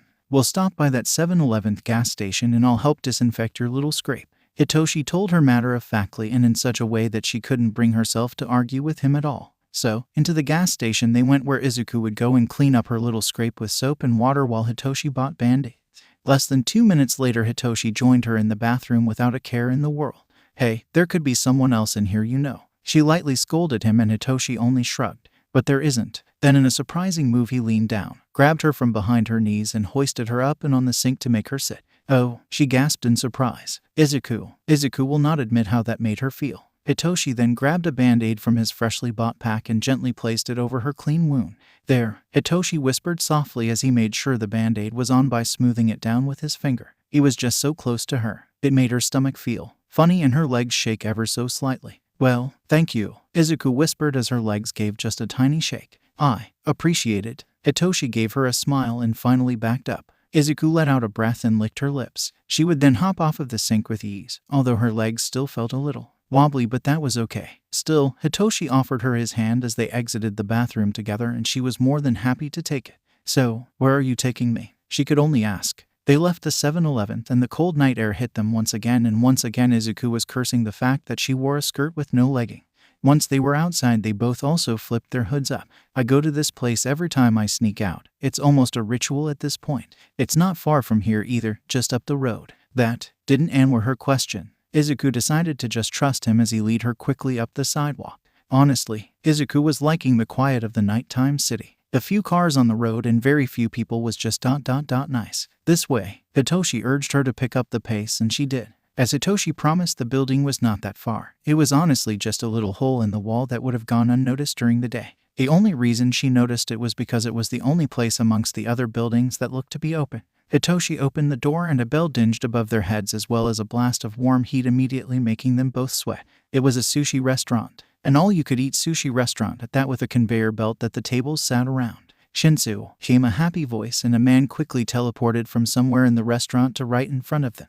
I was wondering when I'd be seeing you again. Oh, and you brought a friend. It was a man easily Midoriya's own height and weight. He looked rather normal, with black hair and brown eyes that were rimmed by round glasses. This man smiled at Izuku and then bowed to her, and Izuku bowed back. Oh, she's a pretty one, Shinsu. The man smiled before looking at Hitoshi. So, snuck out of UA again. You must be real hungry. Don't you two worry. I'll fix you both up good. But you know the rules, don't you? We just pay per plate, right? Izuku asked, and the man smiled at her before nodding. Yep, but you're both in luck tonight. Why don't you tell her, Hitoshi, and I'll get started on food? The man said, and before anyone could answer he was gone, probably to the kitchen. Every plate is half off after midnight, Hitoshi told Izuku while he led her to one of the empty tables. It's why I love this place. It is a sushi restaurant and he does different kinds. I think tonight might actually be spicy eel. Oh, her eyes lit up as she sat across from him. I do like me some spicy eel. Hitoshi smiled. Good, so do I. They got their drinks, just water for the both of them, and waited.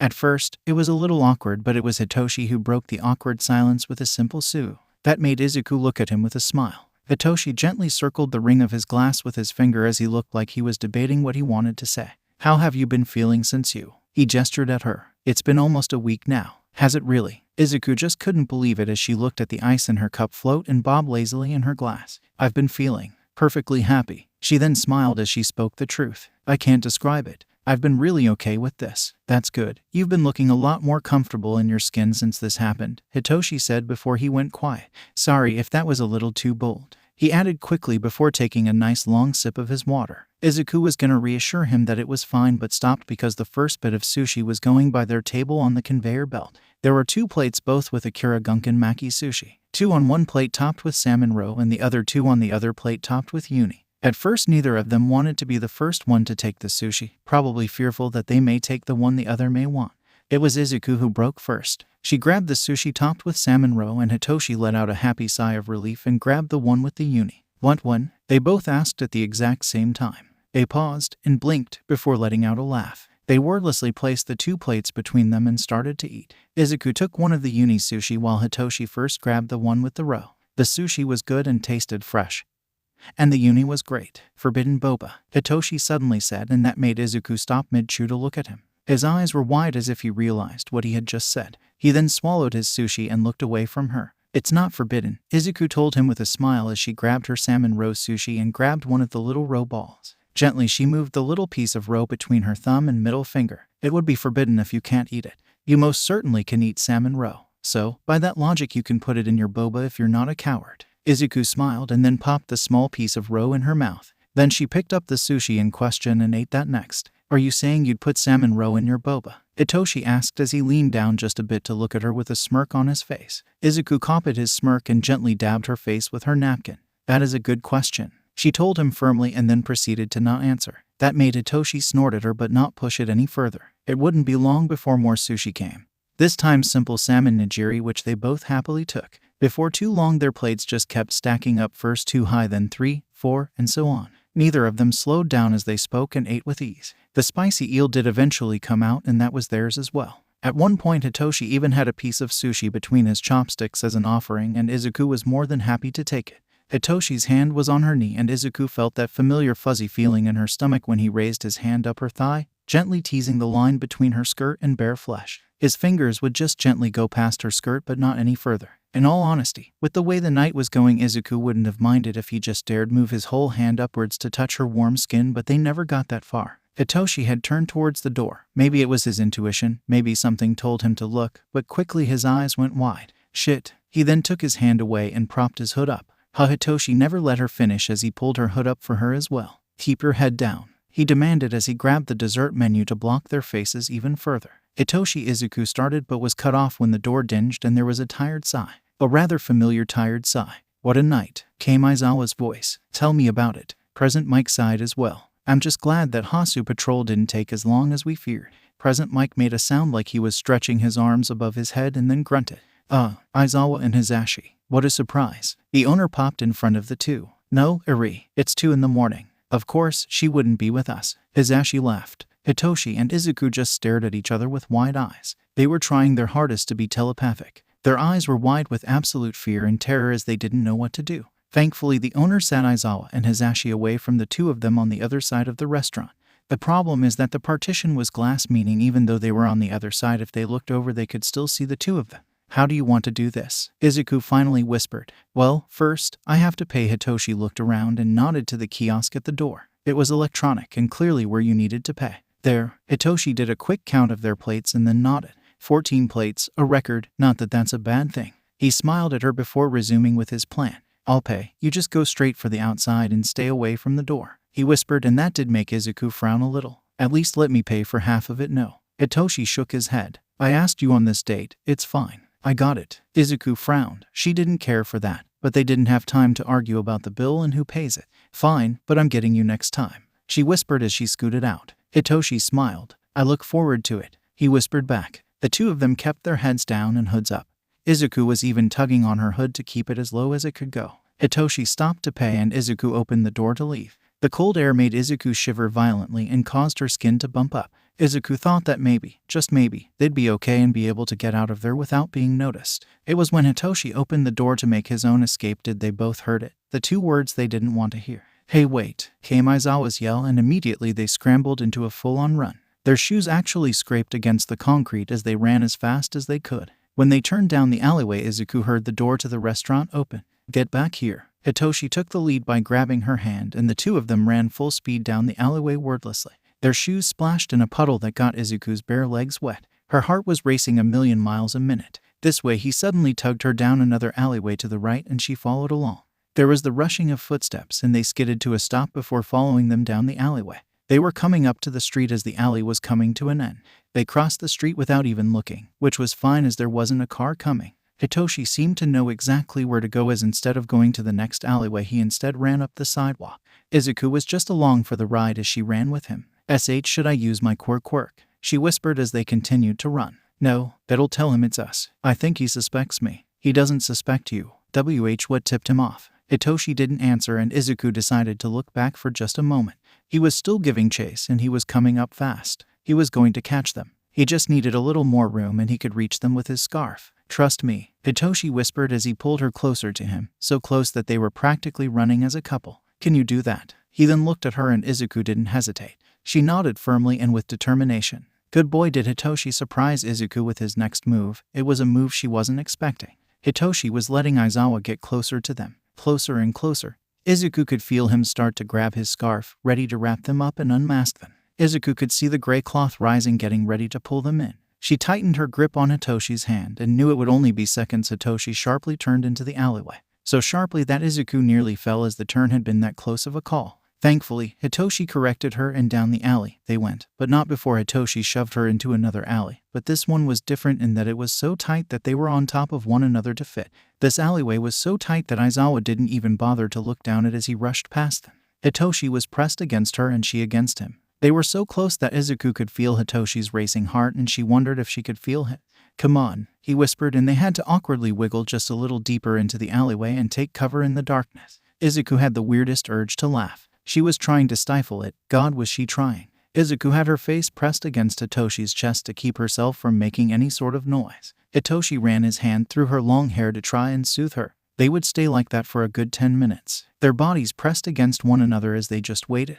Hitoshi licked his lips and then looked down at Izuku. I think it might be safe, he whispered. Yeah, I do too, she whispered back to him, but she didn't move. She didn't want to move in all reality. Izuku liked being this close to him, feeling his body heat against hers and listening to his heartbeat slowly level out. It was also new. Let me poke my head out first, okay? Hitoshi tried to pull away from her, but Izuku grabbed his sleeve. Wait, be careful, Izuku whispered, and Hitoshi only nodded before she let him go.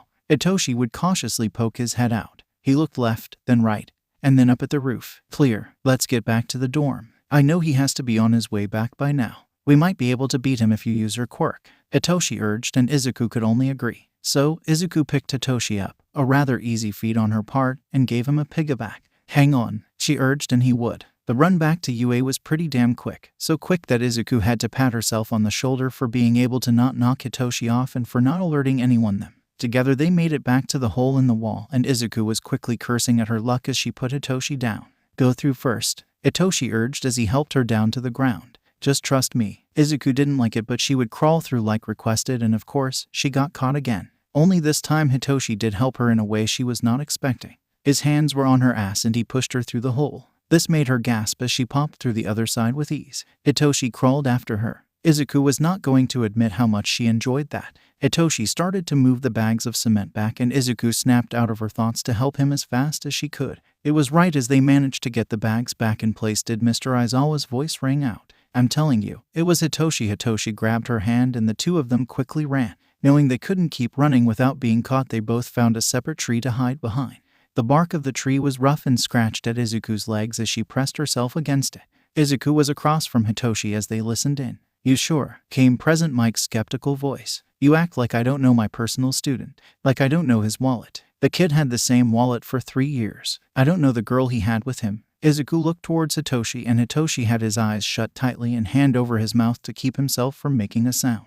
It almost looked like Midoriya. Present Mike grunted. This time Izuku put her hand over her mouth to stop herself from making a noise. Please, please, please. She silently begged for any good to hear her plea. Surprisingly, Aizawa scoffed. Yeah, I noticed that too, but Midoriya knows better than to sneak out. Unless someone's life was in danger, she wouldn't dare. No, I think it was just someone from another school or class knowing Hitoshi. The two of them stopped for a moment, and so did their approaching footsteps. Let's go and check on Hitoshi, yeah, he said before his footsteps took off towards the schoolyard and away from the back wall. He never even saw the hole in the wall. He must not have been that close to it. Either way, both of them started booking it. Hang on to me, Izuku demanded as she grabbed Hitoshi around the middle and used Black Whip to attach herself to a tree. Like Spider-Man, she swung from tree to tree with the help of Black Whip, and the two of them didn't even make a sound as this was happening.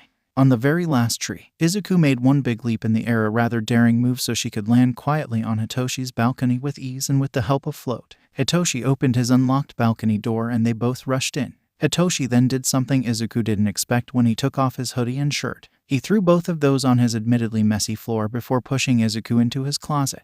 The door slammed shut and Hitoshi leapt into his bed. He grabbed his blankets and put them over his body in an attempt to look like he was sleeping. It was none too soon either, as a light filled the room. Mr. Aizawa was poking his head in. Izuku could feel her teacher's eyes narrow as he stared at Hitoshi. Hitoshi, he spoke normally. Nothing. Hitoshi didn't stir or move. Mr. Aizawa gave a bitter grumble before the door would shut. Still, neither of them moved as they knew their teacher. They gave it 10 minutes before they would dare move again. Hitoshi would be the first to stir and sit up. He cautiously got up, his feet once again not making a single noise against his floor as he leaned down and checked under the door. Okay, he's gone, Hitoshi whispered, and Izuku let go of the breath she was holding before exiting out of the closet.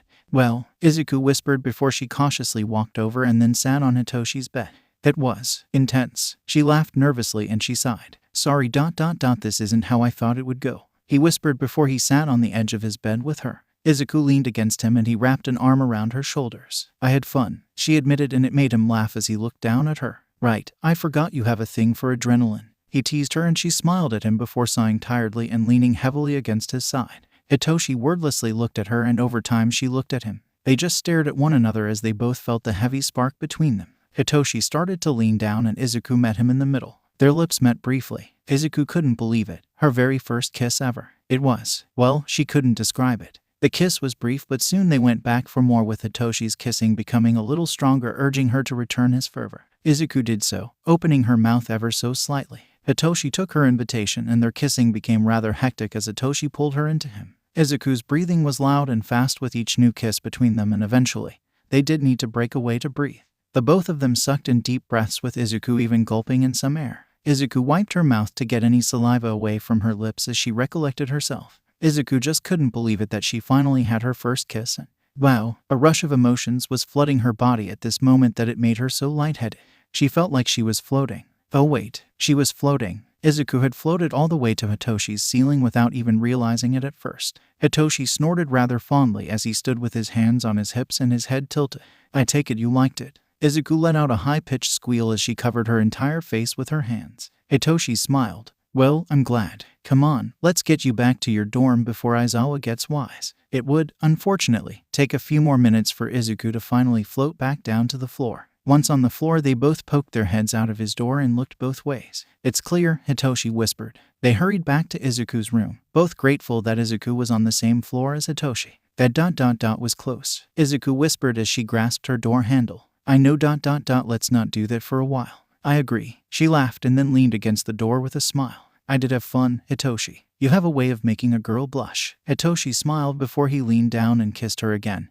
Just briefly, and they broke apart. See you tomorrow night. Izuku looked him up and down before giving him a coy smile. We'll see, she whispered before opening her door and slipping inside. Izuku shut the door and heard Hitoshi walk off. Her room was dark, so she flicked her light on. Izuku nearly screamed and pressed herself against her door in alarm. Wanna explain where you went tonight? 𝐻𝐸 Katsuki asked as he was sitting on her bed. Izuku's shoulders bristled. Who said I went anywhere? She asked him almost definitely as she started to undo her hair from its ponytail. And why are you in my dorm? She inquired rather bitterly. I had an inkling. Oh, an inkling is it? She looked as she turned to look at him before looking back at herself in the mirror. You know he's only using you for a body count, right? 𝐻𝐸 hissed, and that made Izuku frown. Her frown creased her face and she turned quickly toward 𝐻𝐸. Mind likes his girls. You're just another notch in his belt while you're like this. He gestured toward her. You can leave now. Izuku huffed and turned away from 𝐻𝐸. You know the way out. I'm trying to help you here, Deku. Mind didn't care for you before you were a chick. Now you turn into a chick and he's all over you.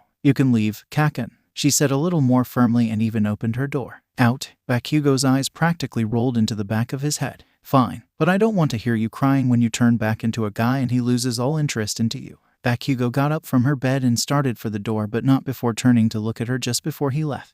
Maybe it was just the callous part of him that spoke next. Maybe he was just mad that Izuku wasn't listening to him. But then he said something rather mean, for lack of a better word. Though, I don't know why he would be all over you. You look hideous like this. Then he was gone, sulking as he walked away. Izuku was sure she heard him say, I can't wait for you to turn back into a boy. Hideous. Izuku shut her door silently. He thinks I'm hideous. That one had hurt, she won't lie. That had hurt a lot. Izuku fell back onto her bed and stared at her ceiling. How could a night that started so good and was so thrilling end so hurtful? After 𝐻𝐸 called her hideous, Izuku instantly started stonewalling him. This was sensed by everyone the very next morning after the whole ordeal. Everyone was in the kitchen getting ready for the day. As it was said, people were either getting ready to train, spar, or go for a run this early in the morning. Izuku was in the latter as she was dressed in tight spandex shorts, a tank top, and of course running shoes. She was gonna go for a run with Ida and was currently making a protein shake when 𝐻𝐸 grunted her. Nerd, give me the protein powder when you're done, he demanded when he saw she was nearly finished making her drink. Izuku finished making her drink and she grabbed the container of protein powder and proceeded to put it back in the cabinet right in front of 𝐻𝐸, who was waiting for it. Then, without uttering a single word to 𝐻𝐸, she simply walked out of the kitchen. Dude ...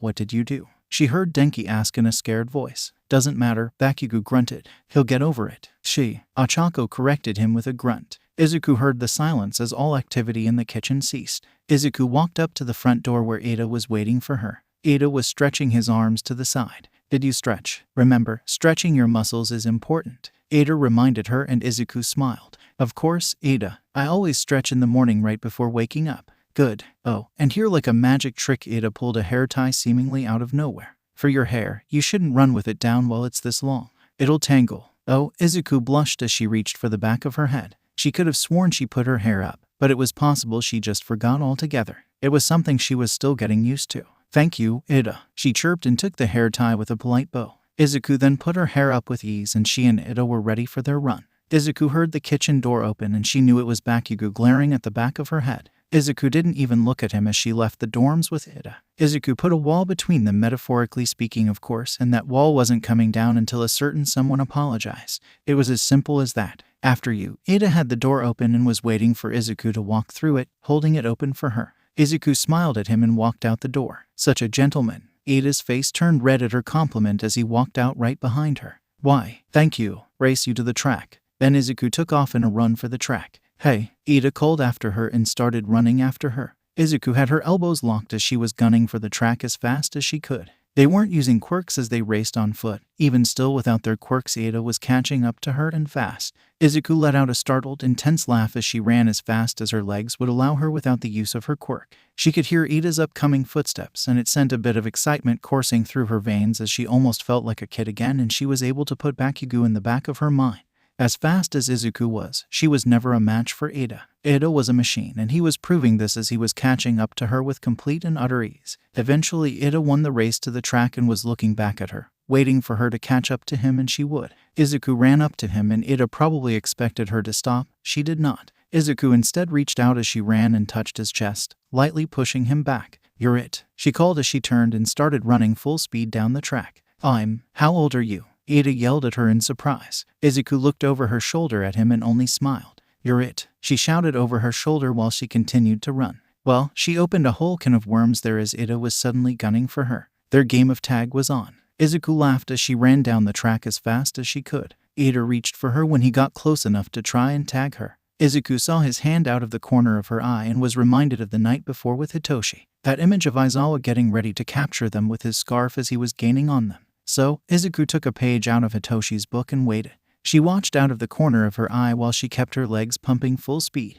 Closer and closer 𝐻𝐸 got till he was almost about to touch her when 𝐬𝐸 sprung. She jumped back, doing a backflip over 𝐻𝐸's hand and landing behind him with ease. 𝐻𝐸's eyes were wide by the time he twisted around to look at her. 𝐬𝐸 only smiled deviously at him. 𝐻𝐸 fixed his glasses with a sigh. "You won't win this game," he told her rather matter-of-factly. 𝐬𝐸 then squatted low like a dog eager to play and waiting for 𝐻𝐸's next move. 𝐻𝐸 gave another sigh in response. "Very well." Then he went after her. Neither of them used their quirks as they ran around like little schoolchildren in this quick and fast game of tag. 𝐻𝐸 was fast and 𝐬𝐸, try as she might, was doing her hardest to outrun him, but in the end, for all it's worth, 𝐻𝐸 had indeed won. Even quirkless, he was faster than her, and he managed to tag her right back after 10 minutes of running, ducking, and dodging from 𝐬𝐸. Still, 𝐬𝐸 turned her heel, skidded to a stop, and continued the game.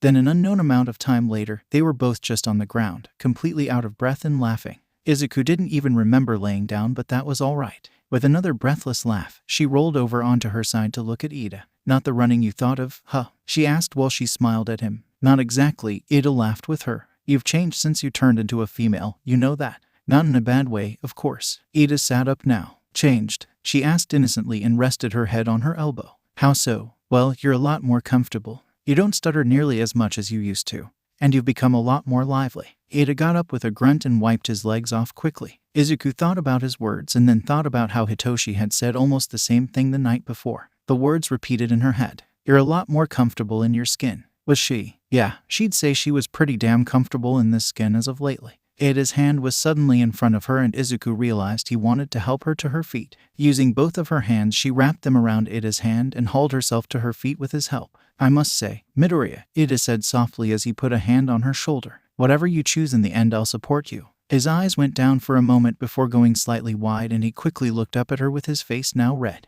"And you're about to pop." 𝐻𝐸 was now looking directly at her and ramrod straight as his face was bright red. 𝐬𝐸 looked down and her face was the next to turn scarlet. She was indeed about to pop. One of her melons was ready to not only pop right out of her bra but out of her tank top as a whole. "Oh." 𝐬𝐸 turned her back to him quickly to stuff her runaway melons back into its rightful place. "Thanks," she whispered once she turned back to face him. 𝐻𝐸 chuckled softly. "Well." He then pulled his phone out of the pocket of his running shorts. "I got to return to the dorms. I promised 𝐀𝐻ACO I'd study with her today. You're free to join us if you want." 𝐻𝐸 gave her an open invitation. 𝐬𝐸 thought about it, and as much as she would like to study with them, she wanted to hang out with Hitoshi again, as weird as that was. Before, Hitoshi stayed in his lane and she stayed in hers, but now, this boy was doing things to her, things that she would never repeat out loud. Never ever. The walk back to the dorms was relatively quiet between the two friends, and they would part at the door with a "see you later" from both sides as 𝐬𝐸 was heading upstairs. "Nerd.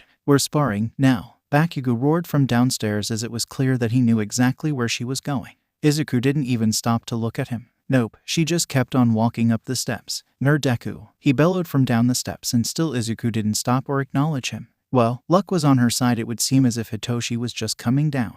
They looked at one another and smiled. Yes, the Hitoshi Shinsu was smiling at her, and that made 𝐬𝐸's chest swell happily. 𝐬𝐸 quickly raced up the steps to him. "Good morning," 𝐬𝐸 paused and looked at her phone for the time. "Afternoon," she corrected herself with a smile. "That's right, Hitoshi never gets up in the morning." Not unless he's been up all night, but even still he usually never emerges from his room until noon has passed on days away from school. Well, you sure know a way to impress a guy. Hitoshi grinned as he looked her up and down with a grin on his face. Izuku clasped her hands together as she smiled at him. I went running with Ida. I was about to change into something a little more modest. She giggled while she twisted her fingers together. Aw, do you have to? I quite like this outfit. Hitoshi teased as he leaned in so close that their noses were almost touching. There was a cough from behind before Bakugo grunted bitterly. Deku, I said we're sparring, he hissed. Neither Hitoshi nor Izuku moved at first before Izuku simply walked up the steps away from Bakugo. She knew he had listened in. Bakugo was the king of eavesdropping, so she didn't hesitate to one-up him.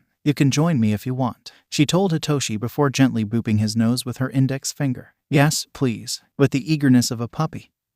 Hitoshi turned around and went up the stairs following Izuku every step of the way. Bakugo could leave Izuku be for the time being, but Izuku was no fool. He was going to wait for another chance to strike, most likely when she was alone, but for now, she would take this victory. The two of them walked up to Izuku's dorm room. Izuku would let him in before shutting her door right before letting him in quickly. Hitoshi tilted his head at this and Izuku felt herself shake as her face heated up. It's just. Izuku let out a shaky breath as she looked at the ceiling. I don't think you've ever been inside my dorm before, but I have. All Might merch. Like, a lot of All Might merch, she whispered, and I kinda forgot that I have so much merch until like, right this second. Oh, I'm sure it's fine. Hitoshi waved it off as he grabbed the doorknob for himself and opened the door. Hitoshi took one look inside of Izuku's room before simply and quietly shutting the door. You wanna hang out in my room? Yeah, that's fine. Let me just change real quick. Okay, if you must. Hitoshi only shook his head at that but still wasn't going to stop her. Izuku walked into her dorm room to get changed. She wanted to be quick and kept her tank top on and went for leggings instead of her super short spandex shorts. The pants were ones she saw at the mall and were too cute to turn down. They were all black save for the right thigh. On the right thigh was a vine of roses and thorns that crawled up to her waistband. Izuku then swapped her shoes out for a simple pair of white slippers and walked out of her room, leaving her phone on her bed as she noticed it was constantly lighting up with text messages. She knew just who was texting her and didn't feel like entertaining him for a while. Izuku left her room once she had everything she needed and Hitoshi was still waiting for her as he said he would be. Nice leggings. He complimented her and she smiled. Thanks, she chirped, and the two of them walked quickly down the hallway towards Hitoshi's dorm, which was just across the way. Hitoshi opened the door for Izuku and Izuku slipped into his room. It was just as she remembered last night. Only now with the light on she was able to see his room a lot better than before. Surprisingly, everything was neat and relatively tidy, save for his nightstand, which had an absurd amount of water bottles on his nightstand, like way too many, save for a small space for his phone to rest on. That made Izuku's mouth uptick in a small smile. So, what's going on with you and Bakugo? Don't think I didn't pick up on that. Hitoshi grunted as he sat on his bed and Izuku sat beside him with a sigh leaving her mouth. Izuku felt her lips purse slightly and she crossed her arms over her chest while she looked at her slippers. Izuku kept her body posture rather tight as her brow furrowed and her face was a mix of uncomfortable and angry. Hitoshi didn't press her. Instead, he simply nudged her. Can I braid your hair? He asked, and that honestly threw Izuku for such a loop that it made her look at him in surprise. Your hair. It's well, I won't lie, Hitoshi laughed. I've been wanting to braid it since you got it lengthened, truth to be told. Oh, I never took you for a person who likes to braid hair. Izuku reached up and undid the ponytail she had done earlier. Well, Hitoshi reached into his nightstand drawer and searched out for a few seconds before he found what he was looking for. Another hair tie. At first, Izuku wondered why he would have that. His hair is straight up. Then she remembered that Hitoshi wasn't a stranger to girls coming over and undressing and probably leaving one or two things behind in the process. My little sister likes it when I braid her hair. Izuku couldn't stop herself. Right. Hitoshi only leaned into her vision to stare at her. No, I mean my actual little sister. I have a baby sister, you know. Her name is Chigusa. Where did you even think her is my little sister? Isn't she more your little sister than mine? Izuku's face went scarlet. Maybe I've been hanging around Todoroki a little too much, I'll say. Hitoshi laughed, grabbed his hairbrush from his bed and sat behind her. The bristles of the brush glided through her curls with ease as his brush was pretty similar to her own brush. A silence fell over the two of them as Izuku shut her eyes and smiled at the feeling of Hitoshi brushing her hair. The brush felt nice against her scalp, and Hitoshi wasn't rough when the brush did snag. Just once he quickly grabbed her hair above the snag to stop any pain. Sorry, he said quickly regardless. Didn't hurt. Izuku responded softly, and that made Hitoshi smile as he continued to run the brush through her hair. Izuku let her head fall back to allow Hitoshi to brush it down. Izuku shut her eyes and let out a soft, comfortable sigh that made her whole body relax. And, with almost no warning, she opened her mouth and spoke. He called me hideous. Itoshi stopped brushing. Bakugo. Izuku nodded and suddenly felt the pressure of tears behind her eyes. Honestly, she didn't think it affected her this harshly, but thinking about it and saying it out loud, it hurt. Itoshi continued to brush her hair. Well, he needs to get his eyes checked. You're drop-dead gorgeous. Itoshi stopped brushing and started to separate her hair into 2 sections in the back. When both sections were even, he flicked one section over her shoulder to keep it out of the way. Izuku's chest swelled at the compliment before she ducked her head down, her face turning red. Itoshi gave her hair a small tug to get her head back up. Izuku's face turned even redder at the feeling that coursed through her veins at that. She liked that. She liked that so much that it made her stomach flutter and her legs tighten together. This did not go unnoticed. Like that, did you? Itoshi teased, and Izuku fought the urge to fan herself with how hot her face was becoming. That's good to know. His voice was soft against her ear, and it made her stomach grow hot with arousal. Hitoshi's fingers with deft through her curls as he separated the locks into their sections and started to braid her hair. Izuku had to get her mind off of the urge to have Hitoshi touching her and fast. Hitoshi, I wanted to ask you something. Ask away.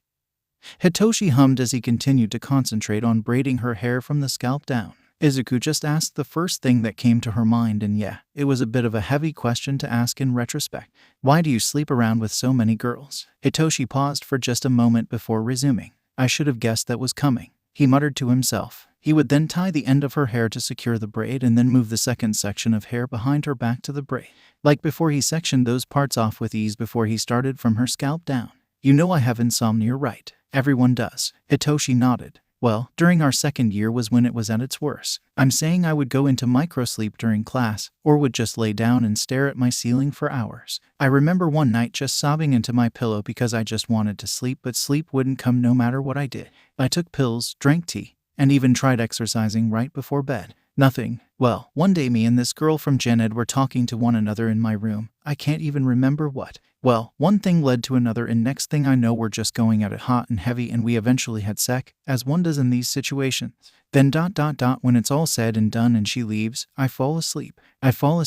For the first time in a month I sleep. I slept for over 12 hours. When I woke up I was shocked and just couldn't believe I had slept for so long. So, I did some research and found that sex is actually a great temporary cure for insomnia, as it has to do with brain chemicals or something like that. Hitoshi laughed. Then, he tied the end of her hair with the hair tie. There, Izuku looked at herself in the dresser mirror, and Hitoshi had split her hair into Dutch braided pigtails starting from her scalp and making their way around the curve of her head, and they would end just a little shy past her shoulders. Wow, that's good, Hitoshi. I had no idea you knew how to do a Dutch braid. Like I said, my sister likes braids. Hitoshi smiled as he leaned back against his palms. Izuku smiled at him before leaning back on her palms. So, is that why you showed interest in me? She said playfully, but her heart was racing. Hitoshi looked hurt, and that made her feel guilty almost immediately. Do you think so little of me? He asked, and Izuku quickly shook her head. No, of course I don't. I was just... Her face felt hot, and her heart continued to beat harshly in her chest as guilt coiled around her body like a heavy serpent.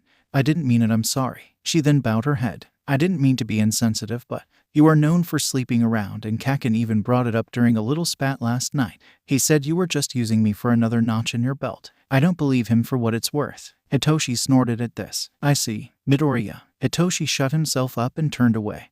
His cheeks now red, and Izuku was getting ready to stand up and bow 1,000,000 times an apology. I suppose it's my fault, he whispered, and then looked back at her. For never really showing any interest until now, but can I be vulnerable for a second? Of course. I'm not straight. I'm pan ... Hitoshi paused to rub the back of his neck. I always had an attraction to you, way back into the first year. Well, this was news. But, you never. Izuku felt her face heat up as she stuttered. Said anything? Well, yeah. 1. You're so focused on studies and hero work that I was too scared of disrupting that. 2. I didn't know how to approach you. I was honestly a little afraid of saying anything, and you seeing me as less than or worse, you not being into men, and I come out looking ... like an idiot.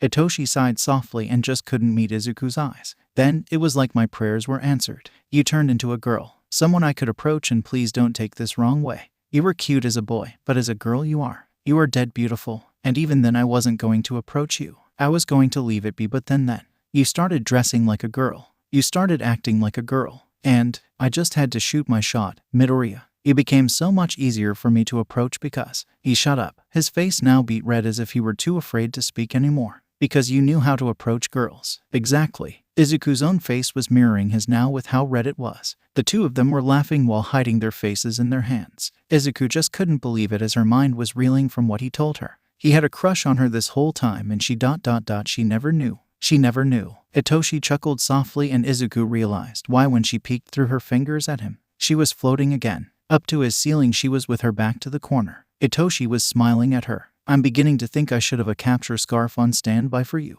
He teased and stood from his bed. He had his arms outstretched, ready to catch her. Izuku disengaged, float, and let gravity force her to the ground where Hitoshi did catch her by her sides with ease. Izuku tumbled over her feet and threw her arms out to steady herself. This, of course, led to her wrapping her arms around his neck to stop herself from falling. Hitoshi grabbed her and held her tightly to him to help steady her. The two of them just looked at one another before they realized just how close they were. Hitoshi started to lean in and Izuku followed suit with them getting ready to kiss the way they had the night before. Maybe even go further. It was unknown as they started to close the gap between them. There was a knock on the door that made both of them stop. Shinsu, I know Midoriya is in there with you, came Aizawa's call as the teacher continued to knock on the door. You both have 3 seconds to answer this door or I'm coming in regardless. They both looked at one another before Hitoshi let go of her and started for his door. Hitoshi opened his door and leaned against the door frame to block his teacher. There was a grin on his face as he looked at Aizawa, who looked unimpressed. Why do I feel like a certain blonde happened to tattle on us? Hitoshi kept that grin on his face and then was pushed out of the way by the teacher. Midoriya Aizawa's eyes were narrowed and he looked so intense that Izuku just said the first thing that came to her mind. We didn't do anything. I swear. Huh. Aizawa looked thrown off before he shook his head firmly. No, Midoriya, this isn't about you hanging around Shinsu nor about you ignoring my request to not hang around Shinsu. What? Hitoshi yelled in indignation and was promptly ignored. Oh then what's up? Is everything okay? They finally found the guy that changed you. Turns out the reason why they took so long to find him was because he can change his own gender as well and use that to transfer into the women's jail in an attempt to escape. Wait. Izuku put her hands up to stop her teacher. He thought getting transferred to the women's jail would be more lax than the men's jail. No, he thought if he made himself into a woman the guards would get confused and transfer him to the women's jail, and once there they wouldn't find him or his new name and he would be released. Did changing genders change his fingerprints or DNA?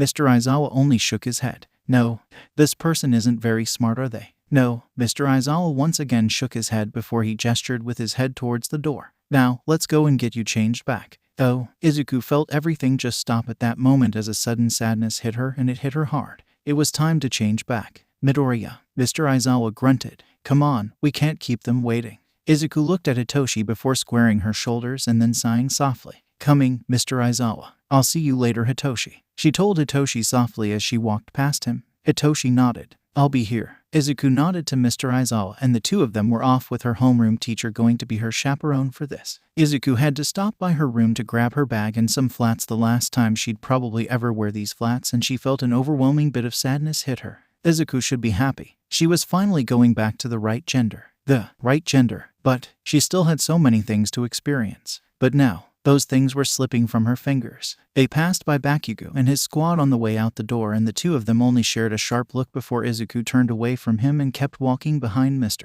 Aizawa. This was happening, and just like her initial transformation, there was nothing to be done about it. Only, Izuku's fear was confirmed once she was in the car with Mr. Aizawa driving out of the school grounds. Izuku didn't want to go back to being a boy. The ride was rather silent as Izuku just stared out the window. Izuku felt her teacher looking at her on the occasion before focusing back on the road. Misutafa rolled on by and the day just felt too beautiful for Izuku to feel so upset. She shouldn't feel upset. If anything, she should feel elated. After a week, nearly 2, she'd finally go back to the right gender. All was going to be good. Swallowing thickly, Izuku didn't feel like it was going to be good. If anything, she felt like ... It may be bad if she changes back to a guy. I don't want to change back. Izuku pushed her feelings down and just continued to stare out the window. You okay? Mr. Aizawa finally piped up. You've been rather quiet. I'm fine. She lied as an uncomfortable feeling started to shift up her spine. It felt like a stone-cold hand making its way to her neck, long fingers slowly wrapping tightly around her esophagus to try and choke her. She didn't understand where these feelings were coming from. She didn't want to be a boy again. Izuku fidgeted by rubbing her hands together in an attempt to calm herself down.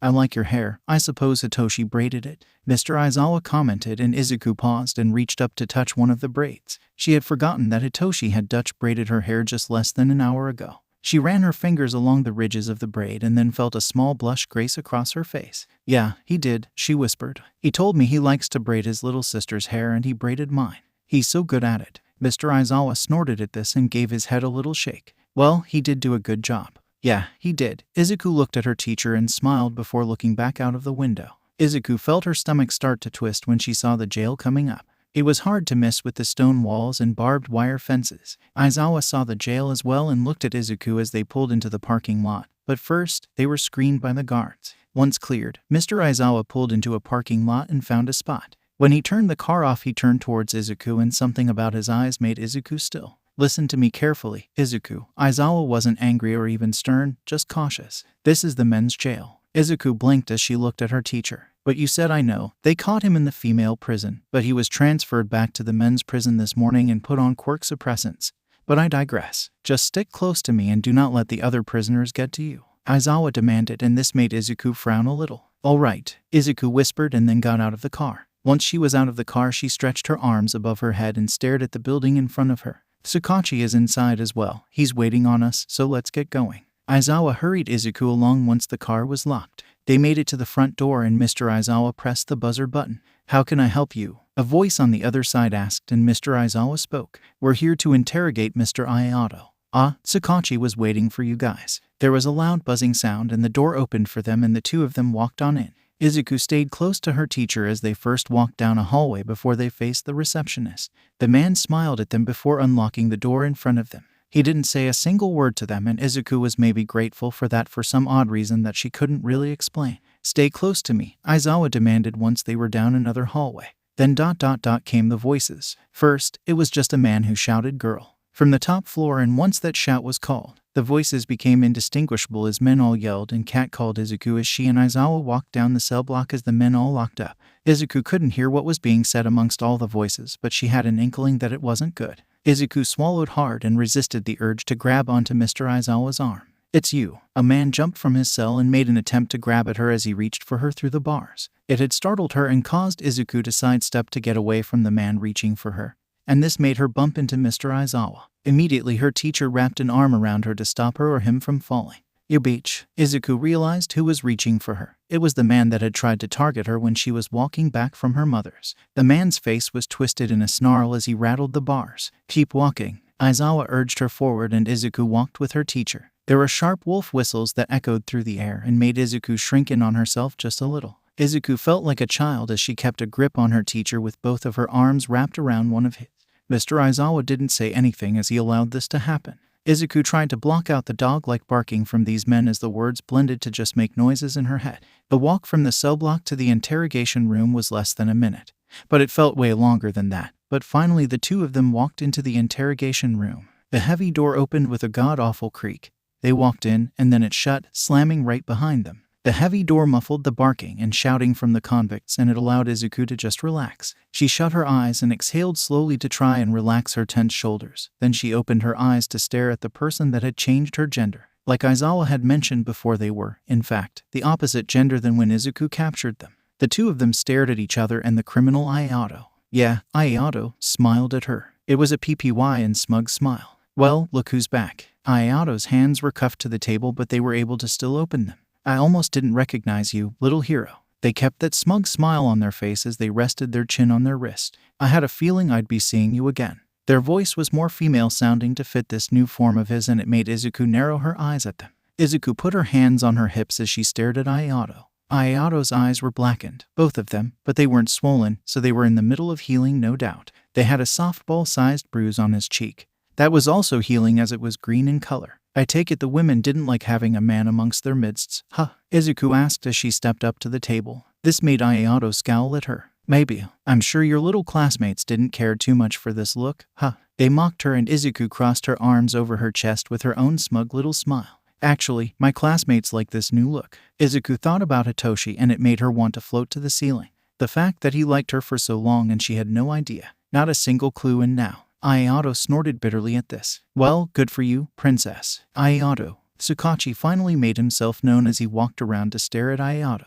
"Just change him back, and then we'll allow you to change back as well." Tsukuachi huffed in irritation and Izuku bit her tongue as he nearly corrected Tsukuachi on her pronouns. 𝐬𝐡𝐢 sized Izuku up before snorting and crossing their arms over their chest. You know, at first I was going to, but now that I think about it maybe I won't. Not unless you beg. Izuku chortled. Not a chance in hell, buddy. She crossed her arms over her chest as she stared 𝐬𝐡𝐢 down to show how serious she was. Then I won't change you back. Okay. There was no hesitation on Izuku's part as she turned her heel, walked up to the door, and walked out of the room as a whole. The loud door creaked before it slammed shut right behind her. Izuku's eyes snapped open. Did that just happen? What is wrong with me? Izuku couldn't believe she just did that. I don't want to be a boy again. Izuku felt her hands quake a little and she quickly placed both hands together to try and stop the shaking. Izuku slowly exhaled and then shut her eyes as she tried to calm her suddenly racing heart. Izuku gently pulled and twisted her fingers even with her eyes shut. Breathe, in, out, she told herself while pushing out the barking of the cat calling prisoners. Izuku was then pushed out of this semi-calm state when the door opened and that god-awful squeaking from the door jerked her back to the present. Mr. Aizawa was poking his head out of the door and just staring at her with those unimpressed eyes. So, Mr. Aizawa reached up and cleaned out one of his ears with his pinky. You're not going to change back? He asked once he got his pinky out of his ear. Not if they want me to beg. No. Izuku crossed her arms over her chest and then turned her head away from her teacher. I'd rather stay female. Mr. Aizawa just blinked before looking back in the room and then shrugging. If she doesn't want to, I can't make her, he explained to the other two, who were probably silently urging him to get her back in the room. Midoriya, I'm not going to ask you beg. We'll make them turn you back regardless of what he wants from you. So, get back in here. Aizawa tilted his head towards the inside of the room, urging Izuku back inside the room. I don't want to go back. Fine, Izuku grumbled while looking at the ground. And then she crossed her arms tightly over her chest as she walked right back into the interrogation room. 𝐬𝐡𝐢 narrowed their eyes when Izuku came back inside, and the two of them stared at one another for several long seconds, neither one of them speaking nor backing down. Tsukachi and Aizawa looked at one another as they waited for something to happen between the two. 𝐬𝐡𝐢 was the one to break the silence as they leaned back in their chair. They were studying Izuku before their mouth uptick in a smile as if something clicked. Then they gestured for her to come over. Fine, Seymour, I'll change you back. No, you missed your chance. Izuku then turned her heel and walked out. Problem child. She heard Aizawa grumble in exasperation before the large door shut and Izuku was back with the convict.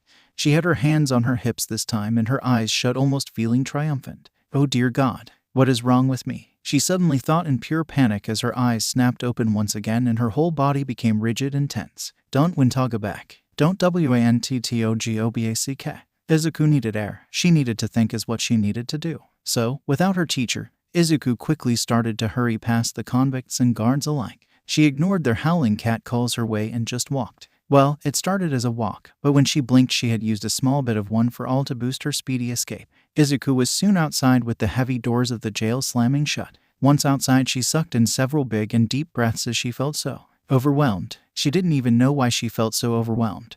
There was nothing to be overwhelmed about. Just go back and be miserable. Izuku felt her shoulders relax as she finally faced the truth. Yeah, there were some perks to being a guy, no doubt, but for Izuku, being a girl completely outweighed all of those perks. She loved being a girl. She felt so much more comfortable. She couldn't even describe how amazing she felt this past week as a girl versus when she was a guy. The thing is, if she never turned into a girl, she never would have known how uncomfortable she was in her own skin when she was a boy. She felt right as a girl, like she was meant to be a girl all along. Izuku whined and planted her face on the trunk of Aizawa's car. She knew she should go back and be a guy, return to the status quo, and make her teacher, Bakugo, and countless others a little happier. But she didn't want to, and people were always telling her to be more selfish, so maybe, just maybe, she could be selfish just this once. You want to explain what that was back there? Came Mr. Aizawa's rather cold voice. Itoshi learned from the best, as Izuku hadn't heard her teach so much as approach. Still, Izuku kept her forehead on the cold metal of the car as she just couldn't look at him right now. She shut her eyes and the truth came tumbling out of her lips only seconds later. I want to stay a girl. I had a feeling. You're kind of an open book. Mr. Aizawa huffed a little as Izuku heard him leaning against the opposite side of the car. Then he sighed. You know, you may be stuck like this forever. I'm not trying to dissuade you, but don't you think you need to really give it a good thought before you press the forever button on this thing? I don't know, she whispered weakly. I just know that I don't want to go back. At least not now. I'm not ready to go back as a boy. Why can't I stay a girl and see if I like it better that way instead of the other way around? Izuku felt the familiar wetness of tears slide down her cheeks as she looked at her teacher. Why do I have to suffer in a body I know I don't want, to figure out if it is what I want or not? Shouldn't it be up to me to decide what body I want at the end of the day? She asked her teacher in a soft voice as she wiped her eyes. I'm not saying it shouldn't be up to you. I'm saying is that this may be your only chance to turn back now while you have the chance. What if down the line you realize you don't want this anymore and you can't change back because nobody else has a quirk like 𝐻𝐻𝐸? What if I turn back and it's the same thing? 𝐬𝐻𝐸 challenged her teacher. At least if I'm still like this, I'll know that it's not what I want. If I change back now, I'll be thinking about what if. Please try and understand, Mr. Aizawa. I'm not trying to make your life any harder, I swear. She bit her lip and turned away from him. There was another sigh from her teacher as Mr. Aizawa looked towards the road. He had his arms crossed loosely over his chest and looked thoughtful. Are you sure this is what you want? Mr. Aizawa inquired, and 𝐬𝐻𝐸 looked at him before she nodded. I'm sure, she croaked weakly. All right, then I'll trust you and won't force it any further. But that being said, should you want to return as a boy, you'll have to find your own way to do. 𝐬𝐻𝐸 felt herself smile as she wiped the tears from her eyes. Thank you, Mr. Aizawa. Then, before she could stop herself, she hugged her teacher tightly. Mr. Aizawa just kept his hands up and away from her. Yes, I'm not a hugger, Midoriya, you know this. Off, he demanded bluntly, and 𝐬𝐻𝐸 quickly let go of him and he ran his fingers through his hair once free. All right, well, I'll get and tell Tsukachi the news, as well as our little friend. Why don't you just stay here? Okay, I'll be back shortly. With those words, Mr. Aizawa stalked off looking like he was contemplating. 𝐬𝐻𝐸 let out a loud exhale once alone, and it felt like a giant weight was lifted off of her chest. She rested her back against the car and reached into her pocket for her phone. She needed to tell anyone, about this. At first, she didn't know who before she realized she did know who she wanted to tell first. 𝐬𝐻𝐸, I'm staying as a girl. There was a pause before the 3 dots appeared showing her that the other person was typing. Then she got her answer. Hito, awesome. I'm glad. When you come back to the dorms, head up to my room. I kind of have a bit of a surprise. Oh, a surprise? That got her excited and blushing at the same time. She wondered what it could be. Thankfully, she wouldn't be waiting too much longer as Mr. Aizawa returned and ushered her back into the car. 𝐬𝐻𝐸 was more than glad to see the jail fading in the distance. I hope you know what you're getting yourself into, Midoriya, Mr. Aizawa whispered as they went down the road, and 𝐬𝐻𝐸 only smiled at him. Even if I don't, I'll just be glad for the experience alone, and thank you. Of course, it's your life after all. Live it how you see fit. 𝐬𝐻𝐸 smiled at those words and looked out the window, now feeling even better than before and like a new chapter of her life was opening up for her. Mr. Aizawa was right. This was her life and she was going to live it exactly how she felt fit. Upon returning to the dorms, 𝐬𝐻𝐸 was once again snatched by the girls and dragged away before anyone else could ask her any questions about her choices. The girls led her straight to Momo's room and the door was promptly shut once the last girl was inside. So this is both unexpected but also expected. Momo was the one to comment as she looked at 𝐬𝐻𝐸 up and down. 𝐬𝐻𝐸 blushed a little and shyly tucked a lock of her hair behind her ear. Yeah, well, I decided to keep this up a little while longer, she admitted, and Mina's mouth smiled in a little upwards tick. She then walked up to 𝐬𝐻𝐸 and wrapped her arm around the other's shoulders. Mina then poked one of her perfectly made-up fingers against 𝐬𝐻𝐸's cheek. Admit it, you love being a girl, Mina grinned, and 𝐬𝐻𝐸 felt her blush grow even brighter. I wasn't ready to go back to being a boy, she finally admitted, and Jiro put her arm around 𝐬𝐻𝐸's shoulders. Well, welcome to being a girl. It's both a blessing and a curse. You're gonna hate it, she teased, and it made 𝐬𝐻𝐸 giggle a little. Well, I'm unsure about that, but yeah, I'm a little excited and scared about this, but I'm willing to stick with it. Momo tilted her head to the side. Very well, it is your life after all. I just hope you're happy with your choice. 𝐬𝐻𝐸 honestly had to think about it and then she nodded. I think I am. Then, I'm on your side, Momo added, and Ochako nearly knocked the other girl over in an excited hug. I am too, Deku. Ochako grinned happily at her friend, and that made 𝐬𝐻𝐸 feel at least a little better about her choice. If only a certain explosive blonde could be this supportive. But 𝐬𝐻𝐸 was just happy that the girls accepted her as one of their own. To be fair, it was always clear they would. So, 𝐻𝐻𝐸 slid up to 𝐬𝐻𝐸, and 𝐬𝐻𝐸 only watched as one of her braids flew up and down on its own as 𝐻𝐻𝐸 was clearly playing with it. Who did your hair? I know it wasn't one of us. Oh, Mina nearly squealed once she noticed the braids for the first time. Good catch, 𝐻𝐻𝐸. I didn't even notice. Someone did up your hair, 𝐬𝐻𝐸, and now the question is who? Mina now leaned in super close, so close that their noses were touching. 𝐬𝐻𝐸 tried to look away, but it was hard with Mina being less than 2 inches away from her. The girl had a devilish look swipe across her face as if she didn't already knew just who braided 𝐬𝐻𝐸's hair in such a way. If I had to guess, it wouldn't happen to be a certain purple-haired boy. She paused to put her arm above her head so it reached roughly 6 foot. Yay big and has the worst sleep schedule I've ever seen. 𝐻𝐻𝐸 then joined in as she walked away from 𝐬𝐻𝐸 to stand next to Mina. Secretly a smooth talker. Gets beaches. Jiro chuckled and Momo snorted disapprovingly towards the other girl. Tell me I'm wrong. Momo could not, but she still let her disapproval show. So, you and 𝗀𝐬. Sue poked her tongue out and tapped her chin. I can get behind it, but are you sure you want someone who had that big of a body count under his belt? Ribbit. I mean, no disrespect to 𝗀𝐬, of course. He's a nice guy, it's just that he's kind of known for sleeping around. Ochako put her hands behind her back. Izuku kept her composure and her calm as she simply nodded. I understand your concerns, really, but I talked to Hitoshi and… Guys, Izuku felt herself grow hot as she remembered their conversation from earlier. He admitted that he likes me. Not just now as I'm a girl, but he said he's always liked me, even when I was a boy. She whispered. The girls just stared at her for a moment before Ochako broke it. She had her hands on her hips and she looked rather protective as her face twinged a hot pink. Well, why didn't he ever just tell you this? Why now when you're a girl? Izuku knew Ochako was just being protective, and the girl honestly had every right to be. As to the onlooker, it did look like Hitoshi was pulling Izuku's leg. Still, Izuku knew the truth and that's all that mattered. He told me he didn't know how to approach me as a boy. He admitted to being shy and fearful of rejection. He didn't know if I liked boys and so he kept his distance. Then, something happened to me recently, I don't know if you can tell. Izuku chuckled softly as she held her arms up so they could see her fully. She even did a full 360 for extra dramatics. He didn't know how to approach me before because I was a boy, but now. She then trailed off to let them fill in the blanks. Oh, all the other girls said at once that it clicked for them the same it clicked for her. That makes a lot of sense actually. Ochako backed off quickly after that as she leaned against a wall. Alright, so I guess the next logical question is, when is the first date between you two? Oh. Izuku almost opened her mouth about the night she snuck out almost. She had to remind herself just who she was with. While she trusted these girls with her life, she had a feeling that Aizawa may accidentally be informed about a hole in the wall, be it Mina's rapid-fire mouth or Momo's motherly concern about safety. But then she remembered that wasn't even their first date by technical means. We already had one. All eyes were on her as she said this, and Izuku giggled. He took me to a cat cafe. The girls all looked impressed, with some of them having knowing looks in their eyes. Izuku smiled as she looked away from her friends and twirled one of her braids around her fingers. She was going to say how she was going to see Hitoshi here shortly. In fact, she even opened her mouth ready to say just that, but she never got the first syllable out. There was a bang, as someone slammed their fist so hard against the door that it shook violently. The bang was so loud that it made everyone jump, and it made Mina and 𝐬𝐻𝐻 both scream. Nerd, get your ass out here, 𝐵𝑃𝑃𝐻𝐻 demanded as he pounded on the door. I have the feeling someone told him I'm still a girl.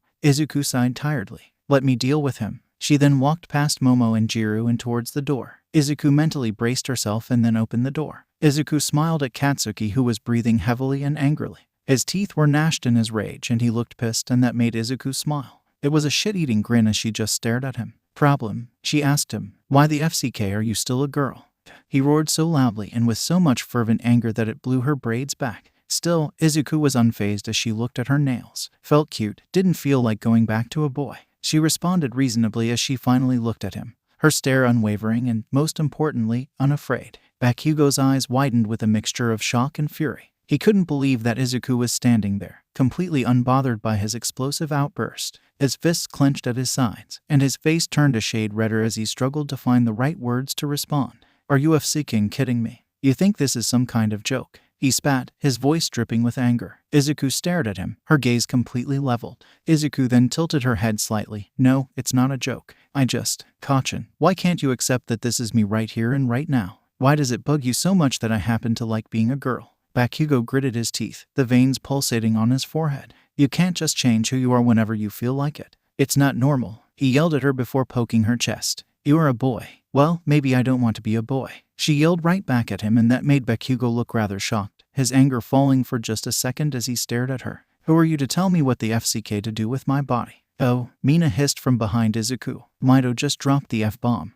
That's how you know it's serious. 𝐵𝑃𝑃𝐻𝐻's face turned red, but before he could say another word, Izuku was already stepping out of the room. Now, if you don't mind, I'm going to go and see Hitoshi now. Bye, girls. Izuku waved to the girls before shutting the door behind herself. You're not seeing him. 𝐵𝑃𝑃𝐻𝐻 stopped her way towards the stairs, his body squared, and Izuku knew that he was ready to swing. Try and stop me. She then turned her heel and started for the elevator. Look, when you stop being a douche canoe, come and talk to me. She shoved her hands into her pockets. But until then, just stay away from me. I'm tired of this back and forth with you. Accept that I like to be a girl or don't. I don't care anymore. Izuku then waved him off before stepped into the elevator and let the doors shut behind her. The last thing she saw was Katsuki's enraged face before the doors slid shut and she went up towards Hitoshi's floor. Maybe I should stop by my room first, she thought nervously as she put 𝐬𝐻𝐸 into the back of her mind for the time being. 𝐬𝐻𝐸 looked at herself in the murky metal reflection of the elevator and gave a nervous sigh. The elevator came to a stop before it opened its doors and 𝐬𝐻𝐸 stepped off. She quietly looked down the peaceful hallway, glad that 𝐬𝐻𝐸 hadn't followed her up here to rip her a new one.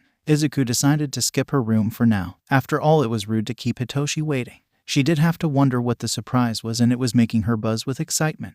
𝐬𝐻𝐸 walked down the hallway. Walking past her own room, she was met with silence save for the occasional murmur of a TV when she passed someone else's room. She stood in front of Hitoshi's door and a bit of nervousness spiked inside of her. 𝐬𝐻𝐸 had a feeling it was probably going to happen soon. Maybe tonight even, and that ... It both frightened and intrigued her. She's never had a sexual relationship with anyone. Not even when she was a boy, and her hand didn't count either. So this was new, exciting, and frightening all in one. 𝐬𝐻𝐸 sucked in a quick breath before she knocked on the door. There was a pause, and she got a little worried when she heard nothing from the other side of the door. Then, the door opened just mere seconds later. Hitoshi cracked the door open enough for him to use his body to block the inside of his room. "Hey," he greeted her with a kindly smile. "It's good to see you. Hitoshi, you saw me less than 3 hours ago." She giggled behind her hands and he kept that kind smile on his face. "The real you." 𝐬𝐻𝐸 ducked her head down and blushed brightly before tucking her hair behind her ear. "Come on." Hitoshi gently grabbed her wrist. "I hope you like the surprise." And he led her into his room quickly. 𝐬𝐻𝐸 blinked in surprise as Hitoshi shut and then promptly locked his door. "We don't want any unwanted guests," he whispered to her. "But if it makes you uncomfortable, I'll unlock it,"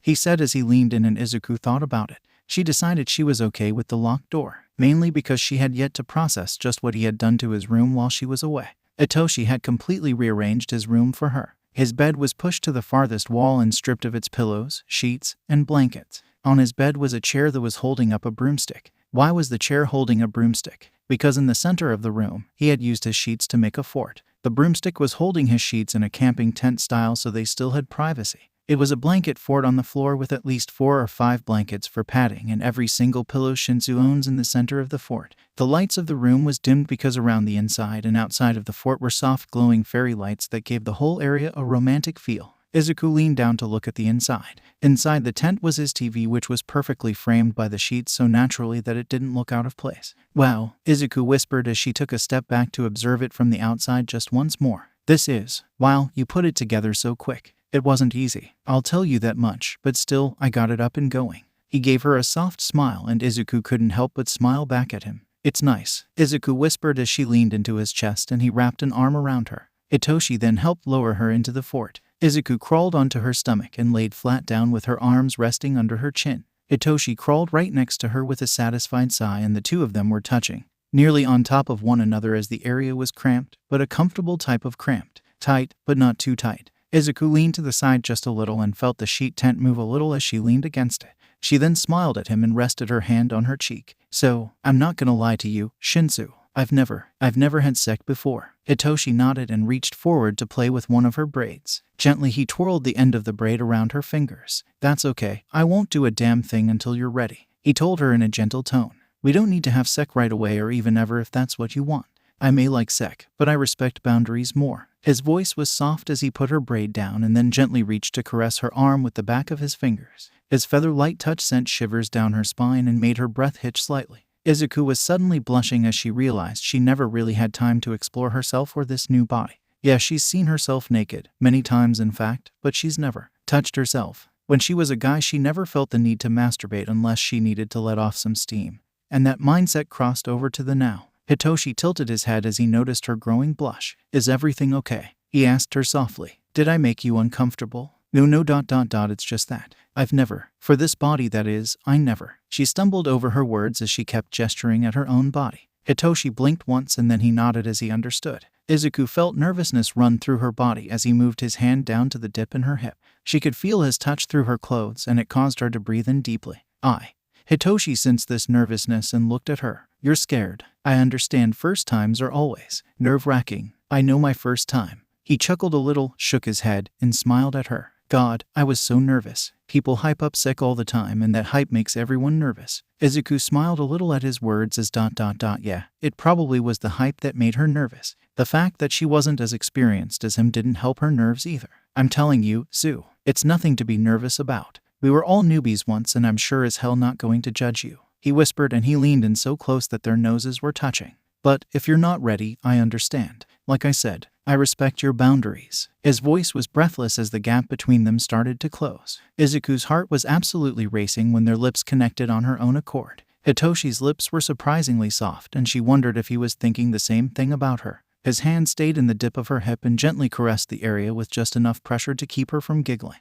The only sound between them was their sharp breaths and kissing lips. Izuku then felt Hitoshi's other hand tangle in one of her braids before he slipped it out of its hold and let half of her hair fall around her. Honestly, him gently massaging her scalp afterward felt heavenly. Their kissing picked up with Izuku now fully pressing her body against his. With his hand not in her hair, he pulled her in, his hand firmly on the small of her back. Hitoshi pulled back to let her breathe. Izuku sucked in a quick breath, unaware on how out of breath she was. Hitoshi's nose tickled her neck before his hot breath sent shivers through her entire body. It made the hairs on her arms stand on high. His lips kissed up the side of her neck in pepped quick kisses. Izuku felt her legs clamp tightly together as her arousal took a spike upwards at the felling.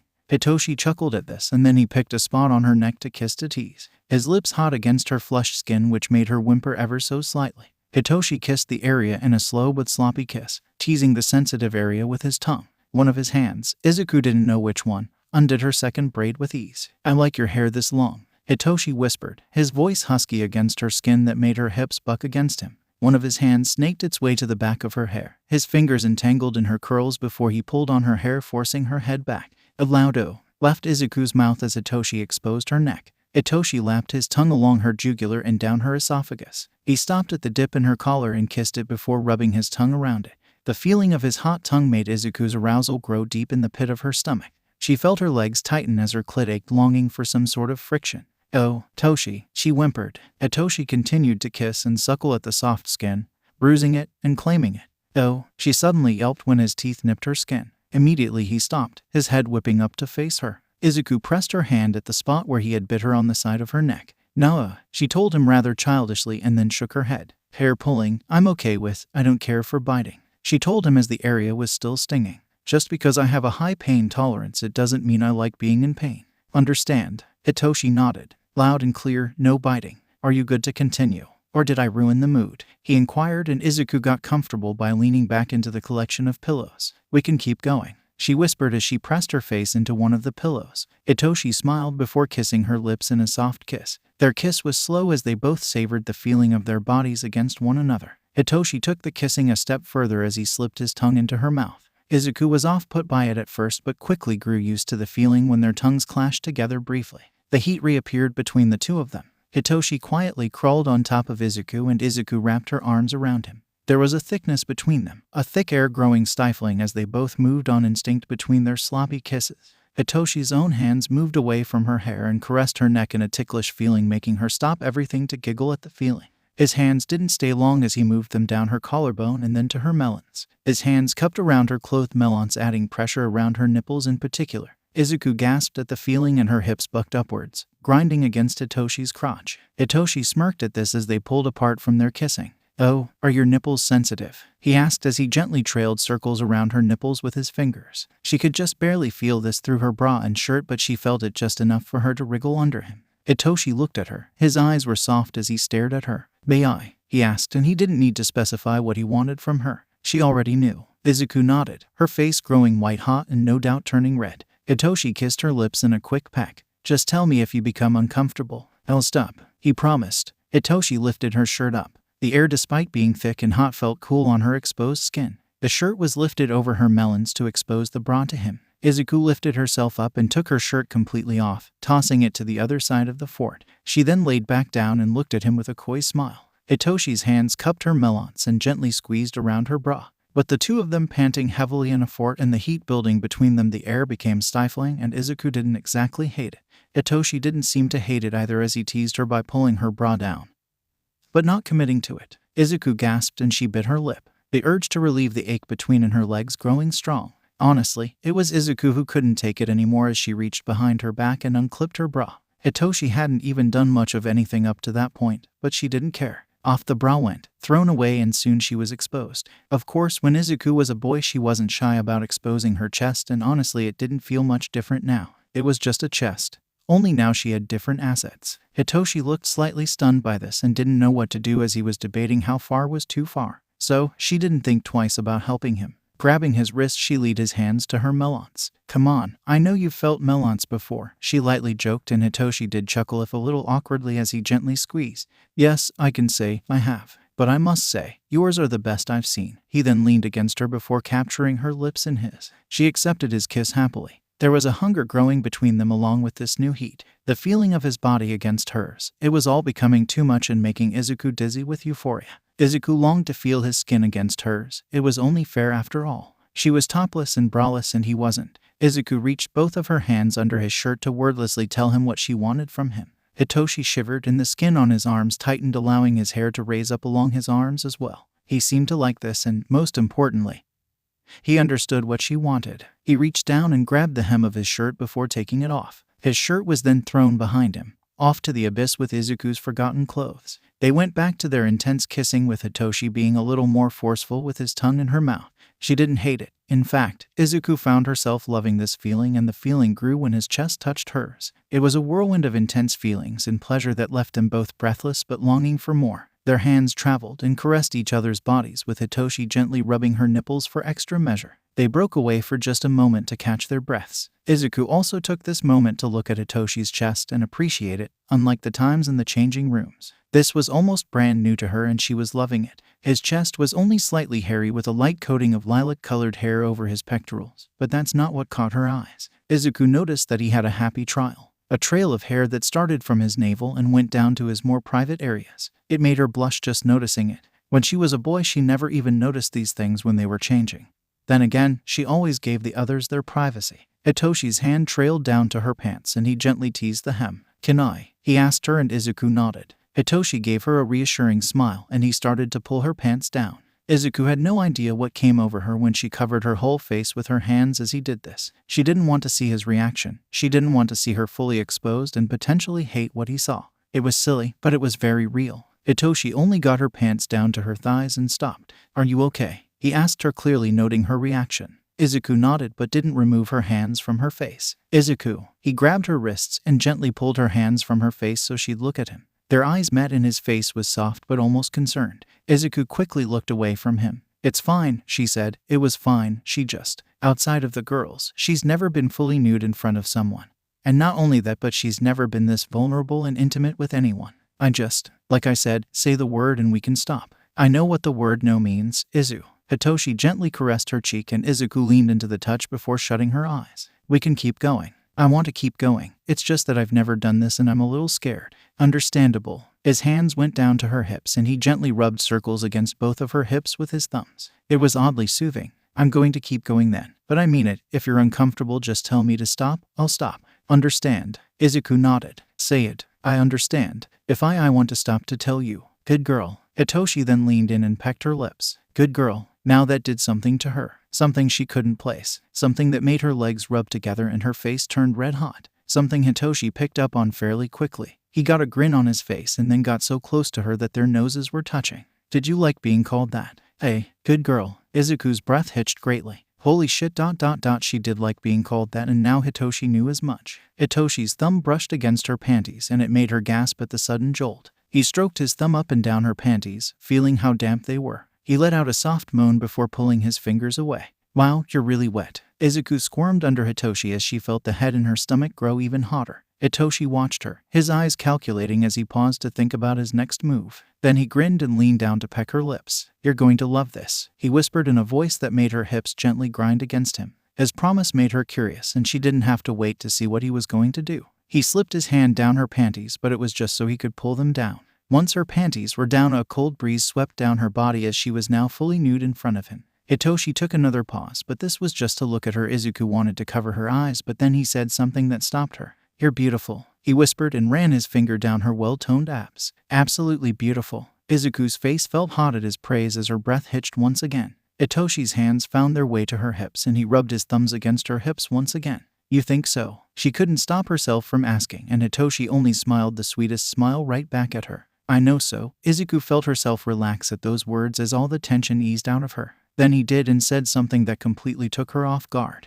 "And I'm going to show you." Then before she could react or ask him what he meant, his face was between her legs and he was lapping at her soaking wet pussy. "Oh my god," she shouted in surprise, and both of her hands went to his hair. Hitoshi kept his hands on her hips to keep her from wriggling as her body did start to move up and down.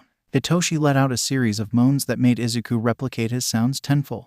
She knew she was being loud, on the verge of being too loud with each lick and lap of his hot tongue against her clit, and she threw her arm over her mouth to try and silence herself. Izuku nearly broke her flesh to try and silence herself as the pleasure continuously built up inside of her. Hitoshi sucked the sensitive clit with an absurd and lewd sound leaving his mouth as he did so. "Oh god, oh god." Her head dipped back fully and into the soft pillows. "OFCK, you're so wet." Hitoshi broke away just to say that before going back in with sloppy and wet kisses to her pussy. "FCK, FCK, FCK, FCK, FCK." She shut her eyes and gripped his hair tight in her hands. She tried to keep her thighs wide open for Hitoshi as she didn't want to smother him or worse, crush him. Sighs and whines rolled off of her tongue as her eyes rolled back. "FCK, those noises you make are just delicious." Hitoshi pulled back and let out loud pants from his mouth, and then he turned his attention to the inside of her thigh. He gently kissed her thigh and even lapped at it with his tongue. It was only for a moment before he went back to her clit and lavished all his attention on it. "Please." Izuku didn't know what she was begging for as her hips raised up and ground against his face. But she was begging. She was begging like a dog. "Please what, sweetheart?" "OFCK. There's another nickname to add to the list." Izuku's nails lightly scrapped against his scalp as her legs shook. Please." She whimpered and pulled him towards her as he stopped and he didn't continue. "Please what? What are you begging for?" he asked her with a teasing inflection in his voice. Izuku whimpered as she tried to think about what she wanted from him. What did she want from him? What were the magic words? I want you to make me come." Her face turned scarlet when she realized just what she wanted from him. Hitoshi did not disappoint. His eyes got a glint in them and then he was back between her legs again. Only this time he was merciless. Her wish was his command and he was going to give her just what she asked for. Izuku gasped when 2 fingers entered her as Hitoshi sucked on her hard clit. The stimulation she was feeling was intense as her hips rocked up and down. Izuku couldn't hear the sound she was making. All she felt was an intense amount of pleasure that was building and building. She could feel it tightening inside of her, threatening to snap. Hitoshi's fingers moved around inside of her as he tried to find that little spot to make her scream. And he would find it merely seconds later. His fingers brushed up against that spot and Izuku had to bite into her arm to prevent herself from screaming. Once he found that spot, he wasn't letting up. He set up a quick and relentless pace that filled the air with lewd sounds. Izuku's hips rocked up and down as she moved with his movements. "I'm coming." She felt that coil tightened to such a degree that she knew it was going to snap any second now. Oh, only seconds later did that cord give way and break, and when it did, holy shit. Izuku gasped and grabbed the back of Hitoshi's head and refused to let go as her whole body spasmed and her pussy convulsed, riding the orgasm out to its fullest. A deep and guttural groan rolled off of her tongue as her eyes rolled so far back that it hurt. Then ... it was over almost as quickly as it had started. Izuku fell limp against the blanket below her and slackened her grip on Hitoshi's hair. Hitoshi came up chuckling, her arousal coating his lips and chin. He was grinning at her as he wiped his chin. "I take it you liked it." Izuku panted heavily as her body continued to shake even after such an intense orgasm. "Yes, as a guy she's had many self-pleasured orgasms, but never one as intense as that." Hitoshi chuckled softly and leaned down to kiss her forehead. "Stay there, I'll be right back," he whispered, and Izuku numbly nodded. Hitoshi crawled out of the blanket fort. He would vanish but stay in the room. Izuku stared at the roof of the blanket fort as she started to come down from her high and her emotions mellowed. Her muscles relaxed and her eyes drooped. That was so intense it almost made her want to go to sleep then and there. There was a zipping noise and a rustle, and then Hitoshi returned to the tent. When Hitoshi crawled into the fort, Izuku cracked her eyes open to look at him. It didn't take Izuku long to realize that he was completely nude and completely hard as his penis stood fully erect. Hitoshi crawled next to her and gave himself a few strokes once he was completely above her. His face had been wiped clean and was damp, telling Izuku that he wiped his face with a wet wipe. He leaned down and kissed her, and Izuku tasted an intense minty taste and knew immediately what it was. Mouthwash strips. Their kissing was deep and sloppy, with Izuku loving the minty taste in his mouth. They broke away with both of them panting heavily. "Do you want me to continue?" Hitoshi asked softly, and Izuku thought about it. Could she go for a round 2? Yes, she was sure she could. Izuku nodded, but Hitoshi didn't take that. "I need to hear you say it, sweetheart," he told her in a firm voice. "Yes," she croaked, and Hitoshi leaned down to kiss her again. Izuku returned this kiss fully and suddenly tensed when she felt Hitoshi's penis press against her entrance. She looked down at it and saw that while he was out he had managed to put a condom on. Good. They broke apart and Hitoshi looked at her. "Are you sure?" He gave her one last out. One last chance for her to tell him no if she wanted to. But she wanted this. She wanted this. Yes, please, she whispered and rubbed his arms in gentle caresses. Hitoshi leaned and took her lips in his. They kissed slowly with Izuku wrapping her arms around his strong back. Hitoshi was slow as he pushed himself into her. Izuku gasped loudly when he fully entered her. There was no pain, but it was slightly uncomfortable as she's never had something like this inside of her even when she was a boy. Izuku bit her lip and grabbed onto his biceps harshly. Hitoshi was nothing less of gentle as he leaned down and kissed her cheek.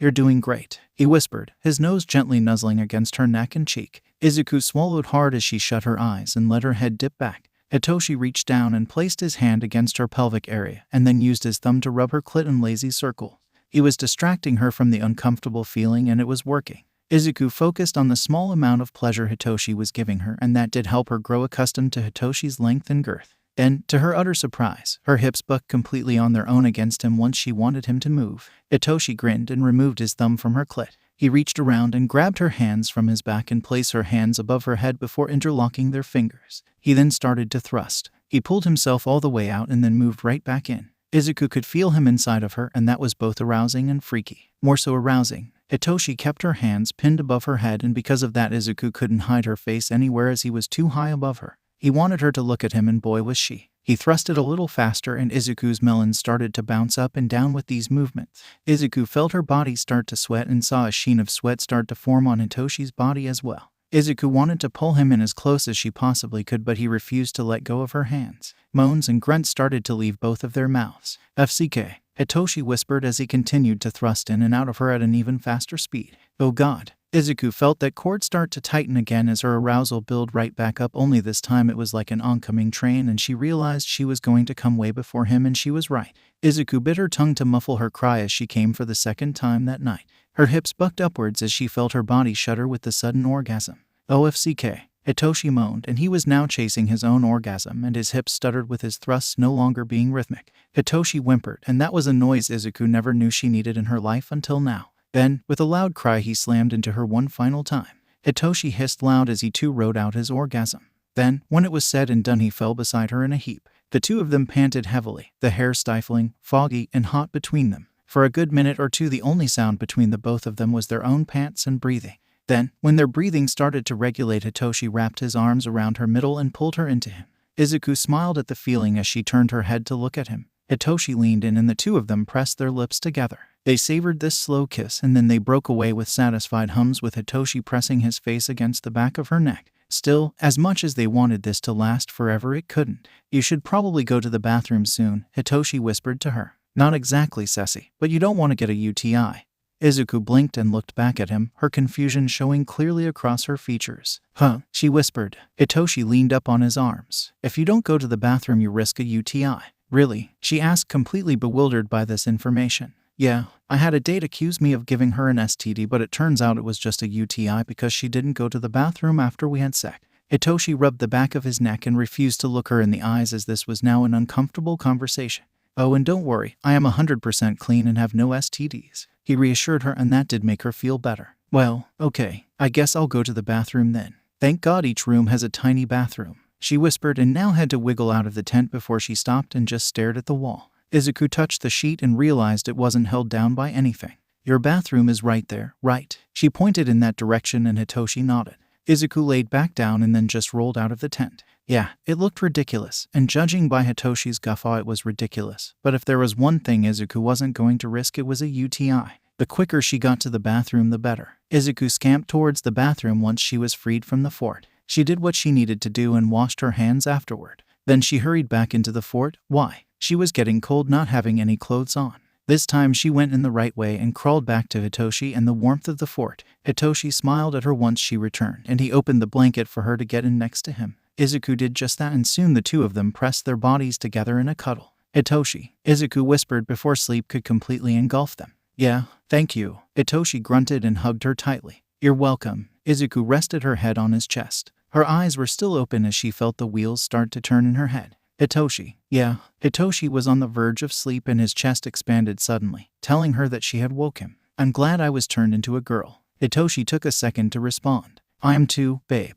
He pulled her in close and wrapped his arms tight around her. I am too. A week passed with Izuku choosing to stay a female, and honestly not much changed outside of those that may have had a crush on her backing off once it came out that she and Hitoshi were a couple. The only major thing was that she and Bakugo hadn't said a single word to one another. It seemed he made his choice and she was perfectly okay with that. Mr. Aizawa was completely unsurprised when they were caught dating. He only shook his head with a sigh. You always have to find a way to be a thorn in my side, won't you? He asked her as he laughed. It wasn't a deep laugh but just a small chuckle. All right, it doesn't seem like I'm gonna be able to stop this, no matter how much I may try. Just practice safe sec, you too. We don't need a pregnancy scare. That was fair enough in all honesty. However, Aizawa did surprise them with a sudden flat smile which made both teens very afraid. Whenever Mr. Aizawa smiled, it did not mean fun times. That being said, his smile only grew and the two of them resisted the urge to hold on to each other in fear. I was patrolling around the back of the dorms, towards the wall, and I just so happened to find a hole.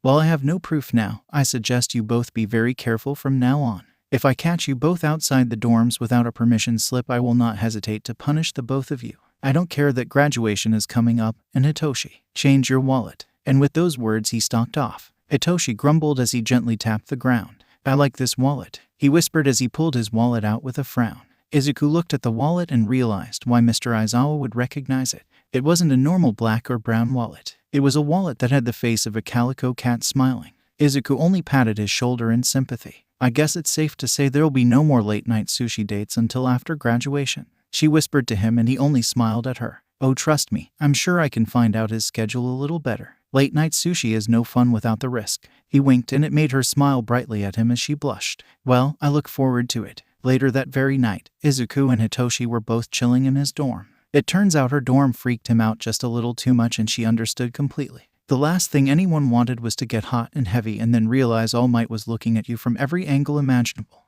Not that they were getting hot and heavy just that moment. The opposite. Izuku and Hitoshi were both on his bed. Hitoshi on his stomach playing his Switch with Izuku laying with her back against his side reading a book. The air between them was pretty quiet and relaxing as they both simply did their own thing.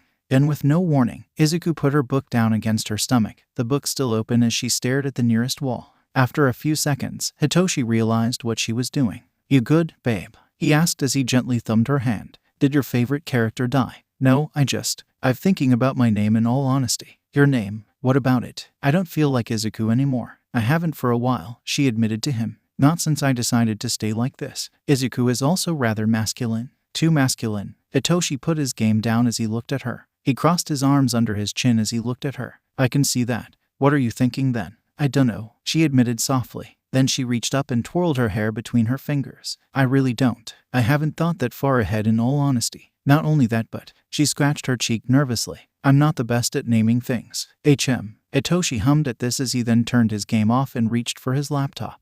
Okay, well then let's see. He then opened his laptop and started to type for names. Izuku watched as his fingers danced across the keys before a list of names pulled up. There are hundreds of thousands of names. I'm sure we can find one that catches your fancy. He did have a point, Izuku realized as she shifted so she was laying next to him on her stomach. She didn't care that she was laying on her book at the moment as she looked at the list of names with him. The names were just a list of popular names that weren't in any particular order it would seem. Ah, here we go. How about Izumi? That feels up your alley. Hitoshi circled the name a few times and Izuku scrunched her nose a little. No, she decided pretty firmly. She didn't feel like that was the right name for her. Okay, Hitoshi and Izuku both looked at the page of names quietly scanning for any name that stood out. Oh, Sayori. No, Hitoshi rubbed at his face. Oh, this one was made for you. Midori. Izuku just looked at him. Midoriya. Yeah, that'll fly. She rolled her eyes with a smile. That made Hitoshi smile. Please take this seriously. Okay, sorry, let's see. They scrolled through the page with Hitoshi throwing the occasional name out there, but none really stuck out to Izuku. None giving her that yes she was looking for. Hinoka. No. She found herself whining against the pillow as she was growing rather tired after so long of this back and forth. Hitoshi only gently messaged her shoulder. It doesn't have to be right away. I know, Izuku whispered as she lifted her head from the pillow under her arms and just sighed. I know, but I dunno. You don't like being Izuku. He filled in the blanks and she could only nod. Well, Hitoshi went quiet as he scratched his head. He stayed quiet for a little while as he looked thoughtful, and then he looked at Izuku. Can I see your book? My book? Izuku inquired and lifted her body up. She reached under herself to grab her squashed book. She had laid on a page wrong and thus bent that page weirdly, but she didn't mind it. Here, why? She handed it over to him and Hitoshi sat up. Well, you were reading the book when you suddenly realized you really wanted to change your name, right? Kinda. She shrugged and sat up fully with him. The two of them were on their knees on the bed as Hitoshi scanned the pages. I mean, it's been on my mind, but you really wanted to change your name now. Let's see. Noah. No, still nothing, and Izuku felt this was getting kinda silly at this point. Hitoshi flipped the pages. Ray. Izuku felt her eyes roll again. Shoto would maim me. Good point. Some more page flipping. Oh, Mizuki. And wait a minute. For the first time she felt herself pause. It was only for a moment, but it was a pause nonetheless. It made her put her finger to her chin as she thought about it. Mizuki. She repeated and let the name roll off of her tongue to see how she felt about it. Mizuki. She repeated it just once more for good measure. You know, it might be a little too soon, but we may have a winner. I do like that name. The way it sounds. I feel like a Mizuki. That made Hitoshi grin as he handed her book back to her. And there you go. Izuku kept her smile as she took her book and looked at the page in particular. How do you figure that out? He shrugged. I just had a feeling you might have subconsciously picked up on that name while reading. It was also a last-ditch effort on my part. Well, I'm glad, she told him and then kissed his forehead. But I still need to sit on it. Of course, there is no rush. Just let me know when you want to change your name. I'll be the first to call you whatever you please. He reached up and pulled her into him. His hand gently moved in small circles along the small of her back. Izuku found herself loving his touch as it was so gentle and loving. She hugged him and he leaned into her body. The two of them are more than happy to just sit there relishing one another company. Mizuki would change her name by the next week. Hitoshi and her would call everyone down to the common room. Hitoshi held onto her hand tightly as she felt suddenly nervous. He rubbed his thumb over the back of her hand and it did help keep her calm if only a little. Telling everyone went surprisingly smoothly, although some, Denki mainly, expressed minor confusion by saying, "But you're Izuku," to which he got a harsh elbow to the rib by Gyro. "Not anymore, she's not. I know it's just ... It's gonna be hard to not call you Izuku anymore is all. I respect your decision, it's just." He rubbed the back of his head. "I may slip up is all, and I don't want you to get mad at me." Mizuki understood where he was coming from, and so did others as they looked rather guilty of this mindset. Of course, for the last 3 years she was Izuku, and it would only make sense that they may accidentally call her as such. Then, she snapped her fingers as an idea struck her like lightning. "You can still call me Izu, if you want, as it's still in my name." Several of her classmates looked like a weight was lifted off of their shoulders. Well, save for one. Bakugo only snorted and turned his head away from her. This made her scowl just a little, but then Hitoshi rubbed her hand gently and that brought her back to him. He looked at her and she smiled at him in return. "Mizuki, I like it." Tsu poked her tongue out as she then smiled sweetly at Mizuki. "I do too." Ochako pipped up. "It fits you well." Soon the other girls were all in agreement with the others, showing some form of support. Everything seemed like it was going to be okay. Soon, everyone would split off to do their own thing. Mizuki and Hitoshi getting ready to return upstairs when Mizuki's free wrist was grabbed, making her stop suddenly. Of course, once she stopped, Hitoshi stopped. "Can we talk, Deku?" Bakugo broke their 2-week-long silence with a simple request. He didn't sound enraged, nor did he sound snarky. This made her look over her shoulder at him. His eyes went from her to Hitoshi fairly quickly. "Alone?" Hitoshi snorted instantly at this. "You've lost your mind if you think. Can it? I begs." Bakugo hissed. "I'm not talking to you." Mizuki's eyes narrowed ever so slightly before she looked at Hitoshi. Hitoshi's mouth was pursed to the side, but still he looked at her. "Go on," she settled on saying before too long. "This shouldn't be long." Fine." Hitoshi let go of her wrist, and then to prove himself he sat on the first stair and crossed his arms. "I'll be here." Mizuki looked at Bakugo and then gestured towards the front door. "After you." Bakugo only grunted and the two of them walked away and outside of the dorms. Mizuki shut the door behind them when Bakugo only sighed as he sat on the edge of the porch. There was a rather tense silence between the two of them as neither of them spoke right off the bat. Bakugo in particular seemed at a loss for words, a rarity if Mizuki has ever seen. He closed his mouth a few times before he finally came out and just said it. "So, you're serious about this?" Mizuki opened her arms wide before slapping them down in exasperation. "What gave it away, Kaken? The 4 or 5 times I told you I was serious about this. The wardrobe change, the 2-week-long silence, or the name change. Yeah, bite me." Bakugo waved her off with a grunt. "I get it." He then huffed and rubbed at his eyes. I don't know. You know I don't like change, Deku. And this is a pretty big change. Not only that, but for the first time, Bakugo Katsuki blushed. His cheeks twinged a deep pink as he turned away from her. "It doesn't matter. I just hoped that you would stop and go back to normal, but then you didn't. Not only that, but you doubled down and..." Bakugo scratched his face. "I hate it." He finally just came out and said it. "I hate it. I hate the change. I hate that you chose to stay like this, and I hate that you went and changed your name. I hate it all." Mizuki snorted and crossed her arms bitterly over her chest. Well, thanks for your support, it means a lot to me, she sarcastically said as she turned her heel. Now if you don't mind, don't go getting your panties in a damn twist just yet. Bakugo stopped her with a growl. Can you just let me 𝐓𝐡𝐤 finish before you go running to 𝐬𝐿's arms? Mizuki was at least able to give him that courtesy.